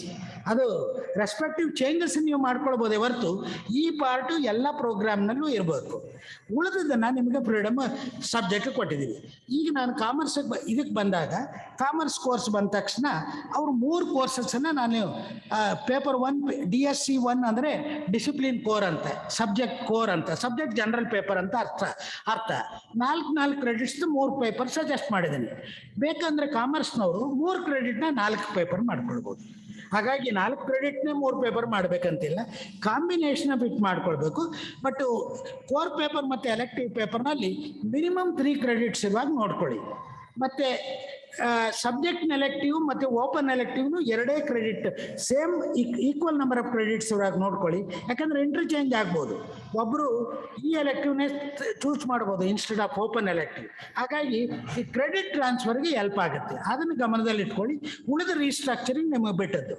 ಹಾಗಾಗಿ ನಾವು ಇಲ್ಲಿ ಸಜೆಸ್ಟ್ ಮಾಡ್ತಿರೋದು ಈ ವರ್ಷದ ಮಟ್ಟಿಗೆ 2 ಸಬ್ಜೆಕ್ಟ್ನ ಕ್ಯಾಂಡಿಡೇಟ್ಗೆ ಅಲೋ ಮಾಡಿ ಚೂಸ್ ಮಾಡಲಿಕ್ಕೆ. ಅವನು 2 ಸಬ್ಜೆಕ್ಟ್ನು ಸೇಮ್ ಲೆವೆಲ್ನಲ್ಲಿ 4ನೇ ಸೆಮೆಸ್ಟರ್ವರೆಗೆ ಸ್ಟಡಿ ಮಾಡಲಿ. ಹಾಗಾಗಿ ಈ 4 ಸೆಮೆಸ್ಟರ್ನಲ್ಲಿ subject 1, subject 2 or subject A or subject B ತಗೊಂಡ್ರೆ ಆ ಸಬ್ಜೆಕ್ಟ್ನಲ್ಲಿರೋ ಫೌಂಡೇಶನ್ನೆಲ್ಲನ ಈ 4 ಸೆಮೆಸ್ಟರ್ನಲ್ಲಿ ಕಲಿಸಿ. ಇನ್ನು 3rd ಇಯರ್ಗೆ ಬಂದಾಗ ಕ್ಯಾಂಡಿಡೇಟ್ ಒಂದನ್ನು ಮೇಜರಾಗಿ ಚೂಸ್ ಮಾಡ್ಕೊಳ್ತಾನೆ. ಇಲ್ಲಿ ಆ ಪ್ರಶ್ನೆ ಬರಲ್ಲ. ನೆಕ್ಸ್ಟ್ದ್ರಲ್ಲಿ ಅಲ್ಲಿ ಎಲೆಕ್ಟಿವ್ಸನ್ನ ಚೂಸ್ ಮಾಡಿಕೊಂಡು ಅವರು ವರ್ಕೌಟ್ ಮಾಡ್ಕೊಳ್ಬೋದು. ಇದರಲ್ಲಿ ಅಷ್ಟು ಸಮಸ್ಯೆ ಬರಲ್ಲ. ಇದೇ ರೀತಿ ನಾನು ಇನ್ನೊಂದು ಆಲ್ಟರ್ನೇಟಿವ್ನ ತೆಗೆದುಕೊಂಡಿದ್ದೀನಿ. ಅಲ್ಲಿ ಇದು BCA ಅಂತ ಕೋರ್ಸ್ಗೆ. ಈಗ ಕಂಪ್ಯೂಟರ್ ಅಪ್ಲಿಕೇಶನ್ ತಗೊಂಡ್ರೆ ಇಟ್ ಇಸ್ ಪ್ರಾಕ್ಟಿಕಲ್ ಇಂಟೆನ್ಸಿವ್, ಬರೀ ಥಿಯರಿ ಪೇಪರ್ ಇರೋಲ್ಲ. ಅದಕ್ಕಾಗಿ ನಾನು ಸೈನ್ಸ್ ಕೋರ್ಸ್ ಇರುವಾಗೇ 2 ಪೇಪರ್ ಅಲೋ ಮಾಡಿದ್ದೀನಿ, 6 ಸೆಕ್ಷನ್, ಅಂದರೆ 12 ಕ್ರೆಡಿಟ್ ಪ್ರಾವಿಷನ್ ಮಾಡಿದ್ದೀನಿ ಕಂಪ್ಯೂಟರ್ ಅಪ್ಲಿಕೇಶನ್ ಪೇಪರ್. ಅದನ್ನ ಪ್ರಾಕ್ಟಿಕಲ್ಸ್ ಥಿಯರಿಗೆ ಬರುವಾಗೆ ನೀವು ಜನರಲ್ ಗೈಡ್ಲೈನ್ಸ್ ಮನಸ್ಸಿನಲ್ಲಿ ಇಟ್ಕೊಂಡು ಆ ಸಬ್ಜೆಕ್ಟ್ ಅವರು ರೀಆರ್ಗನೈಸ್ ಮಾಡ್ಬೋದು. ಆ ಕಂಪ್ಯೂಟರ್ BCAಗೆ ಅದನ್ನು ನನ್ನ ರೆಗ್ಯುಲೇಷನ್ ಅನ್ನ ಅನೆಕ್ಷರ್ನಲ್ಲಿ ಅದನ್ನು ವರ್ಕೌಟ್ ಮಾಡ್ತೀನಿ in consultation with computer applications teachers. ಹಾಗಾಗಿ ಇದರಲ್ಲಿ ನಿಮಗೆ ಸ್ವಾತಂತ್ರ್ಯ ಇದೆ, ಎಷ್ಟು ಪೇಪರು ಹೇಗೆ ಹಾಕ್ಕೊಳ್ಬೇಕು ಅಂದರೆ ಟೋಟಲ್ ಕ್ರೆಡಿಟ್ಸ್ ಹಾಕ್ಕೊಳ್ಳುವಾಗೆ. ಜೊತೆಗೆ ಓಪನ್ ಎಲೆಕ್ಟಿವ್ನ ಒಬ್ಬ ವಿದ್ಯಾರ್ಥಿ ಎಲ್ಲ 4 ಎಲೆಕ್ಟಿವ್ನು ಒಂದೇ ಸಬ್ಜೆಕ್ಟ್ ತೊಗೊಳ್ಬೇಕಿಲ್ಲ, ಬೇಕು ಅಂದ್ರೆ ತಗೊಳ್ಬೋದು. ಈಗ ಮ್ಯಾಥಮೆಟಿಕ್ಸ್ ಅವ್ನು ಚೂಸ್ ಮಾಡಿದಾನೆ, ಫಿಸಿಕ್ಸ್ ಕೆಮಿಸ್ಟ್ರಿ ತಗೊಂಡವನು, ಅವ್ನು 4 ಪೇಪರ್ನು ಮ್ಯಾಥಮೆಟಿಕ್ಸ್ನೇ ಕಲಿಬೋದು, ಕಲಿಬೇಕು ಅನ್ನೋ ಕಂಪಲ್ಷನ್ಸ್ ಇಲ್ಲ. Okay, that is the thing. ಹಾಗಾಗಿ subject right side remains the same, no change in this. Language ನಂತರದ ಕಾಲಮ್ನಲ್ಲಿ ಯಾವುದೇ ಡಿಗ್ರಿಗೆ ನಾನು ಹೋದ್ರೂ ಯಾವುದೇ ವ್ಯತ್ಯಾಸ ಇರೋದಿಲ್ಲ. ಇಲ್ಲಿ ಮಾತ್ರ ಡಿಸಿಪ್ಲಿನ್ ಕೋರ್ ಅಂದರೆ ಸಬ್ಜೆಕ್ಟ್ ಕೋರ್, ಇನ್ನೊಂದು ಎಲೆಕ್ಟಿವ್ ಆಗ್ಬೋದು, ಸಬ್ಜೆಕ್ಟ್ ಎಲೆಕ್ಟಿವ್ ಆಗ್ಬೋದು, ಓಪನ್ ಎಲೆಕ್ಟಿವ್ ಆಗ್ಬೋದು. ಅದರಲ್ಲಿ ನೀವು ರೀಅರೇಂಜ್ ಮಾಡ್ಕೊಳ್ಳೋದು. ಪೇಪರ್ ನಂಬರ್ನ ನಾನು ಕೌಂಟ್ ಮಾಡಿದ್ದೀನಿ. UGC ಗೈಡ್ಲೈನ್ಸ್ ಒಂದು ಏನು ಹೇಳುತ್ತೆ ಅಂದರೆ, ಯಾವುದೇ ಒಂದು ಸಬ್ಜೆಕ್ಟ್ನ ಮೇಜರ್ ಆಗಿ ತಗೊಂಡ್ರೆ 56 ಕ್ರೆಡಿಟ್ ಕಲ್ತರು ಸಾಕು ಅಂತಾರೆ. 56 ಕ್ರೆಡಿಟ್ಸ್ ಮಾತ್ರ, ಅದಕ್ಕಿಂತ ಜಾಸ್ತಿ ಇಲ್ಲ. ಮೈನರ್ ಕಲಿಬೇಕಾದ್ರೆ 28 ಕ್ರೆಡಿಟ್ ಕಲ್ಸಿದ್ರು ಸಾಕು ಅಂತ. ಅಂದರೆ about 84 credits major and minor ಕಲ್ತ್ರೆ ಸಾಕು. ಅವರು ಪ್ರಿಸ್ಕ್ರೈಬ್ ಮಾಡೋದು 160 ಕ್ರೆಡಿಟ್ಸು, ಯಾಕೆಂದ್ರೆ ಅವ್ರ ಲ್ಯಾಂಗ್ವೇಜ್ 2 ಸೆಮಿಸ್ಟರ್ ಇರೋದರಿಂದ. ಹಾಗಾಗಿ ಅಷ್ಟು ಕ್ರೆಡಿಟ್ ಸ್ವಲ್ಪ around that one can keep. ಉಳಿದು ಅಷ್ಟು ಸ್ಪೇಸು ಸಬ್ಜೆಕ್ಟ್ ಬೇಕಿಲ್ಲ ಅಂದರೆ ವೊಕೇಶ್ನಲ್ ಸಬ್ಜೆಕ್ಟ್ಸ್ ತನ್ನಿ. ವೊಕೇಶ್ನಲ್ ಸಬ್ಜೆಕ್ಟ್ಸ್ಗೆ 2 ಆಪ್ಷನ್ ಕೊಟ್ಟಿದ್ದಾರೆ UGC. ಎಲ್ಲಿ ಸೆಕ್ಟಾರ್ ಕೌನ್ಸಿಲ್ಸ್ ಇರುತ್ತೋ ಅಲ್ಲಿ ಅವರು ಎಕ್ಸಾಮಿನ್ ಮಾಡಿ ಸರ್ಟಿಫೈ ಮಾಡ್ತಾರೆ. ಎಲ್ಲಿ ಇಲ್ವೋ ಅಂಥ ಕಡೆ ನೀವು ವೊಕೇಶ್ನಲ್ ಕೋರ್ಸ್ ಆಫರ್ ಮಾಡಿದರೆ ಹೆಡ್ ಆಫ್ ದಿ ಇನ್ಸ್ಟಿಟ್ಯೂಷನ್ ಚೇರ್ಮನ್ಶಿಪ್ನಲ್ಲಿ ಒಂದು ಕಮಿಟಿ ಮಾಡಿ, ಆ ಕಮಿಟಿಗೆ ಸೆಕ್ಟಾರ್ ಕೌನ್ಸಿಲಿಂದ ಒಂದು ಮೆಂಬರ್ ತಗೊಳ್ಳಿ, ಮತ್ತು ಆ ರೆಸ್ಪೆಕ್ಟಿವ್ ಸೆಕ್ಟಾರ್ ಕೌನ್ಸಿಲಿಂದ ಇನ್ನೊಂದು ಇಂಡಸ್ಟ್ರಿಯಿಂದ ಒಂದನ್ನು ಮೆಂಬರ್ ತಗೊಳ್ಳಿ. ಆ ಕಮಿಟಿ ಕ್ಯಾನ್ ಇದು ಅಸೆಸ್ ಆ್ಯಂಡ್ ಸರ್ಟಿಫೈ ಅಂತ ಆ ಪ್ರಾವಿಷನನ್ನು ಮಾಡಿದ್ದಾರೆ. National higher education qualification framework shape ಆದ ತಕ್ಷಣ ಅದರ ಬಗ್ಗೆ ಒಂದು ಕ್ಲಾರಿಟಿ ಬರುತ್ತೆ. ಅದು ಈಗ NAC ಕಮಿಟಿ ಚೇರ್ಮನ್ ಆಗಿರೋ ಚವಾಣ್ ಚೇರ್ಮನ್ಶಿಪ್ನಲ್ಲಿ ಅದು ಫೈನಲ್ ಅಂತಿಮ ಹಂತ ತಲುಪಿದೆ. ನೆಕ್ಸ್ಟ್ ವೀಕ್ನಲ್ಲಿ ಅದನ್ನು UGC ಅಪ್ರೂವ್ ಮಾಡಿ ಅಪ್ಲೋಡ್ ಮಾಡ್ತಿದ್ದಾರೆ. ಹಾಗಾಗಿ ಆ ಗೈಡ್ಲೈನ್ಸು ಬರ್ತದೆ. ನೀವು ಮಾಡುವಷ್ಟೊತ್ತಿಗೆ ಫೈನಲ್ ಶೇಪ್ನಲ್ಲಿ ಅದನ್ನು ಇನ್ಕಾರ್ಪೊರೇಟ್ ಮಾಡಿ ಮಾಡ್ಕೊಳ್ಬೋದು. ಹಾಗಾಗಿ ಈಗ ನಾವು ಮಾಡ್ತಿರೋದು ಯಾವ್ಯಾವ paper up to master degree ಎಷ್ಟಿರಬೇಕು ಅಂತ ಸಿಲೆಬಸ್ ಬೇಕಾಗಿರೋದು ಫಸ್ಟ್ ಇಯರ್ಗೆ ಮಾಡಿದ್ರೆ ಸಾಕು. ಈ ಡಿಜಿಟಲ್ ಫ್ಲೂಯೆನ್ಸಿ ಅದೆಲ್ಲ ನಾವು NASSCOM ಜೊತೆ ಅಂಡರ್ಸ್ಟ್ಯಾಂಡಿಂಗ್ ಮಾಡ್ಕೊಂಡಿದ್ದೀವಿ. ಅವರು ವಿತ್ ನೋ ಕಾಸ್ಟ್ ಡೆಲಿವರ್ ಮಾಡ್ಲಿಕ್ಕೆ ರೆಡಿ ಇದ್ದಾರೆ. ನೀವು ಇದೇ ಪೇಪರ್ ಆಫರ್ ಮಾಡೋದಾದ್ರೆ, if you going for alternatives you have the freedom to do it, but you have to bring in equivalent skills into the system. That's the only alternative. ಹಾಗಾಗಿ computer application ಬಗ್ಗೆ ತಗೊಂಡೆ. Then I come to the ಇದು. ಈಗ ಯಾರೋ ಒಬ್ಬ candidate physics ಅಥವಾ chemistry ತಗೊಂಡ ಅನ್ಕೊಳ್ಳಿ BSc-ನಲ್ಲಿ. ಇದು ಫಾರ್ ಸಬ್ಜೆಕ್ಟ್ಸ್ ವಿತ್ ಪ್ರಾಕ್ಟಿಕಲ್ಸ್ಗೆ ನಾನು ಈ ಎಕ್ಸಾಂಪಲ್ ಕೊಡ್ತಾ ಇದ್ದೀನಿ. ಸಬ್ಜೆಕ್ಟ್ A ಅಂದರೆ may be physics, subject B ಅಂದರೆ ಮೇ ಬಿ ಕೆಮಿಸ್ಟ್ರಿ. ಆವಾಗ 6 ಕ್ರೆಡಿಟ್ನ ಪ್ರಾವಿಷನ್ ಮಾಡಿದ್ದೇನೆ. ಇನ್ನೊಂದಕ್ಕೆ 6 ಕ್ರೆಡಿಟ್, ಒಟ್ಟು ಅಲ್ಲಿ 12 ಕ್ರೆಡಿಟ್ ಸಬ್ಜೆಕ್ಟ್ಗೆ ಏನಾಯಿತು ಅದೇ 12 ಕ್ರೆಡಿಟ್ಸು. 2 ಸಬ್ಜೆಕ್ಟ್ಗೆ 6 ಕ್ರೆಡಿಟ್ಸನ್ನು ಪ್ರಾವಿಷನ್ ಮಾಡಿದ್ದೀನಿ. ಓಪನ್ ಎಲೆಕ್ಟಿವ್ ಸೇಮ್ 3 ಕ್ರೆಡಿಟ್ಸೇ ಇದೆ. ಈ 6 ಕ್ರೆಡಿಟ್ಸ್ನ ನೀವು ಹೇಗೆ ಮಾಡ್ಬೋದು ಅಂದರೆ, ನಾನು ಒಂದು ಸ್ಪೆಸಿಫಿಕ್ ಎಕ್ಸಾಂಪಲ್ ತೊಗೊಂಡು ಎಕ್ಸ್ಪ್ಲೈನ್ ಮಾಡಿದ್ದೀನಿ, ಅದನ್ನು ನಾನು ತಮಗೆ ತೋರಿಸ್ತಿದ್ದೇನೆ. ಈ 4+2 ಮಾಡ್ಬೋದು. 4 hours of theory, 4 credits for theory for 4 hours, 4 hours of practicals with 2 credits ಹಾಗೆ ಮಾಡ್ಕೊಳ್ಬೋದು. ಕೆಲವು ಅಂದರೆ ಯಾವುದೇ ಒಂದು theory paper let it not be more than 4 credits. Theory ಪೇಪರ್ದು 4 credits ಜಾಸ್ತಿ ಆಗದಾಗೆ ನೋಡ್ಕೊಳ್ಳಿ. ಈಗ ಏನಾದರೂ ನೀವು ಎಲ್ಲ ಸೆಮಿಸ್ಟ್ರಲ್ಲಿ ನಾವು ಪ್ರಾಕ್ಟಿಕಲ್ ಆಫರ್ ಮಾಡಬೇಕಾಗಿಲ್ಲ, ಕೆಲವು ಸೆಮಿಸ್ಟ್ರ್ ನಾವು ಪ್ರಾಕ್ಟಿಕಲ್ ಆಫರ್ ಮಾಡ್ತೀವಿ ಅನ್ನೋದಾದರೆ ಆ 6 credits 2 ಥಿಯರಿ ಪೇಪರ್ನೇ ಆಫರ್ ಮಾಡ್ಬೋದು. Okay, it is up to the subject. ಹಾಗಾಗಿ ಯಾವುದನ್ನೇ ಆಗಲಿ, ಯಾವುದೇ ಒಂದು ಪರ್ಟಿಕ್ಯುಲರ್ ಸಬ್ಜೆಕ್ಟ್ನಲ್ಲಿ ಒಂದು ಪರ್ಟಿಕ್ಯುಲರ್ ಐಡಿಯಾನೇ ಎನ್ಫೋರ್ಸ್ ಮಾಡಬಾರ್ದು ಅನ್ನೋ ಉದ್ದೇಶದಿಂದ ನಾನು ಜನರಲ್ ಪ್ಯಾಟರ್ನನ್ನು ಪ್ರಪೋಸ್ ಮಾಡ್ತಿದ್ದೀನಿ. ಯಾಕೆಂದರೆ ಫಿಸಿಕ್ಸ್ಗೆ ಬಂದಾಗ may not be that practical intensive like chemistry or botany, zoology. ಆವಾಗ there will be less number of practicals. ಅಂಥ ಕಡೆ ಥಿಯರಿ ಪೇಪರ್ಸ್ ಜಾಸ್ತಿ ಆದಾಗ ಯಾವುದೋ ಒಂದು ಸೆಮಿಸ್ಟರ್ನಲ್ಲಿ 4 hours ಥಿಯರಿ, 1 ಪೇಪರು, 4 ಗಂಟೆ ಪ್ರಾಕ್ಟಿಕಲ್ಸು, 2 ಕ್ರೆಡಿಟ್ ಅನ್ನೋದಕ್ಕೆ ಬದಲು 2 theory paper 3 credits each offer ಮಾಡ್ಬೋದು. ಆ ಸ್ವಾತಂತ್ರ್ಯ ಆ ಸಬ್ಜೆಕ್ಟ್ಗಿದೆ. ಹಾಗಾಗಿ ಜನರಲ್ನಲ್ಲಿ ಅದನ್ನು ನಾನು ಸಜೆಸ್ಟ್ ಮಾಡಿದ್ದೀನಿ, ಅದನ್ನು ಫಾಲೋ ಮಾಡ್ತಾ ಹೋಗಿದ್ದೀನಿ. ಈಗ ನಾನು ಆಪ್ಷನ್ 2 ಆ್ಯಂಡ್ ಆಪ್ಷನ್ 3 ಅಂತ ಮಾಡಿದ್ದೀನಿ. 2ನಲ್ಲಿ ಏನಂದರೆ ಥರ್ಡ್ ಇಯರ್ನಲ್ಲಿ ಮಾತ್ರ ಕ್ಯಾಂಡಿಡೇಟ್ 2 ಸಬ್ಜೆಕ್ಟ್ನಲ್ಲಿ ಒಂದನ್ನು ಮೇಜರ್ ಆಗಿ ಸ್ಟಡಿ ಮಾಡ್ತಾನೆ, ಇನ್ನೊಂದು ಮೈನರ್ ಆಗಿ ಸ್ಟಡಿ ಮಾಡ್ತಾನೆ. 4th ಇಯರಲ್ಲಿ ನೋ ಆಪ್ಷನ್, ಒಂದೇ ಸಬ್ಜೆಕ್ಟ್ ಸ್ಟಡಿ ಮಾಡಬೇಕು. ಥರ್ಡ್ ಆಪ್ಷನಲ್ಲಿ ಏನಂದರೆ ಕ್ಯಾಂಡಿಡೇಟ್ 2 ಸಬ್ಜೆಕ್ಟ್ನು ಸೇಮ್ ಲೆವೆಲ್ನಲ್ಲಿ ಸ್ಟಡಿ ಮಾಡ್ತಾನೆ. ನಂತರ ಡಿಸೈಡ್ ಮಾಡೋಣ why should I take 1 as major and minor. ಅದು ಯಾವಾಗ ರೆಲೆವೆಂಟ್ ಅಂದರೆ ಸಬ್ಜೆಕ್ಟು ಮತ್ತು ಟೀಚರ್ ಎಜುಕೇಷನ್ ತಗೊಂಡಾಗ, ಸಬ್ಜೆಕ್ಟು ವೊಕೇಶನಲ್ ಎಜುಕೇಷನ್ ತಗೊಂಡಾಗ, ಸಬ್ಜೆಕ್ಟ್ ಆ್ಯಂಡ್ ಮ್ಯಾನೇಜ್ಮೆಂಟ್ ತಗೊಂಡಾಗ ಅದು ರೆಲೆವೆಂಟ್ ಆಗುತ್ತೆ. ಇಲ್ಲದೇ ಇದ್ರೆ ಮೇಜರ್ ಆ್ಯಂಡ್ ಮೈನರೇ ಮಾಡೋದು ಒಳ್ಳೆಯದು. ಯಾಕೆಂದರೆ ಸಬ್ಸಿಕ್ವೆಂಟಾಗಿ ನಾನು ಒಂದೇ ಡಿಗ್ರಿನಲ್ಲಿ ಒಂದೇ ಸಬ್ಜೆಕ್ಟ್ನಲ್ಲಿ ಮಾಸ್ಟರ್ ಡಿಗ್ರಿ ಮಾಡ್ತೇನೆ, ನಂತರ PhD ಅದೇ ಸಬ್ಜೆಕ್ಟ್ನಲ್ಲಿ ಮಾಡ್ತೀನಿ ಅಂದವನಿಗೆ ಇನ್ನೊಂದು ಸಬ್ಜೆಕ್ಟ್ನ ಅಷ್ಟು ಡಿಟೇಲ್ ಆಗಿ ವ್ಯಾಸಂಗ ಮಾಡುವ ಅವಶ್ಯಕತೆ ಇರೋಲ್ಲ. ಆ ಕಾರಣಕ್ಕಾಗಿ ಅವನು ಮೇಜರ್ ಮೈನರ್ ಮಾಡೋದೇ ಸೂಕ್ತ. ಅದಕ್ಕೊಂದು ಪ್ರಾವಿಷನ್. ಇನ್ನೇನೇ ಕಾಂಬಿನೇಷನ್ನ ನಾವೇನು ಮಾಡಿದೆ, ಕ್ರಿಯೇಟಿವ್ ಕಾಂಬಿನೇಷನ್ ಆಫ್ ಸಬ್ಜೆಕ್ಟ್ಸ್ ಅನ್ನೋದನ್ನು NEP ಉಪಯೋಗಿಸ್ತದೆ. Flexible and creative combination of subjects. ಅದರಿಂದ ಬರುವಂಥ output should be very effective. ಅದು ಮಾಡುವಂಥ ಯಾವುದೇ ಕಾಂಬಿನೇಷನ್ ಮಾಡುವ ಸ್ವಾತಂತ್ರ್ಯ ಸಬ್ಜೆಕ್ಟ್ ಕಮಿಟೀಸ್ ಇದೆ, ವಿಶ್ವವಿದ್ಯಾನಿಲಯಗಳಿಗಿದೆ, ಟೀಚರ್ಸ್ಗೆ ಆ ಸಬ್ಜೆಕ್ಟ್ನಲ್ಲಿದೆ. ಈ ಎಲ್ಲ ಫ್ಲೆಕ್ಸಿಬಿಲಿಟಿನ ನಾವು ಉಪಯೋಗಿಸ್ಕೊಳ್ಬೋದು. ಅದನ್ನು ನಾನು ಡಿಸ್ಕ್ರೈಬ್ ಮಾಡ್ತಾ ಹೋಗಿದ್ದೀನಿ. ಹಾಗಾಗಿ ಯಾವುದೇ ಒಂದು ರಿಜಿಡ್ ಆಪ್ಷನ್ನ ನಾನು ಕೊಡದೆ ಆ ಸ್ವಾತಂತ್ರ್ಯವನ್ನು ಸಬ್ಜೆಕ್ಟ್ಗಳಿಗೆ ಕೊಡ್ತಿದ್ದೇನೆ. ಅದನ್ನು ನಾನು ಒಂದು ಟಿಪಿಕಲ್ ಎಕ್ಸಾಂಪಲ್ ತಗೊಂಡು ರೆಗ್ಯುಲೇಷನಲ್ಲಿ ಅನಕ್ಷರಾಗಿ ಕೊಡ್ತೇನೆ. ಬಟ್ ಅದನ್ನು ಮಾಡಿಫೈ ಮಾಡೋದು ನಿಮಗೆ ಬಿಟ್ಟದ್ದು. More or less general pattern ಮಾಡ್ಕೊಳ್ಳಿ. ಯಾಕೆಂದರೆ credit transfer is order of the day. International ಆಗ್ಬೋದು, ನ್ಯಾಷನಲ್ ಲೆವೆಲ್ ಆಗ್ಬೋದು. It may not B within the state, it may be even out of the state, out of the country. ಹಾಗಾಗಿ ನೀವು ಕೊಡೋ course global relevant ಆಗಿರಬೇಕು, ಆ ಸ್ಟ್ಯಾಂಡರ್ಡ್ನಲ್ಲಿರುವಾಗಿರಬೇಕು, ಅದೇ order credits ಆಗಿರಬೇಕು, ಅದೇ ಔಟ್ಪುಟ್ಟು, ಪ್ರಾಜೆಕ್ಟ್ ಔಟ್ಪುಟ್, ಗ್ರಾಜ್ಯುಯೇಟ್ ಅಟ್ರಿಬ್ಯೂಟ್ಸ್ನ ಇನ್ಕಾರ್ಪೊರೇಟ್ ಮಾಡ್ಕೊಂಡಿರುವಂಥ ಪ್ರೋಗ್ರಾಮ್ ಆಗಬೇಕಾಗುತ್ತೆ, ಕರಿಕ್ಯುಲಮ್ ಆಗಬೇಕಾಗುತ್ತೆ. ಅದನ್ನು ಮಾಡ್ಕೊಳ್ಳೋಕ್ಕೆ ಎಲ್ಲ ಸ್ವಾತಂತ್ರ್ಯವನ್ನು ಇನ್ಸ್ಟಿಟ್ಯೂಷನ್ಸ್ ಮತ್ತು ಟೀಚರ್ಸ್ಗಿದೆ. ಈಗ ಫಾರ್ ಎಕ್ಸಾಂಪಲ್ ಈಗ ನಾನೇನು ಮಾಡ್ತೇನೆ, ಏನು ಮಾಡಿದೆ 2A ಇದರಲ್ಲಿ ಸಬ್ಜೆಕ್ಟ್ ವಿತ್ ಪ್ರಾಕ್ಟಿಕಲ್ಸ್ಗೆ ಎಕ್ಸಾಂಪಲ್ ಕೊಟ್ಟೆ. ಇದು ಸಬ್ಜೆಕ್ಟ್ಸ್ ವಿತೌಟ್ ಪ್ರಾಕ್ಟಿಕಲ್ಸ್. ಈಗ ಹಿಸ್ಟ್ರಿನೋ ಎಕನಾಮಿಕ್ಸೋ ಒಬ್ಬ ಕ್ಯಾಂಡಿಡೇಟ್ ತಗೊಳ್ತಾನೆ. ಆವಾಗ 5-6 ಮಾಡಿದೆ, ಪೇಪರ್ ಸ್ಪ್ಲಿಟ್ಟಿಂಗ್ ಆಗುತ್ತೆ, ಅನ್ಈವನ್ ಡಿಸ್ಟ್ರಿಬ್ಯೂಷನ್ ಆಫ್ ವರ್ಕ್ಲೋಡ್ ಆಗುತ್ತೆ.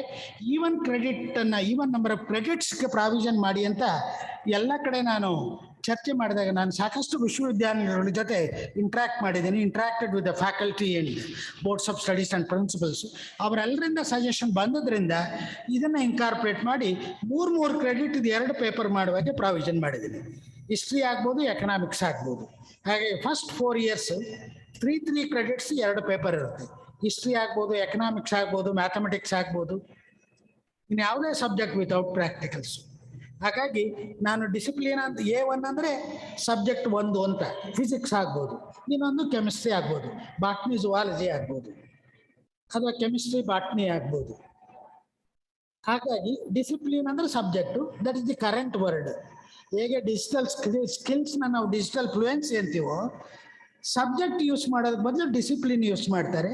ಕಾರಣ ಇಷ್ಟೇ, ಈಗ ಇಂಡಿವಿಜುವಲ್ ಐಸೋಲೇಟೆಡ್ ಸಬ್ಜೆಕ್ಟ್ಸ್ ಇರ್ರೆಲೆವೆಂಟ್ ಆಗ್ತಿವೆ, ಇಂಟರ್ಡಿಸಿಪ್ಲಿನರಿ ಸ್ಟಡಿ ರೆಲೆವೆಂಟ್ ಆಗ್ತಿದೆ. Physical science and mathematical science, ಆ ರೀತಿ ಕೆಮಿಕಲ್ ಸೈನ್ಸ್, ಬಯೋಲಾಜಿಕಲ್ ಸೈನ್ಸ್ ಅಂತ ಇಂಟರ್ಡಿಸಿಪ್ಲಿನರಿದು ಆಗುತ್ತೆ. ಅದನ್ನು ಯೂಸ್ ಮಾಡಬೇಕಾದ್ರೆ ಡಿಸಿಪ್ಲಿನ್ ಯೂಸ್ ಮಾಡಿದ್ರೆ ಸಬ್ಜೆಕ್ಟ್ಗೂ ಯೂಸ್ ಮಾಡ್ಬೋದು, ಇಂಟರ್ಡಿಸಿಪ್ಲಿನರಿ ಕಾನ್ಸೆಪ್ಟ್ಗೂ ಅದನ್ನು ಯೂಸ್ ಮಾಡ್ಬೋದು ಅಂತ ಡಿಸಿಪ್ಲಿನ್ ಯೂಸ್ ಮಾಡಿದ್ದೀನಿ. 1 and 2 ಬದಲು A and B ಅಂತ ಯೂಸ್ ಮಾಡಿದ್ದೀನಿ. A and B ಯೂಸ್ ಮಾಡಿದ್ದು ಉದ್ದೇಶ ಅಷ್ಟೇ, ನಾನು ಪೇಪರ್ ನಂಬರ್ 1, 2, 3 ಅರೇಬಿಕ್ ನಂಬರ್ ಉಪಯೋಗಿಸ್ಬೇಕಿತ್ತು. ಆ ಕಾರಣಕ್ಕಾಗಿ ಸಬ್ಜೆಕ್ಟ್ 1 and 2 ಅಂತ ಯೂಸ್ ಮಾಡಲಿಲ್ಲ, A and B ಅಂತ ಯೂಸ್ ಮಾಡಿದ್ದು ಅಷ್ಟೇ. ನಾಮಿನ್ಕ್ಲೇಚರು ಯಾವುದನ್ನು ಬೇಕಾದರೂ ಮಾಡ್ಬೋದು. ಹಾಗಾಗಿ ಆ ಲೆವೆಲ್ನಲ್ಲಿ ತೆಗೆದುಕೊಂಡು ಹೋಗಿದ್ದೀನಿ, ಹಾಗೆ ಎಕ್ಸ್ಪ್ಲೈನ್ ಮಾಡ್ತಾ ಹೋಗಿದ್ದೀನಿ ಎಷ್ಟು ಪೇಪರ್ನ ತರೋದು ಅಂತ. ವಿತಿನ್ ದಿ ಲಿಮಿಟ್ಸ್ ಏನು ಮಾಡ್ಬೋದು ಅನ್ನೋದನ್ನು ನಾನು ಡಿಸ್ಕ್ರೈಬ್ ಮಾಡಿದ್ದೀನಿ. ಇದನ್ನು ನಾನು ಒಂದು ಎಕ್ಸಾಂಪಲ್ ತಗೊಂಡು ಸಹ ನಾನು ಡಿಸ್ಕ್ರೈಬ್ ಮಾಡಿದ್ದೀನಿ. ಅದಕ್ಕೆ ಮೊದಲು ಒಂದು ಸಬ್ಜೆಕ್ಟ್ ವಿತ್ ಪ್ರಾಕ್ಟಿಕಲ್ಸು, ಇನ್ನೊಂದು ಸಬ್ಜೆಕ್ಟ್ ವಿತೌಟ್ ಪ್ರಾಕ್ಟಿಕಲ್ಸ್ ಕಾಂಬಿನೇಷನ್ ಬರ್ತು ಅಂದ್ಕೊಳ್ಳಿ. Then how do you arrange this, ಅದನ್ನು ಇಲ್ಲಿ ತೋರಿಸಿದ್ದೇನೆ ಅಷ್ಟೇ. ಯು ರಿಮೆಂಬರ್ A6 B6 ಅಂತ ಹಾಕಿದ್ದೆ, ಆಮೇಲೆ A13 A23 B13 B23 ಅಂತ ಪ್ರೀವಿಯಸ್ನಲ್ಲಿ ಸಬ್ಜೆಕ್ಟ್ ವಿತೌಟ್ ಪ್ರಾಕ್ಟಿಕಲ್ಸ್ನಲ್ಲಿ ಅವೆರಡರದನ್ನು 50-50 ತಗೊಂಡು A16 ಬಿಗೆ 2 ಸ್ಪ್ಲಿಟ್ ಮಾಡಿಬಿಟ್ಟಿದ್ದೀನಿ. B6 B1 B3 2 papers for subject without practicals. ಆ ಪರ್ಮುಟೇಷನ್ ಕಾಂಬಿನೇಷನ್ ನಾನು ಇಲ್ಲಿ ಪ್ರೆಸೆಂಟ್ ಮಾಡಿದ್ದೀನಿ. ಓಕೆ, ಇದರ ಬಗ್ಗೆ ಯು ಕ್ಯಾನ್ ಕ್ರಿಟಿಕಲಿ ಎಕ್ಸಾಮಿನ್. ಏನು ಯಾಕಂದರೆ ಇದು ಫ್ರೀಯಾಗಿ ಏನು ಬೇಕಾದ್ರೆ ಚೇಂಜ್ ಮಾಡಲಿಕ್ಕಾಗಲ್ಲ. We have our own constraints. Credits exceed ಆಗೋಕ್ಕಾಗಲ್ಲ. ಕ್ರೆಡಿಟ್ಸ್ ಇಷ್ಟೇ ಕ್ರೆಡಿಟ್ಸ್ ಕೊಡಬೇಕಿದೆ, ಇಷ್ಟೇ ಕಾಂಪೋನೆಂಟ್ಸ್, ಇವೆಲ್ಲ ಕಾಂಪೋನೆಂಟ್ಸ್ ಇಲ್ಲಿ ಇರಬೇಕು ಅಂತಿದೆ. ಅವೆಲ್ಲ ಕನ್ಸ್ಟ್ರೆಂಟ್ಸ್ ಬಗ್ಗೆ ಇದನ್ನು ರಿಆರ್ಗನೈಸ್ ಮಾಡಿರೋದು. Several times, hundreds of times we have done this permutations and combinations. ಅದನ್ನು ಮಾಡಿದ್ರೆ ಯಾವ ರೀತಿ ಮಾಡ್ಬೋದಂತ ಇವೆಂಚುವಲಿಗೆ ನಾನು ಏನು ತಗೊಂಡಿದ್ದೀನಿ ಅಂದರೆ, ಅವನು ಸಬ್ಜೆಕ್ಟ್ ವಿತೌಟ್ ಪ್ರಾಕ್ಟಿಕಲ್ಸ್ನ ಮೇಜರ್ ಆಗಿ ಚೂಸ್ ಮಾಡ್ತಾನೆ ಅಂತ ನಾನು ಫೈನಲ್ ಆಗಿ ಅರೈವ್ಡ್ ಇಟ್, ಐ ಪ್ರೆಸ್ಯೂಮ್ಡ್ ಇಟ್ ಅಷ್ಟೇ. ದೆನ್ ಇದಾದ್ಮೇಲೆ ನಾನು ಇದು ಸೇಮ್ ಆಸ್ 3A ಬಂದಿದ್ದೀನಿ. 3A ಏನು ಮಾಡಿದ್ದೀನಿ ಅಂದರೆ, ಅದೇ ಥರ್ಡ್ ಇಯರ್ನಲ್ಲಿ ಮಾತ್ರ ಡಿಫ್ರೆನ್ಸು. ಅದರ್ವೈಸ್ 2A ನಾನು ಏನೇ ಎಕ್ಸ್ಪ್ಲೈನ್ ಮಾಡೋಣ with practicals same thing is valid. ಇಲ್ಲಿ ಏನು ಮಾಡಿದ್ದೀನಿ, 2 ಸಬ್ಜೆಕ್ಟನ್ನು ಸೇಮ್ ಲೆವೆಲ್ ಸ್ಟಡಿ ಮಾಡೋದು, ಅಷ್ಟೇ ಡಿಫ್ರೆನ್ಸ್. ಉಳಿದೆಲ್ಲ ಐಡೆಂಟಿಕಲ್. ಪೇಪರ್ ನಂಬರ್ ಮಾತ್ರ ನ್ಯೂಮರಲ್ಸ್ ಮಾತ್ರ ಚೇಂಜ್ ಆಗುತ್ತೆ. ಮತ್ತೆ ಅದನ್ನೇ ಕರೆಸ್ಪಾಂಡಿಂಗ್ ಇದಂತ ತಂದಿದ್ದೀನಿ 2. ದೆನ್ ಇಲ್ಲಿ ಎಕ್ಸಾಂಪಲ್ ತಗೊಂಡಿದ್ದೆ ನೋಡಿ. ಹಿಸ್ಟ್ರಿ ಎಕನಾಮಿಕ್ಸ್ ತಗೊಂಡ್ರೆ ಆ ಪೇಪರ್ ಹೇಗೆ ಹೋಗುತ್ತೆ. ಇವೆಂಚುವಲಿ ಅವನು ಎಕನಾಮಿಕ್ಸನ್ನು ಮೇಜರ್ ಆಗಿ ಚೂಸ್ ಮಾಡ್ತಾನೆ, ಆನರ್ಸ್ ಡಿಗ್ರಿಯ ಇನ್ ಎಕನಾಮಿಕ್ಸ್ ಅಂತ. ಅದಕ್ಕೆ ಎಷ್ಟು ಕ್ರೆಡಿಟ್ಸು ಯಾವ ರೀತಿ ಅರೇಂಜ್ ಮಾಡ್ಬೋದು ಅನ್ನೋದ್ರ ಕಡೆ ನಾನು ಇಲ್ಲಿ ವರ್ಕೌಟ್ ಮಾಡಿದ್ದೀನಿ. ಯಾವುದು ವಾಟ್ ಎವರ್ ಜನರಲೈಸ್ಡ್ ಆ ನಂಬರ್ಗಾಗಿ ಉಳಿಸ್ಕೊಂಡಿದ್ದೀನಿ. ನೀವೇನೇ ಮಾಡಬೇಕಾದ್ರೆ ಹಿಸ್ಟ್ರಿ ಬರ್ಬೇಕಾದ್ರೆ HIS ಎಕನಾಮಿಕ್ ECOನು ಹಾಕ್ಕೊಂಡಿದ್ದೀರಲ್ಲ, ಅದಕ್ಕೆ A and B ಉಳಿಸ್ಕೊಂಡಿದ್ದೀನಿ ಅಷ್ಟೇ. ನೀವು ಒಂದು ಜನರಲ್ ನಾಮಿನ್ಕ್ಲೇಚರ್ನ throughout the state follow ಮಾಡಿದರೆ better. In that way subject expert committee helps ಈ ಕಾಮನ್ ಗೈಡ್ಲೈನ್ಸ್ ಫಾಲೋ ಮಾಡಲಿಕ್ಕೆ. ಕಂಟೆಂಟ್ಸ್ ವೇರಿಯೇಷನ್ಸ್ ಇದ್ರೂ ಸ್ವಲ್ಪ ಅದನ್ನು ಎಕ್ಸಾಂಪಲ್ ತೊಗೊಂಡು ಯಾವ ರೀತಿ it can be worked out ಅನ್ನೋದನ್ನು ನಾನು ತೋರಿಸಿದ್ದೇನೆ ಇಲ್ಲಿ.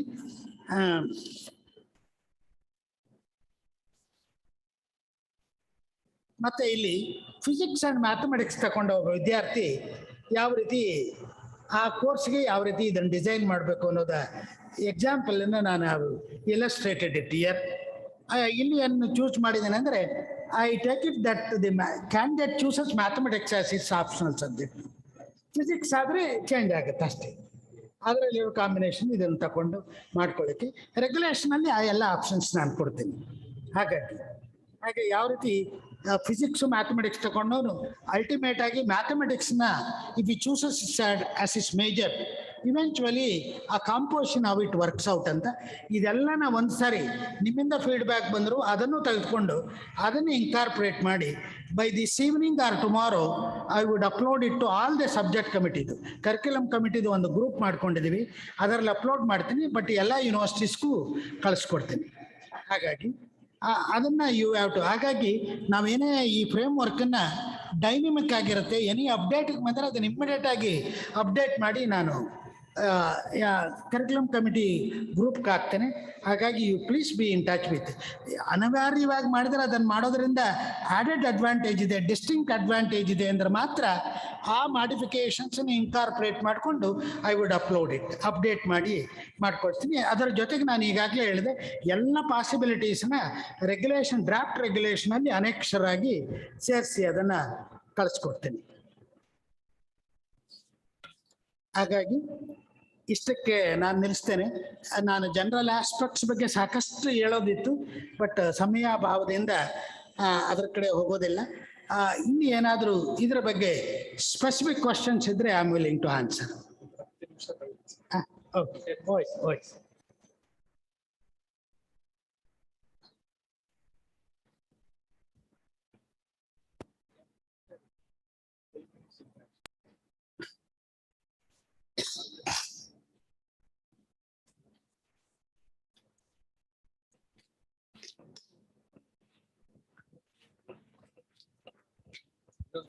ಆ ಕಡೆ ಒಂದು ಕೊಡಿ.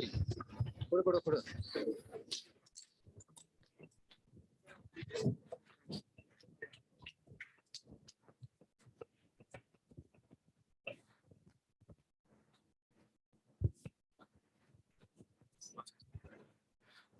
ಎಲ್ರಿಗೂ ನಮಸ್ಕಾರ.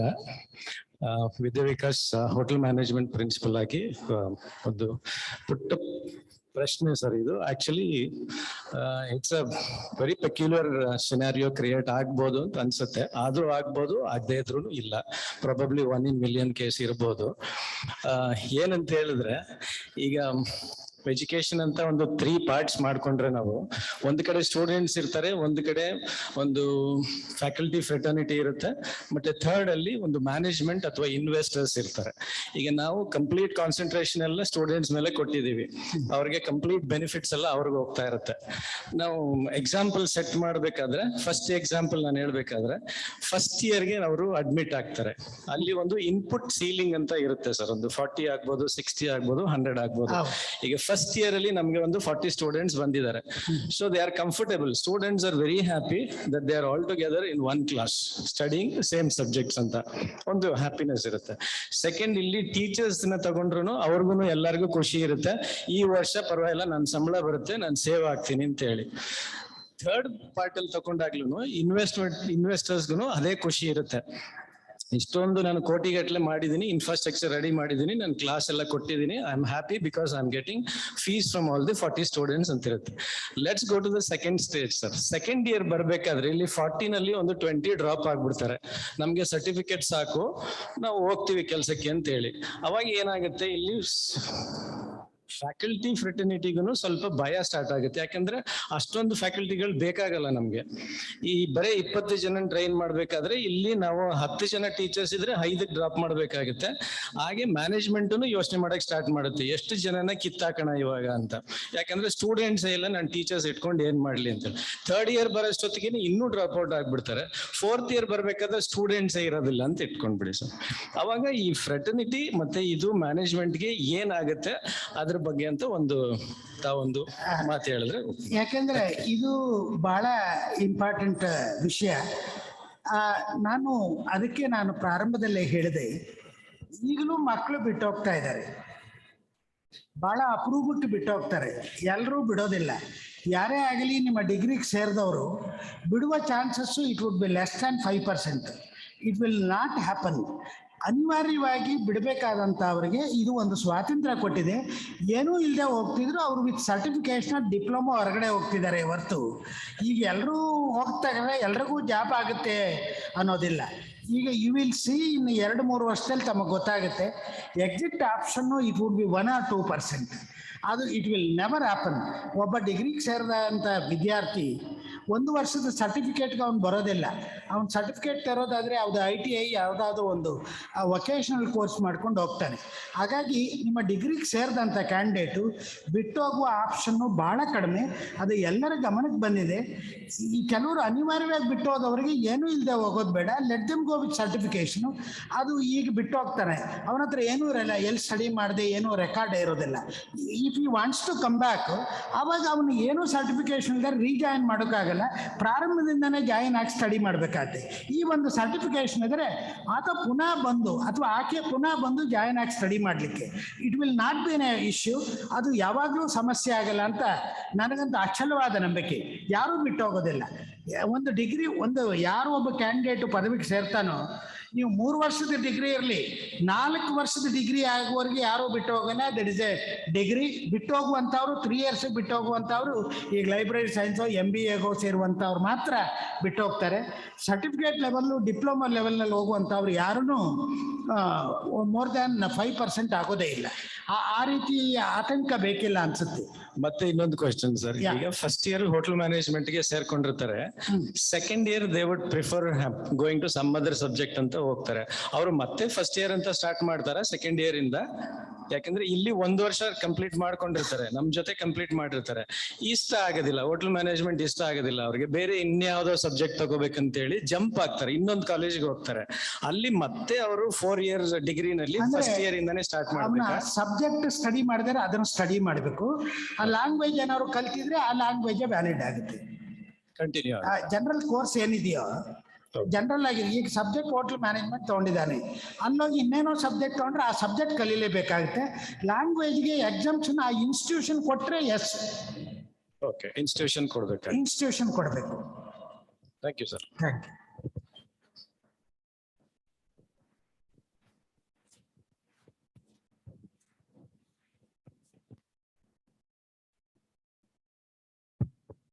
ಸರ್ ನಮಸ್ಕಾರ. ನಮಸ್ಕಾರ. ತಾವು ಅದ್ಭುತವಾಗಿ ಮಾತನಾಡಿದಿರಿ. ನನಗೆ ಒಂದೆರಡು ಸಮಸ್ಯೆ ಇದೆ, ಪ್ರಶ್ನೆ ಕೇಳ್ಬೇಕಂತ ಇದ್ದೀನಿ. ಅದೇನಂದ್ರೆ ಸರ್, NEP ಬರೋ ಸಂದರ್ಭದಲ್ಲಿ 2 ಡಾಕ್ಯುಮೆಂಟ್ಗಳು ಬಂತು. ಒಂದು ಡಾಕ್ಯುಮೆಂಟ್ ಅದು ಕಸ್ತೂರಿ ರಂಗನ್ ಅವರು ಸಬ್ಮಿಟ್ ಮಾಡುವಂತ ಡಾಕ್ಯುಮೆಂಟ್.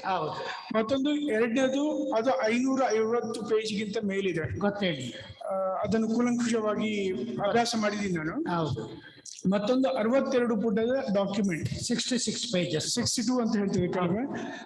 ಇದು ಡೌನ್ಲೋಡ್ ಮಾಡುವಾಗ ಅದು ಕ್ಯಾಬಿನೆಟ್ ಅಪ್ರೂವ್ ಮಾಡಿದೆ. ಹೌದು. ಈಗ ತಾವು, ಯಾಕಂದ್ರೆ ಈಗ ತಾವು ಏನ್ ಭಾಷಣ ಮಾಡಿದಿರಿ ಅದು 62 ಪುಟದಲ್ಲಿ ಬರುವುದಿಲ್ಲ ನನ್ನ ಪ್ರಕಾರ ಅದು 560 ಪುಟದಲ್ಲಿ ಬರುತ್ತೆ ಅದು. ಯಾಕಂದ್ರೆ 560 ಪುಟದ್ದು it's document submitted to the government, it's not approved by the cabinet. ಈಗ ದಯವಿಟ್ಟು ನಮ್ಗೆ ಹೇಳಿ ಯಾವುದನ್ನು ನಾವೀಗ ತೆಗೆದುಕೊಳ್ಬೇಕಂತ ಹೇಳಿ. ಅಲ್ಲ, ನೀವು ಯಾವುದೋ ಒಂದು ಪರ್ಟಿಕ್ಯುಲರ್ ವಿಷಯನ ಯಾವುದನ್ನ ಈ 66 ಪೇಜಸ್ ನಲ್ಲಿ ಇಲ್ಲದೆ ಇರೋದನ್ನ ನಾನು ಇಲ್ಲಿ ಡಿಸ್ಕಸ್ ಮಾಡಿದೆ, ಹೇಳಿ. 66 ಪೇಜ್ ನಲ್ಲಿ ಕೆಲವೊಂದು ಅಂಶಗಳನ್ನು ಬಿಟ್ಟು ಹೋಗಿದೆ. ಯಾಕಂದ್ರೆ 560 ಪೇಜ್ ಇಂದ 62 ಪೇಜಸ್ಗೆ ಬರುವಾಗ ಕಡಿಮೆ ಆಗಿದೆ. ನಾನು ಇನ್ನೊಂದನ್ನ ಹೇಳಿಕ್ಕೆ ಇಷ್ಟಪಡ್ತೇನೆ. ಆಮೇಲೆ ಫೈನಲ್ ಅಕ್ಸೆಪ್ಟೆಡ್ ರಿಪೋರ್ಟ್ ನಲ್ಲಿ they are not referring to the old one. ಹಾಗಾಗಿ it is valid the whatever that has been notified. ಅಲ್ಲ, ಅದು ಕ್ಯಾಬಿನೆಟ್ ಅಪ್ರೂವ್ ಮಾಡುದು 66 ಪೇಜಸ್. ಆಮೇಲೆ ಇದು ಯಾವ್ದು 560 ಪೇಜಸ್ ನಲ್ಲಿ ಅಭ್ಯಾಸ ಮಾಡೋಕೆ ಏನ್ ಕಂಡು ಬಂದಿತ್ತು, ಅಟ್ಲೀಸ್ಟ್ 55 ಇಶ್ಯೂಸ್ ಏನಿದೆ ಅದು ಹಳೆಯ ಇಶ್ಯೂಗಳು, ಹಳೆಯ ನಮ್ಮ ಯಾವುದು ಎಜುಕೇಶನ್ ಪಾಲಿಸಿಯಲ್ಲಿ ಇರುವಂತಹ ಇಶ್ಯೂಗಳು. ಅದಕ್ಕೆ ಅದು ಇದು ಹೊಸದಾಗುದಿಲ್ಲ. Basically it's nothing but a structural transformation of the education system rather than focusing on the policy. Policy has to give a direction. Is it for example like is it talking about the equity ಮೇಲೆ ಮಾತಾಡ್ತದ, social equity ಮೇಲೆ. ಈಗ ಹಳೆಯ ಡಾಕ್ಯುಮೆಂಟ್ಗಳು ಏನಿದೆ, ನಮ್ಮ gross enrolment should be increase to the 23% ಹೇಳುತ್ತೆ. Is it talking about the 23%? Is it inclusive? ನಾವು ಅಥವಾ ಕಾಂಪಿಟೇಟಿವ್ ಯಾವುದು ಗ್ಲೋಬಲ್ ಇನ್ಸ್ಟಿಟ್ಯೂಷನ್ಸ್ ನೊಳಗೆ ಮಾಡಕ್ಕೆ ಹೋಗ್ತಾ ಇದೀವ, ಅಥವಾ ಯಾವುದನ್ನು ಹೊಸ ಮಾನವನನ್ನು ಕ್ರಿಯೇಟ್ ಮಾಡಕ್ಕೆ ಹೋಗ್ತೀವಿ, ಆ ಪಾಲಿಸಿಗಳನ್ನು ನಾವು ಹೈಲೈಟ್ ಮಾಡ್ತಾ ಇಲ್ಲ. ನಾವು ಬರೀ ಸ್ಟ್ರಕ್ಚರಲ್ ಟ್ರಾನ್ಸ್ಫಾರ್ಮೇಶನ್ ಬಗ್ಗೆ ಮಾತಾಡ್ತಿದ್ದೇವೆ. ಮೂರನೇದಾಗಿ ಸರ್, ಇದು ನನ್ನ ಪ್ರಕಾರ ಬಹುಶಃ NEP ಮಾಡೋ ಮೊದಲು ನಮ್ಮ ಮೈಸೂರು ಇನ್ಸ್ಟಿಟ್ಯೂಟ್ ಕನ್ಸಲ್ಟ್ ಮಾಡಬೇಕಿತ್ತು. ಯಾಕಂದ್ರೆ ನನಗೆ ಬಹಳ ಹೆಮ್ಮೆ ಆಗುದೇನಂದ್ರೆ ಮೈಸೂರು ಯೂನಿವರ್ಸಿಟಿಯಲ್ಲಿ ಒಂದು ವಿಷನ್ ಡಾಕ್ಯುಮೆಂಟ್ ಮಾಡಿದ್ರು. ಆ ವಿಷನ್ ಡಾಕ್ಯುಮೆಂಟ್ ನ ಹೆಚ್ಚಿನ ಅಂಶಗಳು NEP ಯಲ್ಲಿದೆ. ಒಳ್ಳೆಯದು. ಅಂದ್ರೆ ಟ್ರಾನ್ಸ್ ಡಿಸಿಪ್ಲಿನರಿ ಇದು ಕೂಡ ಇತ್ತು, ಅದು ಕ್ರೆಡಿಟ್ ಸಿಸ್ಟಮ್ ಇತ್ತು, ಬೇರೆ ಬೇರೆ ಕಡೆಯಿಂದ ಕ್ರೆಡಿಟ್ ತರುವಂತ ಸಿಸ್ಟಮ್ ಇತ್ತು, ಎಲ್ಲಾನು ಇತ್ತು. ಅದು ನಮ್ಮ university should be treated as a precursor to the NEP. ಅದನ್ನು ದಯವಿಟ್ಟು ಗಮನದಲ್ಲಿ ಇಟ್ಕೋಬೇಕು, ಅಥವಾ ಅದನ್ನು ಅಕ್ಸೆಪ್ಟ್ ಮಾಡ್ಬೇಕಂತ ನಾನು ತಮ್ಗೆ ಕೇಳ್ತಿದ್ದೀನಿ. Equity and it should be inclusive. ಅದಕ್ಕೆ there is no second opinion about it. ಈಗ ನಾವು ಏನು ಒಂದು ಸ್ಟ್ರಕ್ಚರು ಏನೋ, ಈಗ ಎಲ್ಲ ಆಸ್ಪೆಕ್ಟ್ಸ್ ಆಫ್ NEPನು 1 by 1 ಅದನ್ನು ಇಂಪ್ಲಿಮೆಂಟ್ ಆಗುತ್ತೆ. ಈಗ ಅಕಾಡೆಮಿಕ್ಸ್ ನಾವು ಇಂಟ್ರೊಡ್ಯೂಸ್ ಮಾಡಿದ್ರಿಂದ ಈಗ we are only talking about the academic aspects. Other things will also be considered concurrently. Equity, it has to be equity and inclusive. And ನಾವು ಏನು ಇಲ್ಲಿ ಸ್ಟ್ರಕ್ಚರ್ನ we are talking about, it's only a guidelines art of it. ಈಗ ನೀವು ಯಾವುದೇ ಒಂದನ್ನು initiate ಮಾಡಬೇಕಾದ್ರೆ you have to initiate with some document, some skeleton you have to give. That is what we have done it. If you do it much better than, more innovative way, more creative way, we would welcome it, so that becomes good practice, best practice for other institutions. Therefore you are free to do that. You are free to overall it whatever we have suggested. Only thing is keeping the interest of the youth in mind. It should be inclusive.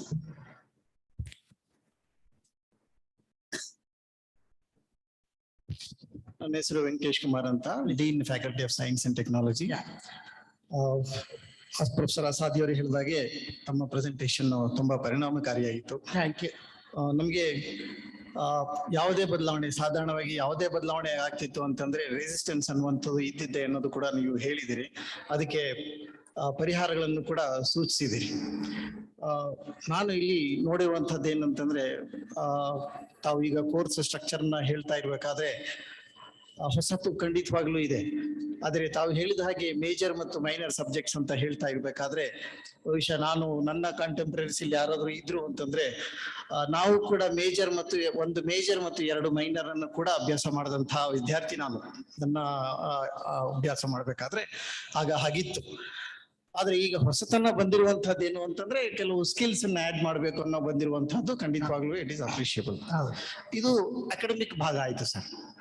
ಇನ್ನು policy ಭಾಗಕ್ಕೆ ಬಂದಾಗ ಅಸಾಧ್ಯವರು ಹೇಳಿದ ಹಾಗೆ academic ಬದಲಾವಣೆಗಳನ್ನು ನಾವು academic ಬಾಡಿದಲ್ಲಿ ಖಂಡಿತವಾಗಲೂ ಒಪ್ಪಿಗೆ ನೀಡ್ತೇವೆ. But ಈ ಪಾಲಿಸಿ ವಿಷಯ ಬಂದಾಗ ಪಾಲಿಸಿ ವಿಷಯದಲ್ಲಿ ನಮಗೆ ಈಗ ಆಕ್ಟ್ ಅಲ್ಲಿ ಇದು ಯಾವುದಕ್ಕೂ ಕೂಡ ಪ್ರಾವಿಷನ್ ಇದೆಯಾ ಅನ್ನುವಂಥದ್ದು ಒಂದು ಪ್ರಶ್ನೆ ಬರ್ತದೆ. ಪಾಲಿಸಿಯಲ್ಲಿ ನಾವು ಬಹಳ ಸ್ಪಷ್ಟವಾಗಿ ಡಿಗ್ರಿ ಅಂದ್ರೆ ಏನು ಅಂತ ನಾವು ಮೆನ್ಷನ್ ಮಾಡಿದ್ದುಂಟು. ಆ ಡಿಗ್ರಿ ಎಷ್ಟು ವರ್ಷ ಇರಬೇಕು ಅನ್ನೋದು ಕೂಡ ನಮ್ಮ ಮೆನ್ಷನ್ ಮಾಡಿದ್ದುಂಟು ಆ ಕಡೆ ಇದು ಆಕ್ಟ್ ಅಲ್ಲಿ. ಆ ಆಕ್ಟ್ ಪ್ರಕಾರ ನಮ್ಮಲ್ಲಿ ಈ ಕೋರ್ಸ್ ಅನ್ನ ನಾವು NEP ಇಂಪ್ಲಿಮೆಂಟ್ ಮಾಡೋದು ಸ್ವಲ್ಪ ಕಷ್ಟ ಆಗಬಹುದು ಅಂತ ಅನಿಸ್ತದೆ. ಯಾಕಂದ್ರೆ ಆಕ್ಟ್ ಅಲ್ಲಿ ಬಹಳಷ್ಟು ಕಾನ್ಫ್ಲಿಕ್ಟ್ಸ್ ಇದೆ ಇದಕ್ಕೆ. ಅಂಡ್ ಆಕ್ಟ್ ಅಲ್ಲಿ ಏನ್ ಹೇಳ್ತದೆ ಅನ್ನೋದು ಕೂಡ ತಮ್ಗೆ ಸ್ಪಷ್ಟವಾಗಿ ಗೊತ್ತಿರ್ತದೆ. ಯಾಕಂತಂದ್ರೆ ಯಾವುದೇ ಹೊಸದನ್ನ ನಾವು ಇಂಟ್ರೊಡ್ಯೂಸ್ ಮಾಡ್ಬೇಕಾಗಿತ್ತು ಕೋರ್ಸ್ ಅನ್ನ ಅಂತಂದ್ರೆ ಕೆಲವು ನಿಯಮಾವಳಿಗಳನ್ನು ನಾವು ಬದಲಾವಣೆ ಮಾಡ್ಕೊಳ್ಬೇಕಾಗ್ತದೆ. ಅವು ಯಾವ ಬದಲಾವಣೆಗಳನ್ನು ಮಾಡದೆ ನಾವು ಆತುರದಲ್ಲಿ ಇದನ್ನ ಇಂಪ್ಲಿಮೆಂಟ್ ಮಾಡಿದ್ದೇ ಆದ್ರೆ ಬಹುಶಃ ನಮಗೆ ಮುಂದಿನ ದಿನಗಳಲ್ಲಿ ತೊಂದರೆ ಆಗಬಹುದೇನೋ ಅಂತ ಒಂದು ನನಗೆ ಬರೀ ಸಣ್ಣ ಸಂಶಯ ಅಷ್ಟೇ. ಇದು ತಾವು ಬಗೆಹರಿಸಬಹುದು ಅಂತ ಅನಿಸ್ತದೆ. ಆದ್ರೆ ಅದನ್ನ ಆಕ್ಟ್ ಅಲ್ಲಿ ಆರ್ಡಿನೆನ್ಸ್ ಅಲ್ಲಿ ನಾವು ಬದಲಾವಣೆ ತರದೆ ಇದ್ದಕ್ಕಿದ್ದ ಹಾಗೆ ನಾವು ಇದನ್ನ ಇಂಪ್ಲಿಮೆಂಟ್ ಮಾಡುವುದಾದ್ರೆ ತೊಂದರೆ ಆಗ್ಬೋದೇನೋ ಅಂತ ನನ್ನ ಒಂದು ಆತಂಕ ಅಷ್ಟೇ ಸರ್. ಈಗ ಆಕ್ಟ್ ನಲ್ಲಿ ಏನಿದೆ ಅಕಾಡೆಮಿಕ್ ಪ್ರೋಗ್ರಾಮ್ಸ್ ರನ್ ಮಾಡಲಿಕ್ಕೆ ಪ್ರಾವಿಷನ್ ಇದೆ. ಹಾಗಾಗಿ ಅಲ್ಲಿ ಚೇಂಜಸ್ ಮಾಡಲಿಕ್ಕೂ ಅವಕಾಶಗಳಿದೆ. ನೀವು ಅದನ್ನ ರೆಗ್ಯುಲೇಷನ್ಸ್ ಮಾಡಿಕೊಂಡು ಅಪ್ರೂವ್ ಮಾಡಿಸ್ಕೊಂಡು ಮಾಡಬೇಕಾಗ್ತದೆ. ಅದರಲ್ಲಿ ಸಾಕಷ್ಟು ಫ್ರೀಡಮ್ ಇದೆ. ಅದು it won't come in the way. Even if it come ಇದು ಅದನ್ನ it can be get over. ನನಗೆ ಕಾರಣವಾಗಿ ಅದರಲ್ಲಿ ಅಂತ ಸಮಸ್ಯೆ ಆಗೋದಿಲ್ಲ. ಅಕಾಡೆಮಿಕ್ ಆಸ್ಪೆಕ್ಟ್ಸ್ ಮಾತ್ರ we deal with it. Regulations ಮಾಡ್ಕೊಳ್ಬೇಕು. I agree. ರೆಗ್ಯುಲೇಷನ್ಸ್ ಮಾಡ್ಕೊಂಡು ಅದನ್ನ ಇನ್ಕಾರ್ಪೊರೇಟ್ ಮಾಡಿಕೊಂಡು ಒಂದು ವೇಳೆ ಆಕ್ಟ್ ಏನಾದರೂ ಪ್ರಾವಿಷನ್ ಬರುತ್ತೆ. ಆಕ್ಟ್ನು ಈಗ ಡ್ರಾಫ್ಟ್ ಆಗಿ ಫೈನಲ್ ಸ್ಟೇಜ್ನಲ್ಲಿದೆ. Instead of Karnataka state universities act Karnataka state higher education institutions act ಅಂತ ಫೈನಲ್ ಸ್ಟೇಟ್ನಲ್ಲಿ ಬಂದಿದೆ. ಸೆಂಟ್ರಲ್ ಲೆಜಿಸ್ಲೇಷನ್ ನಾವು ವೆಯ್ಟ್ ಮಾಡ್ತಿದ್ದೀವಿ. ಅದು ಬಂದ ತಕ್ಷಣ it will include all the private universities, public universities, all colleges. It will be a single act for all the higher education institutions. That is also being drafted. Sir ನಮಸ್ಕಾರ sir. Sir ನನಗೆ ಒಂದು ಆತಂಕ ಆದ ಸಂದರ್ಭ ಇದು. ಯಾಕಂದ್ರೆ ಇಲ್ಲಿವರೆಗೂ ನೀವು ಮತ್ತು ಉನ್ನತ ಶಿಕ್ಷಣ ಸಚಿವರು ಮಾತಾಡಿದ ಮಾತುಗಳನ್ನ ಬಹಳ ಮೆಚ್ಚಿಕೊಂಡಿದ್ದೆ. ಯಾಕೆಂದ್ರೆ ಈಗ ಒಂದು ಲ್ಯಾಂಗ್ವೇಜ್ ಸಂಬಂಧಪಟ್ಟಾಗ ಮಾತಾಡ್ತಾ ಸಂಸ್ಥೆ ಅದನ್ನ ಬಳಸ್ಕೋಬಹುದು, ಇಲ್ದರೆ ಅದನ್ನ ಬಿಡ್ಬೋದು ಅನ್ನುವಂತ ಮಾತನ್ನೇನು ನೀವ್ ಹೇಳಿದ್ರಿ. ಅಲ್ಲ ಕಲ್ತದ್ದು ಮಾತ್ರ ಅವ್ನು ಈಗಾಗ್ಲೇ ಕಲ್ತಿದ್ರೆ ಅಂತ ಅವ್ರೇನ್ ಹೇಳಿದಂದ್ರೆ ಯಾವ್ದೋ ಒಂದು ಕೋರ್ಸಿಗೆ ಸೇರಿರ್ತಾನೆ, ಫಸ್ಟ್ ಇಯರ್ ಸ್ಟಡಿ ಮಾಡಿರ್ತಾನೆ, ಅಲ್ಲಿ ಒಂದು ಲ್ಯಾಂಗ್ವೇಜ್ ಅದು ಈಗ್ಲೂ ಇದೆಯಲ್ಲ, ಅದು ಲ್ಯಾಂಗ್ವೇಜ್ ಅನ್ನ ಹೋಗಿ ಒಂದು ಡಿಪ್ಲೊಮಾ ಓದ್ಕೊ ಬಂದಿದ್ರೆ ಲ್ಯಾಂಗ್ವೇಜ್ ರಿಯಾಯಿತಿ ಕೊಡುವಂತದ್ದು ಈಗ್ಲೂ ಇದೆ. ಅದು ಅದಲ್ಲ ಅವ್ರು ಹೇಳಿದ್ದು ಆಗಲ್ಲ. ಯಾವ್ದೋ ಒಬ್ಬ ವಿದ್ಯಾರ್ಥಿ ಫಸ್ಟ್ ಇಯರ್ಗೆ BHM ಸೇರಿರ್ತಾನೆ. BHMಗೆ ಅವನಿಗೆ ಉಪಯೋಗ ಬರಲ್ಲ. ಆ BHMಗೆ ಅವ್ನು ಇಷ್ಟ ಆಗ್ಲಿಲ್ಲ, ಡಿಸ್ಕಂಟಿನ್ಯೂ ಮಾಡ್ತಾನೆ. ಡಿಸ್ಕಂಟಿನ್ಯೂ ಮಾಡಿದ್ಮೇಲೆ ಅಲ್ಲಿನ ಲ್ಯಾಂಗ್ವೇಜ್ ಕಲ್ತಿರ್ತಾನೆ. ಸಬ್ಜೆಕ್ಟ್ ಚೇಂಜ್ ಮಾಡಿದ್ರಿಂದ ಅವನು ಸಬ್ಜೆಕ್ಟ್ ಕಲೀಲೇಬೇಕು. ಆ ಪೇಪರ್ ಇವನು ಈಗಾಗಲೇ ಹೋದ ವರ್ಷ ಕಲ್ತಿದ್ರೆ ಅದಕ್ಕೆ ಅದು ಇನ್ಸ್ಟಿಟ್ಯೂಷನ್ ಮೇಲೆ ಅದೇ ಟೈಪ್ ಆಫ್ ಕಂಟೆಂಟ್ ಇದ್ರೆ, ಈಗ ನೀವು BCom ಬೇರೋ BA BSc ಮಾಡ್ತೀರಿ, ಈಕ್ವಲೆಂಟ್ ಇದ್ರೆ ಇನ್ಸ್ಟಿಟ್ಯೂಷನ್ ಕಲ್ತಿರೋದಕ್ಕೆ ಬೇರೆ ಯಾವುದೇ ಎಕ್ಸಾಮ್ಷನ್ ಅಲ್ಲ ಅದು. ಸರಿ ಸರ್. ಸರ್ ಇನ್ನೊಂದು ಪ್ರಶ್ನೆ ಇದೆ ಸರ್. ಬಹಳ ಚಂದಾಗಿ ಮಂಡಿಸಿದಿರಿ, ಬಹಳ ಅರ್ಥಪೂರ್ಣವಾಗಿತ್ತು. ಆದ್ರೆ ನನಗೆ ಕುಲಪತಿಗಳು ಇಲ್ಲಿದ್ದಾರೆ, ವಾಸ್ತವಿಕವಾಗಿ ಯೋಚನೆ ಮಾಡೋದಾದ್ರೆ ಈಗ ಶಿಕ್ಷಣದ ಹೊಸ ಬದಲಾವಣೆಯನ್ನ ಗುರುತಿಸ್ಕೊಂಡು ಹೋಗುವಾಗ ಬಹುತೇಕ ಎಲ್ಲ ವಿಶ್ವವಿದ್ಯಾನಿಲಯಗಳಲ್ಲೂ 80% ಇರುವಂತವರೆಲ್ಲ ಪಾರ್ಟ್ ಟೈಮ್ ಟೀಚರ್ಸ್. ಪ್ರೈವೇಟ್ ಕಾಲೇಜ್ನಲ್ಲಿ ಇರುವಂತದ್ದು, ಗೌರ್ಮೆಂಟ್ ಕಾಲೇಜ್ನಲ್ಲೂ ಪಾರ್ಟ್ ಟೈಮ್ ಟೀಚರ್ಸ್ ಅಂತ ಶಿಕ್ಷಣ ನಡೀತಾ ಇದೆ. ಈ ಶಿಕ್ಷಣದ ವ್ಯವಸ್ಥೆ, ಇಂಥ ವ್ಯವಸ್ಥೆ ಒಳಗಡೆ ನೀವು ಮಾತು ಬಳಸಿದ್ರೆ ಟೀಚರ್ಸು ಬಹಳ ಸಿದ್ಧತೆಗಳನ್ನ ಮಾಡ್ಕೋಬೇಕು.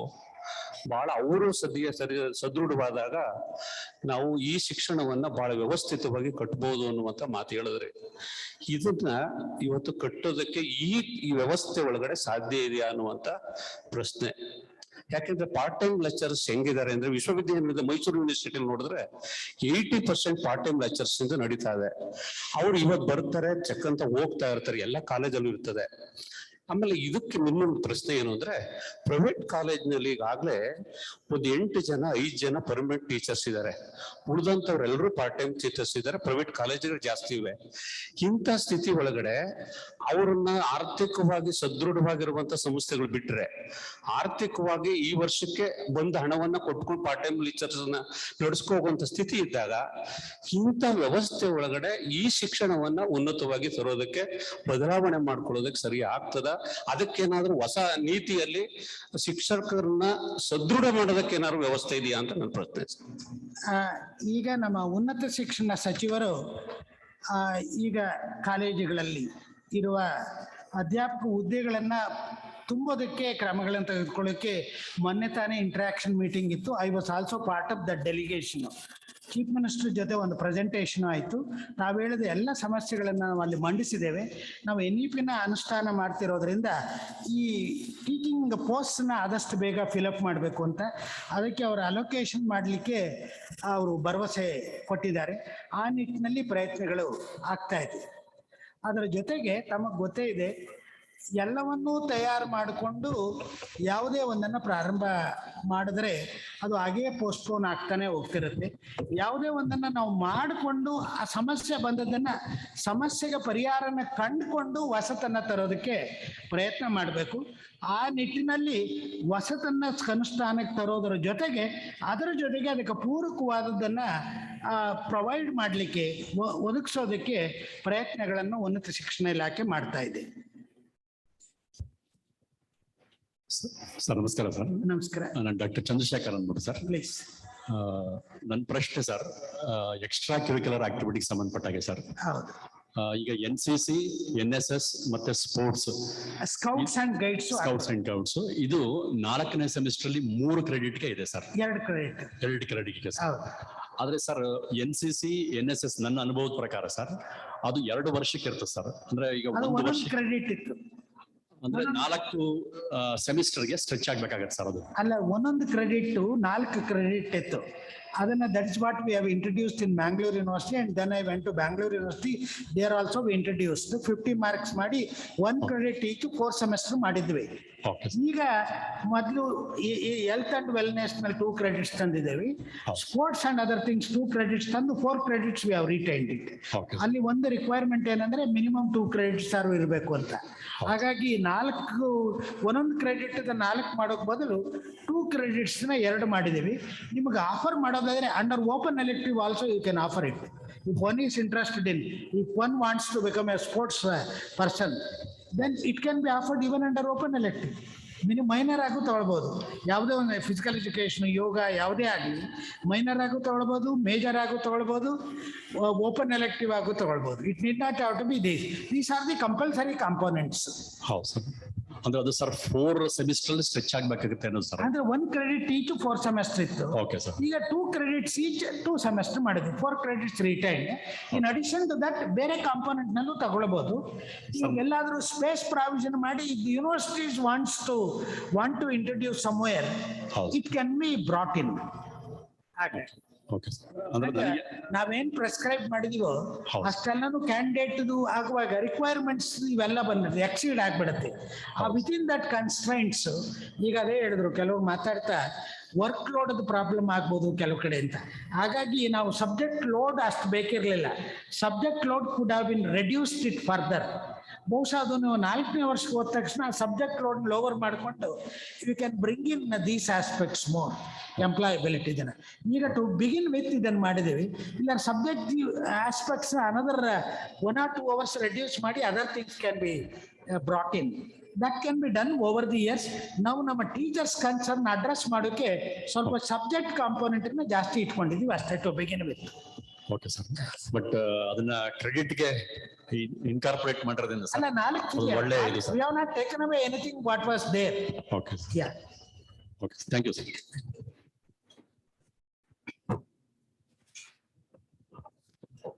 Namaste, sir. Namaste. ನನ್ನ ಹೆಸರು ಅನಿತಾ. ನಮಸ್ಕಾರ. And I come from a constituent college, Maharajas College. ತಾವು ಹೇಳಿದ್ರಿ that it will be student centric and students have all the choices before them. Nam college alli 24 arts subjects ಇದೆ sir, along with 2 other programs, BCom and BBA, and 4 postgraduate programs. Arts alli out of these 24 subjects, 6 subjects students are very familiar at the PU level, and so they are the most sought after subjects when they come to the degree level. ಈಗ ನಾವು 2 major ಅಂತ, if we opt for 2 majors, 2 disciplines, and if most of the students only opt for history, economics or political science, geography, sociology, what will happen to our other subjects?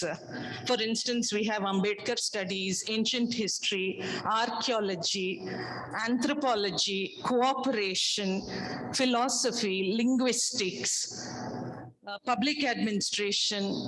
We have many of these subjects which we have seen in the past have no takers. So what we used to do is offer them with subjects that are sought after, with the history, economics, and so on. I'm also worried, let us say there are a few students who will take these not so common subjects. It does become a problem. You did say that you were in the timetable committee, so you know what our problems are. What will happen? How will we manage, sir? We know this problem, madam. We are aware of it. ಈಗ choice ಅಂದ್ರೆ ಸ್ವಚ್ಛಂದ ಆಯ್ಕೆ ಅಲ್ಲ, institution ಅನ್ನ ಕೆಲವು compulsions ಇರ್ತವೆ. ಹಾಗಾಗಿ ನೀವು ಯಾವುದು ಮೋಸ್ಟ್ ಸಾಟ್ ಸಬ್ಜೆಕ್ಟ್ ಈ limit the intake. It cannot exceed. Beyond that, one has to necessarily take other subjects. So we do have that kind of. Yeah, you can limit the intake. Anta situation idre 2 subject bandaga ಈಗಿರುವ intake na cumulative addition of subject appears in different combinations ಅಂತ ಹೇಳಿದೆ. 3 combination ಒಂದೇ subject ಬಂದ್ರೆ 3 intake ನ ಆ subject intake ಆಗುತ್ತೆ. ಆ subject count ಮಾಡಬೇಕು.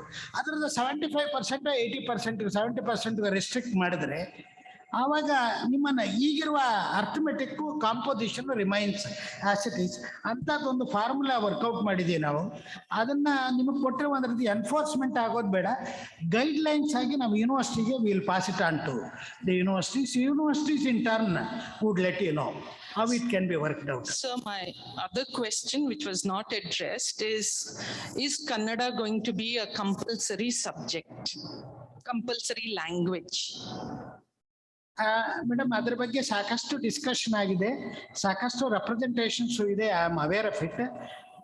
ಏನು ಈಗ ನಾನ್ ಮದರ್ ಟಂಗ್ ಇದ್ದವ್ರಿಗೆ ಅಥವಾ ಲಿಂಗ್ವಿಸ್ಟಿಕ್ ಮೈನಾರಿಟೀಸ್ ಇದ್ದಾಗ ಏನು ಮಾಡಬೇಕು ಅನ್ನೋ ರೀತಿ ಇದು VTU-ನಲ್ಲಿ ಏನಾಗ್ತಿದೆ ಅಂದರೆ ಕನ್ನಡನ ಫಂಕ್ಷನಲ್ ಲ್ಯಾಂಗ್ವೇಜ್ ಆಗಿ 2 ಸೆಮಿಸ್ಟರ್ ಕಲಿಸ್ತಾ ಇದ್ದಾರೆ.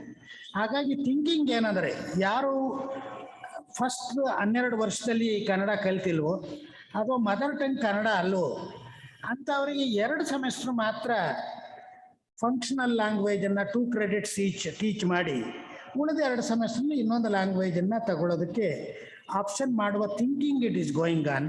Because we have some foreign students also, sir. I am fully aware of it, madam. Many people have met me and discussed, made representation. ಈ ಪ್ರಶ್ನೆನ ದಯವಿಟ್ಟು you please speak to the minister also. I am aware of it. I know the problem as well. ನೀವೇನು ಹೇಳ್ಬೇಕು ಅಂತಿದ್ರೆ ಅವೆಲ್ಲವೂ ನನಗೆ I am aware of it. ಸಾಕಷ್ಟು delegations students and others have met us. Thank you so much, sir. Sir, this is Professor Manjunath. Yeah. ಹೇಳಿ professor Manjunath. Sir, especially your presentation is very descriptive as well as delineated whatever the doubts we have got it. Thank you. I really congratulate you, sir. Thank you. I have 2 issues. So recently you have said the government has issued one proceedings by creating the subcommittee wherein our subject sericulture and seribiotechnology is missing, sir. Please look into that, because the sericulture course is not only offered in Mysore city, it is offered, you know that it is in Bangalore city as well and Tumkur city. So likewise, if this course is missed now, then how can we take it further?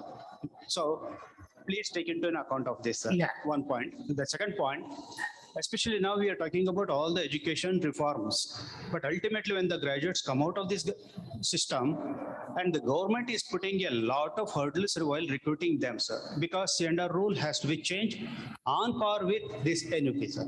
Otherwise, our students will be at a hang because we are also facing the same problem.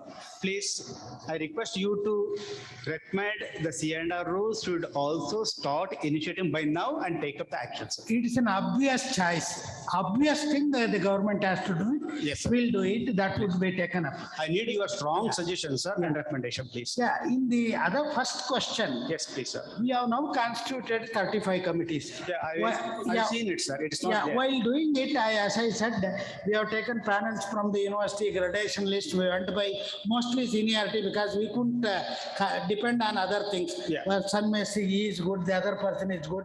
We didn't want to get into all these things. Yes, sir. We went by seniority, and we have formed committees only in cases where the subject is there in most of the universities, Yes. many of the universities. Yes, sir.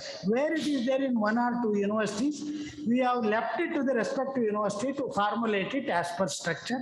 Therefore, you need not have to depend on model curriculum. Yeah, because I have received many requests from other people, from other institutes as well as the two Yeah, no, colleagues. yes, So therefore, yes, there are several requests for several subjects. okay, sir. Therefore, there won't be any other committee constituted. Okay. Except for one philosophy is in the offing and the home science part. Okay. Otherwise, I don't know whether they have been notified or not. For other subjects, we are not notifying. The respective universities are free to do it, following almost the same structure. And if you have any doubts, you are free to contact me. Yes, sir. I will give you such. So what your suggestion is to, I have to contact you, sir. Yeah, if there are doubts, you do it, but you do it at the university level. We won't intervene. Okay. It can be finalized at the university level. But it is there in my Bangalore Institute as well as Tumkur No, Institute, sir. even it will, same thing happens to other university also. Okay, thank you. Even rural development, we have not done it. Fine. Yes. Sir, namaste, sir. Professor Janardhan, Department of Studies in Botany. Yeah, please, Janar. Very excellent presentation, sir. Thank you. I have one clarification for you to clear it regarding programs with practicals.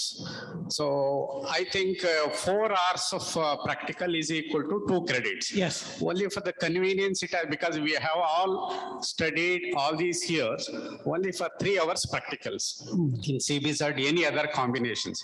Now 4 hours practicals, particularly in undergraduate colleges, say for example, Yuvaraja College, there are 700 students. They have to run practical classes. They don't have labs.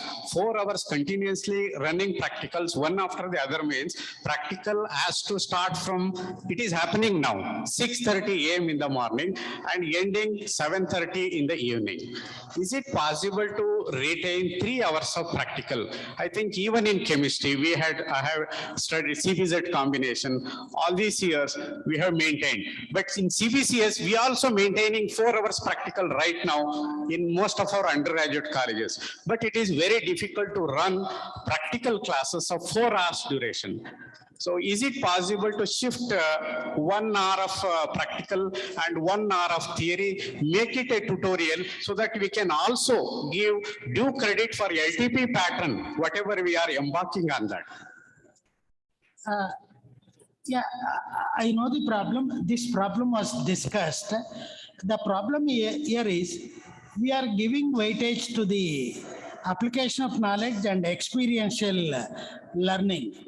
Therefore, we have to, in the respective subjects, look at what is the global pattern followed. If it is used 3 hours practicals for 2 credits, it can be used, no problem at all. We used LTP, although I had mentioned in the column top heading. I have not gone into the details because, you know, in the department, the moment I put it as LTP, T, it will not be counted for the workload.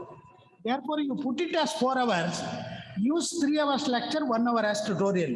It is only an understanding, because the moment you put it as, I know tutorial is a must application of knowledge. Until such time UGC revises its guidelines, definition of workload, use that as 3 hours only.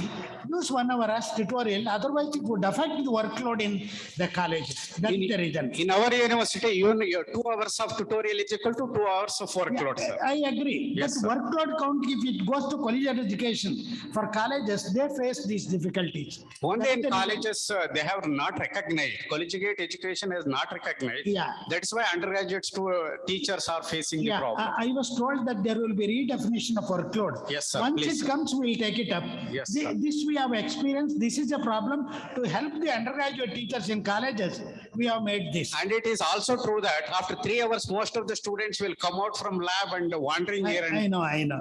yeah, instead of wasting time, that 1 hour could be used for. The problem here is 4 hours we have put it. This 3 hours problem I know.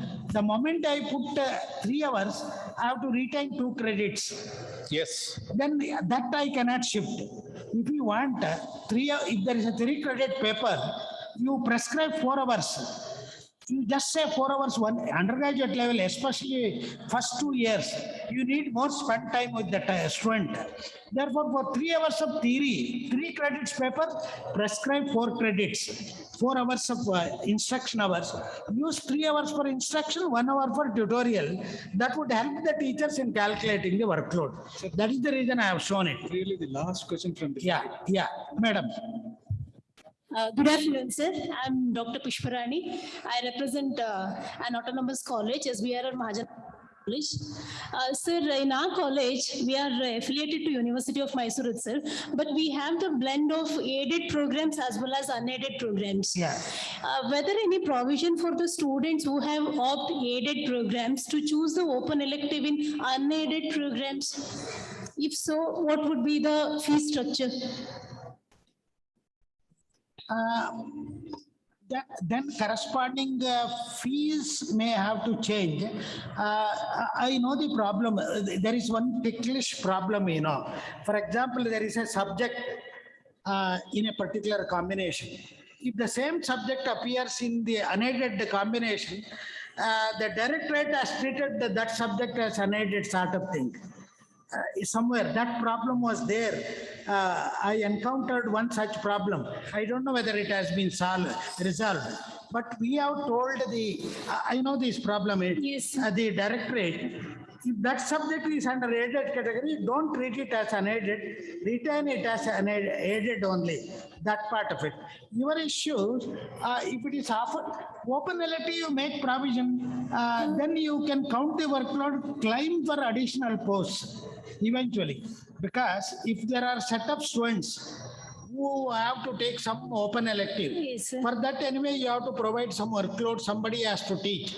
That expenditure anyway you have to charge this category of students. You take it as some extra workload. See if the workload, the post can be created, some sort of thing. That is one of the options. Other one is, even for that, you charge whatever fees you charge it to others. Invite some visiting faculty from industry and other things, get that open elective delivered. Okay, sir. That the minor and major, if see my subject is economics, if we are the major subject, then till the end we should be the major, or for some set of other students can we offer it as minor? You mean whoever prepares the syllabus for a subject, they have to prepare in all the subjects curriculum for the major, that subject as a major. Okay, sir. That subject as well as a minor. Oh, minor. There Okay, may sir. be That common provision. papers. In the first 4 semester common, even in the 3rd semester some paper may be common. Okay, Therefore, you should clearly say these are the papers one has to study in that subject if he takes it as a major. And these are the 4 papers one has to study if he takes it as a minor. Minor. Yeah. Okay, sir. Thank you, sir. Okay. Thank you. Thank you. Thank you for the opportunity. Thank you for your patience. It was my privilege to speak to you and to interact with you. Thank you, one and all.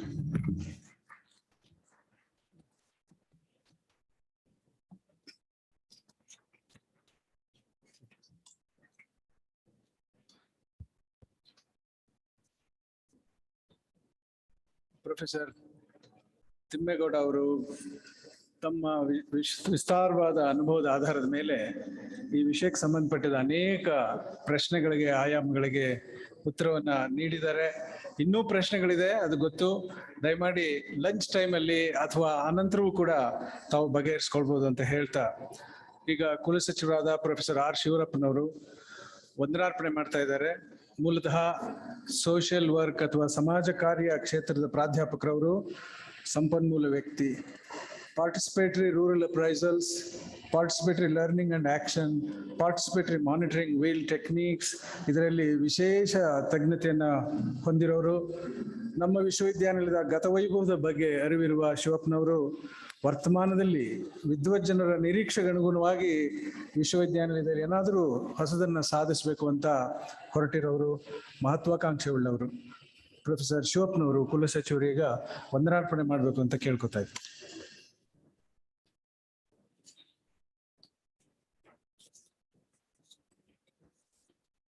ಎಲ್ಲರಿಗೂ ನಮಸ್ಕಾರ.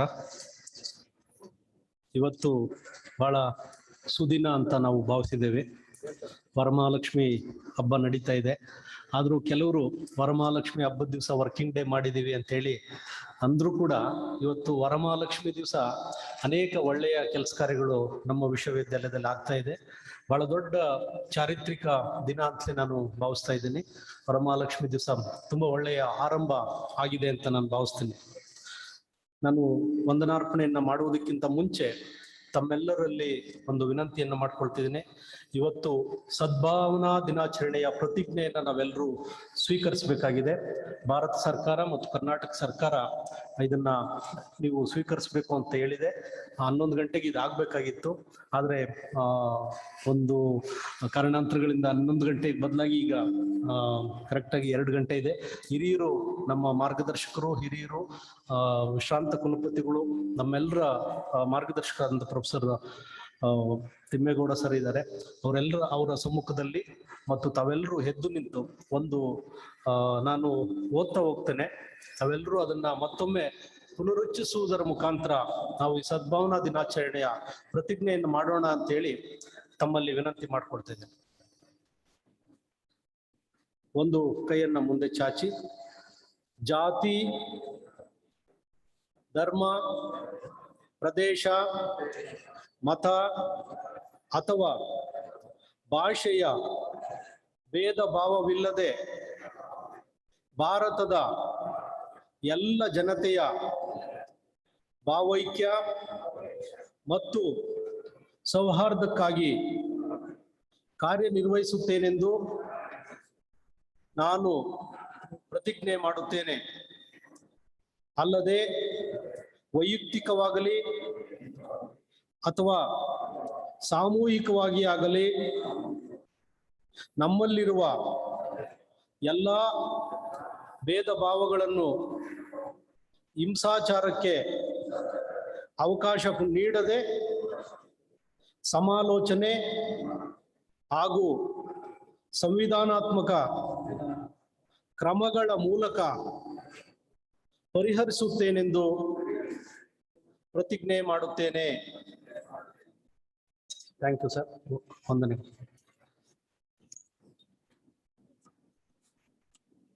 ಎಲ್ಲ ಗೌರವಾನ್ವಿತ ಸಭಿಕರೇ, ನಮ್ಮ ಮಧ್ಯೆ ಹಾಸೀನರಾಗಿರುವಂತ professor B Thimmegowda sir ಅವರು, ಉಪಾಧ್ಯಕ್ಷರು, ಕರ್ನಾಟಕ ರಾಜ್ಯ ಉನ್ನತ ಶಿಕ್ಷಣ ಪರಿಷತ್ತು ಬೆಂಗಳೂರು. ಇವತ್ತು ಮುಂಜಾನೆ ಈ ಕಾರ್ಯಕ್ರಮವನ್ನು ಉದ್ಘಾಟನೆ ಮಾಡಿ ಕಾರ್ಯನಿಮಿತ್ತ ತೆರಳಿದ ಶ್ರೀ ಪ್ರದೀಪ್ ಪಿ IAS ಆಯುಕ್ತರು, ಕಾಲೇಜು ಮತ್ತು ತಾಂತ್ರಿಕ ಶಿಕ್ಷಣ ಇಲಾಖೆ, ಕರ್ನಾಟಕ ಸರ್ಕಾರ ಬೆಂಗಳೂರು, ಹಾಗೂ ಪ್ರಾಸ್ತಾವಿಕ ನುಡಿಗಳನ್ನು ಹಾಡಿ ಸ್ವಾಗತವನ್ನು ಕೋರಿದಂಥ ನಮ್ಮ ಮೈಸೂರು ವಿಶ್ವವಿದ್ಯಾಲಯದ ಗೌರವಾನ್ವಿತ ಕುಲಪತಿಗಳಾದಂಥ professor G Hemanth Kumar sir ಅವರು ಕೂಡ ಕಾರ್ಯನಿಮಿತ್ತ ಹೊರಟಿದ್ದಾರೆ. ಈಗ ಮಧ್ಯಾಹ್ನ ಇನ್ನೊಂದು ಪ್ರೋಗ್ರಾಮ್ ಇದೆ, ಮಿನಿಸ್ಟ್ರು ಬರ್ತಾ ಇದ್ದಾರೆ. ಆ ಕಾರಣಕ್ಕೆ ಅವರು ಇಲ್ಲಿ ಅನುಪಸ್ಥಿತಿಯಲ್ಲಿ ಅವ್ರನ್ನು ನೆನೆಯುತ್ತಾ, ಎಲ್ಲ ಅಧ್ಯಾಪಕ ಮಿತ್ರರಿದ್ದೀರಿ, ಕಾಲೇಜು ಪ್ರಾಂಶುಪಾಲರುಗಳಿದ್ದೀರಿ, ಡೀನ್ರಿದ್ದೀರಿ, ವಿಶ್ವವಿದ್ಯಾಲಯದ ಪ್ರಾಧಿಕಾರಗಳ ಸದಸ್ಯರುಗಳಿದ್ದೀರಿ. ಈಗ 2 ನಿಮಿಷ 3 ನಿಮಿಷದಲ್ಲಿ ನಾನು ನನ್ನ ಮಾತನ್ನು ಮುಗಿಸ್ತೇನೆ. ವಾತಾವರಣ ಪರಿಸ್ಥಿತಿ ಅಥವಾ ಬದಲಾವಣೆಗಳಿಗೆ ಹೊಂದಿಕೊಂಡು ಬದುಕಿ ಉಳಿಯುವಂಥದ್ದು ಪ್ರಕೃತಿಯಲ್ಲಿನ ಎಲ್ಲ ಜೀವಿಗಳು ಕಲ್ತ್ಕೊಂಡಿರುವಂಥದ್ದು. ನಾವು ಪ್ರಕೃತಿಯಲ್ಲಿ ಬದುಕಬೇಕು ಅಂತಂದ್ರೆ ಆ ಪಕ್ಷಿಗಳಿಗೆ, ಜೀವ ಸಂಕುಲಗಳಿಗೆ ಗೊತ್ತು ನಾವು ಹೇಗೆ ಹೊಂದ್ಕೊಂಡಿರ್ಬೇಕು ಅಂತ. ಒಂದ್ಸತಿ ವಾತಾವರಣ ಪ್ರಾಕೃತಿಕವಾಗಿ ಜಾಸ್ತಿ ತಾಪಮಾನ ಜಾಸ್ತಿ ಆಗುತ್ತೆ, ನೀರು ಜಾಸ್ತಿ ಬರುತ್ತೆ, ಮಳೆ ಜಾಸ್ತಿ ಬರುತ್ತೆ. ಇಂಥ ಒಂದು ಪರಿಸ್ಥಿತಿಗಳಲ್ಲಿ ಎಲ್ಲ ಜೀವಿಗಳಿಗೆ ಗೊತ್ತು ಹೇಗೆ ಹೊಂದ್ಕೊಂಡು ಇರ್ಬೇಕು ಅಂತೇಳಿ. ಕೆಲವು ಸತಿ ಆಹಾರ ಸಿಗುತ್ತೆ, ಕೆಲವು ಸಿಗೋದಿಲ್ಲ. ಅಂತೇನೆ ನಾವು ಕೂಡ ಮನುಷ್ಯ ಸಂಕುಲ ಕೂಡ ನಾವು ಬಹಳ ಬುದ್ಧಿವಂತ ಜೀವಿ ಅಂತ ನಾವು ಭಾವಿಸಿದೀವಿ. ಕೆಲವು ಸ್ವಾಭಾವಿಕ ಸಹಜ ಕಾರಣಗಳನ್ನ ನಾವು ಯಾವತ್ತೂ ಹೇಳ್ತಾ ಇರ್ತೀವಿ, ಸ್ವಾಭಾವಿಕ ಸಹಜ ಅಂತ ಹೇಳ್ತಾ ಇರ್ತೀವಿ. ಆದ್ರೆ ಯಾವುದು ಸ್ವಾಭಾವಿಕ, ಯಾವುದು ಸಹಜ, ಯಾವುದು ಅಸಹಜ ಅನ್ನುವಂಥದ್ದರ ಮಧ್ಯೆ ತೆಳು ಗೆರೆ ಇರುತ್ತೆ. ಇವತ್ತು ನಾವು 35 ವರ್ಷಗಳ ಹಿಂದೆ ಬದಲಾಗಿದ್ದಂತ ಒಂದು ಶಿಕ್ಷಣ ಪದ್ಧತಿಯನ್ನ, ಶಿಕ್ಷಣ ವ್ಯವಸ್ಥೆಯನ್ನ ಇವತ್ತು ನಾವು ಬದಲಿ ಮಾಡೋದಕ್ಕೆ ಅಥವಾ ಅದ್ರ ಜೊತೆಗೆ ರೂಪುರೇಷೆಗಳನ್ನ ಬದಲಿ ಮಾಡ್ಕೊಳ್ಳೋದಕ್ಕೆ ನಾವು ಹೊರಟಿದೀವಿ. ಅದು ಬಹಳ ಒಂದು ನೀತಿ ಅಂತ ನಾವು ಕರಿತಾ ಇದ್ದೀವಿ. ಪಾಲಿಸಿ ಅಂತ, policy changes are going to happen once in a time. ಯಾವುದೋ ಒನ್ಸ್ ಇನ್ ಎ ವೈಲ್ ಆಗ್ತವೆ. ಯಾವತ್ತು ಪ್ರತಿದಿನ ಪಾಲಿಸಿ ಚೇಂಜಸ್ ಮಾಡ್ಲಿಕ್ಕೆ ಆಗೋದಿಲ್ಲ. ಆ ಪಾಲಿಸಿ ಇಂಪ್ಲಿಮೆಂಟೇಷನ್ ಟೈಮ್ ಕೊಟ್ಟಿಲ್ಲ, ನೀವು ಅದನ್ನ ಅರ್ಥ ಮಾಡ್ಕೊಳ್ಳೋಕೆ ಟೈಮ್ ಕೊಟ್ಟಿಲ್ಲ, ಈ ತರದ್ದೆಲ್ಲ ಆಗ್ತಿರುತ್ತೆ. ಆದ್ರೆ ಇವತ್ತು ಅತ್ಯಂತ ಸ್ವಾಭಾವಿಕವೋ ಎಂಬಂತೆ ಈ ಬದಲಾದ ಸಂದರ್ಭದಲ್ಲಿ ನಾವು ಸ್ವಾಭಾವಿಕ ಸಹಜವಾದ ಕಾರಣಗಳಿಗೆ ಈ ಬದಲಾಗುತ್ತಿರುವಂತ ಶಿಕ್ಷಣ ನೀತಿ ಪದ್ಧತಿಗಳೇನಿದೆ ಅದರಲ್ಲಿ ಹೊಸದು ಇದೆ, ಕುತೂಹಲ ಇದೆ, ಆಸಕ್ತಿ ಇದೆ, ಇದೆಲ್ಲವೂ ಇದೆ. ಇದ್ರ ಮಧ್ಯೆ ನಾವು ಇವತ್ತು ಇದನ್ನ ಒಪ್ಪಿಕೊಳ್ಳಬೇಕಾಗಿದೆ, ಅನುಷ್ಠಾನ ಮಾಡಲೇಬೇಕಾಗಿದೆ. ಪ್ರೊಫೆಸರ್ ವೆಂಕಟೇಶ್ ಕುಮಾರ್ ಸರ್ ಮಾತಾಡ್ತಾ ಹೇಳ್ತಾರೆ ರೆಸಿಸ್ಟೆನ್ಸ್ ಅನ್ನುವಂಥ ಮಾತನ್ನ ಅವ್ರು ಹೇಳಿದ್ರು. ಸೊ ಹಾಗಾಗಿ ಇವೆಲ್ಲವುಗಳ ಮಧ್ಯೆ ರೆಸಿಸ್ಟೆನ್ಸ್ ಅನ್ನುವಂಥದ್ದು ಬಂದಾಗ ಒಂದು 7-8 ವಿಷಯಗಳು ನಮ್ಗೆ ಎದುರಿಗೆ ಬರುತ್ತೆ. ಒಂದು, ಆ ಮಾಡುವಂತ ಈ ಪ್ರೋಸೆಸ್ ಇಂಪ್ಲಿಮೆಂಟೇಷನ್ ಏನಿದೆ ಇದರ ಬಗ್ಗೆ ಒಂದು ಗಮನ ಹರಿಸುವಂಥದ್ದು, ರಿಸ್ಕ್ ಅನಾಲಿಸಿಸ್ ಮಾಡುವಂಥದ್ದು.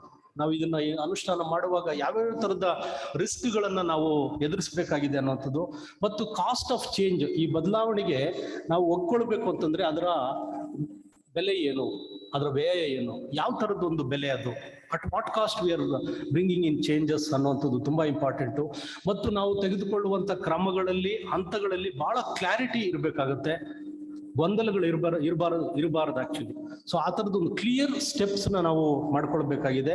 ಮತ್ತು it should be measurable changes, not immeasurable, measurable tangible changes. ಅವು ನಮ್ಮ ಕಣ್ಣಿಗೆ, ಕೈಗೆ ಸಿಗಬೇಕು, ಅಳತೆಗೋಲಿಗೆ ಸಿಗಬೇಕು. ಆ ಥರದ್ದು ಒಂದು ಬದಲಾವಣೆಗಳನ್ನ ಅದೀಗಾಗಲೇ ದೊಡ್ಡ ಒಂದು ಸಿದ್ಧತೆಗಳು ಆಗಿದೆ. ರೆಸಿಸ್ಟೆನ್ಸ್ನ ನಾವು ಹೇಗೆ ನಿಭಾಯಿಸಬೇಕು, ರೆಸಿಸ್ಟೆನ್ಸ್ ಬರುತ್ತೆ ಈಗ ಸೊಸೈಟಿಯಿಂದ, ಮಕ್ಕಳಿಂದ. ಈಗಾಗಲೇ ಅವರು ನಮ್ಮ ಪ್ರೈವೇಟ್ ಹೋಟೆಲ್ ಮ್ಯಾನೇಜ್ಮೆಂಟ್ ಕಾಲೇಜಿಂದ ಒಬ್ರು ಹೇಳಿದ್ರು, ಒಂದು ಆತಂಕದಿಂದಲೇ ಹೇಳಿದ್ರು, ಮಕ್ಕಳಲ್ಲಿ ಅಥವಾ ಏನದ್ರಲ್ಲಿ ಹಣ ಇನ್ವೆಸ್ಟ್ ಮಾಡಿರುವಂತವ್ರಲ್ಲಿ ಯಾವ ತರದೊಂದು ರೆಸಿಸ್ಟೆನ್ಸ್ ಬರುತ್ತೆ, ಅದನ್ನ ಹೇಗೆ ಮಾಡೋದು ಅಂತ.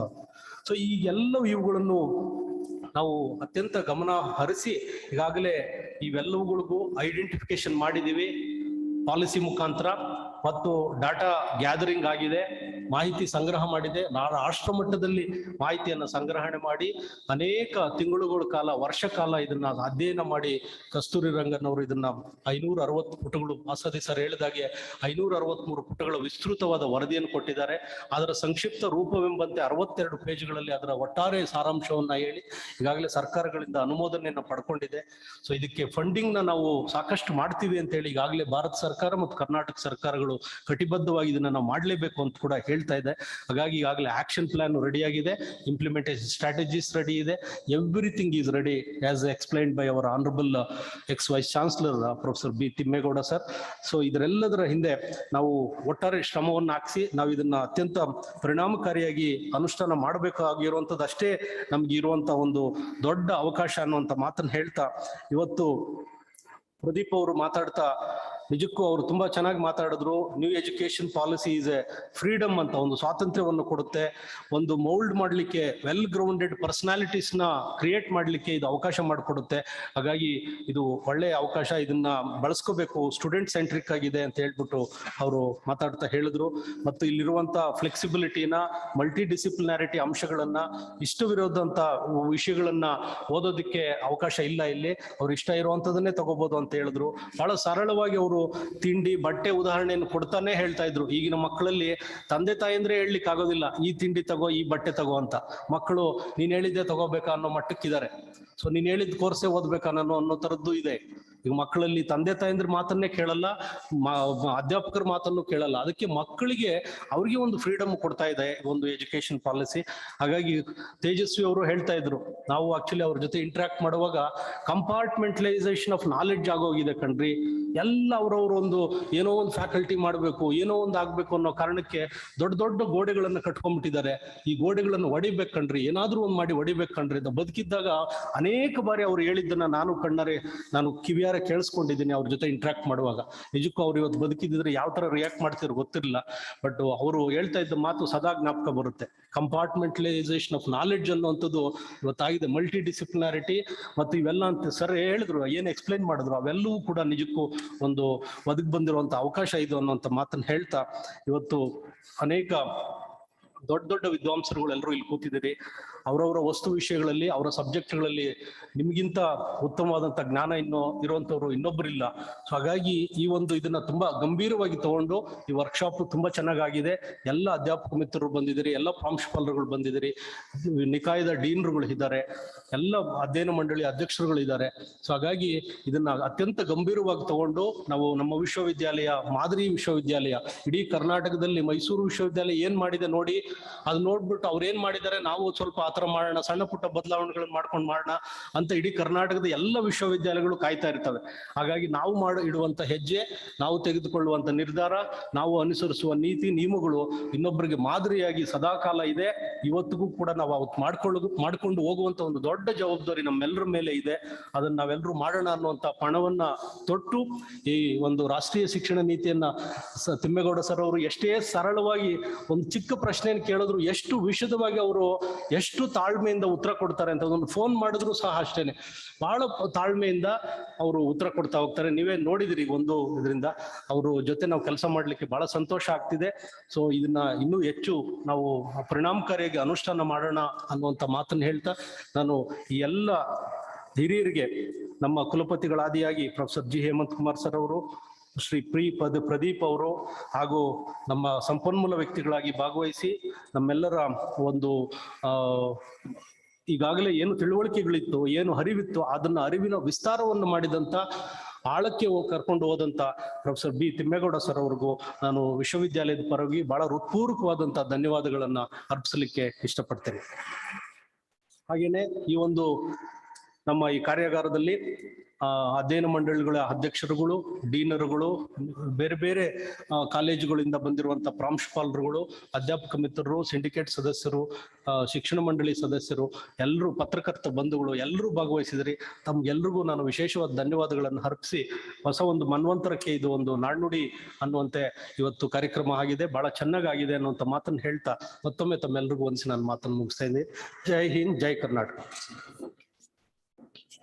ನಮ್ಮ ಕಾರ್ಯಕ್ರಮದ ಯಾವತ್ತೂ ಕೂಡ ಕೀರ್ತಿ ಎಂಬಂತೆ ನಮ್ಮ ಕಾರ್ಯಕ್ರಮವನ್ನ ನಿರೂಪಣೆ ಮಾಡಿದಂತ ಪ್ರೊಫೆಸರ್ ಸಿ ನಾಗಣ್ಣ ಸರ್ ಅವರು ಅತ್ಯಂತ ಹಿರಿಯ ಪ್ರಾಧ್ಯಾಪಕರು.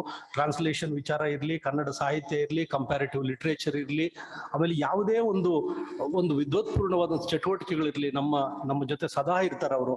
ಅವರ ಸೇವೆಯನ್ನ ವಿಶ್ವವಿದ್ಯಾಲಯ ಯಾವತ್ತೂ ಕೂಡ ಚೆನ್ನಾಗಿ ಬಳಸ್ಕೊಂಡಿದೆ. ಅವರು ಮಾತೇ ಒಂದು ಕೇಳಲಿಕ್ಕೆ ಇನ್ನೂ ಮತ್ತೆ ಮಾತಾಡ್ಲಿ ಸರ್ ಅನ್ನೋ ತರದ್ದು ಒಂದು ಯಾವತ್ತೂ ಇರುತ್ತೆ. ಸೊ ಸರ್ ಅವರು ಇವತ್ತು ನಮ್ಗೆ ಕಂಪೇರಿಂಗ್ ಮಾಡ್ಕೊಟ್ಟಿದ್ದಾರೆ. ಸೊ ಇನ್ನು ಮಧ್ಯಾಹ್ನ ಕೂಡ ಅವರ ಒಂದು ಮಾತುಗಳನ್ನು ನಾವು ಕೇಳಿಸ್ಕೊಳ್ಳೋರಿದ್ದೀವಿ. ಅವ್ರಿಗೂ ಕೂಡ ನಾನು ಬಹಳ ವಿಶ್ವವಿದ್ಯಾಲಯದ ಪರವಾಗಿ, ಎಲ್ಲರ ಪರವಾಗಿ ನಾನು ವಿಶೇಷವಾದ ಧನ್ಯವಾದಗಳನ್ನು ಅರ್ಪಿಸಿ ನನ್ನ ಮಾತನ್ನು ಮುಗಿಸ್ತಾ ಇದ್ದೀನಿ. ಮತ್ತೊಮ್ಮೆ ವಂದನೆಗಳು ಸರ್. ಈಗ ಎಲ್ಲರಿಗೂ ಪಾರ್ಟಿಸಿಪೆಂಟ್ಸ್ ಎಲ್ರಿಗೂ ಲಂಚ್ ಅರೇಂಜ್ ಆಗಿದೆ. ದಯಮಾಡಿ ಭೋಜನವನ್ನು ಸ್ವೀಕರಿಸಿ 3:15 ಮತ್ತೆ ನೀವು ಈ ಸಭಾಂಗಣದಲ್ಲಿ ಬರಬೇಕು ಅಂತ ತಮ್ಮನ್ನ ಸವಿನಯವಾಗಿ ಪ್ರಾರ್ಥನೆ ಮಾಡ್ಕೊತಾ ಇದ್ದೀನಿ.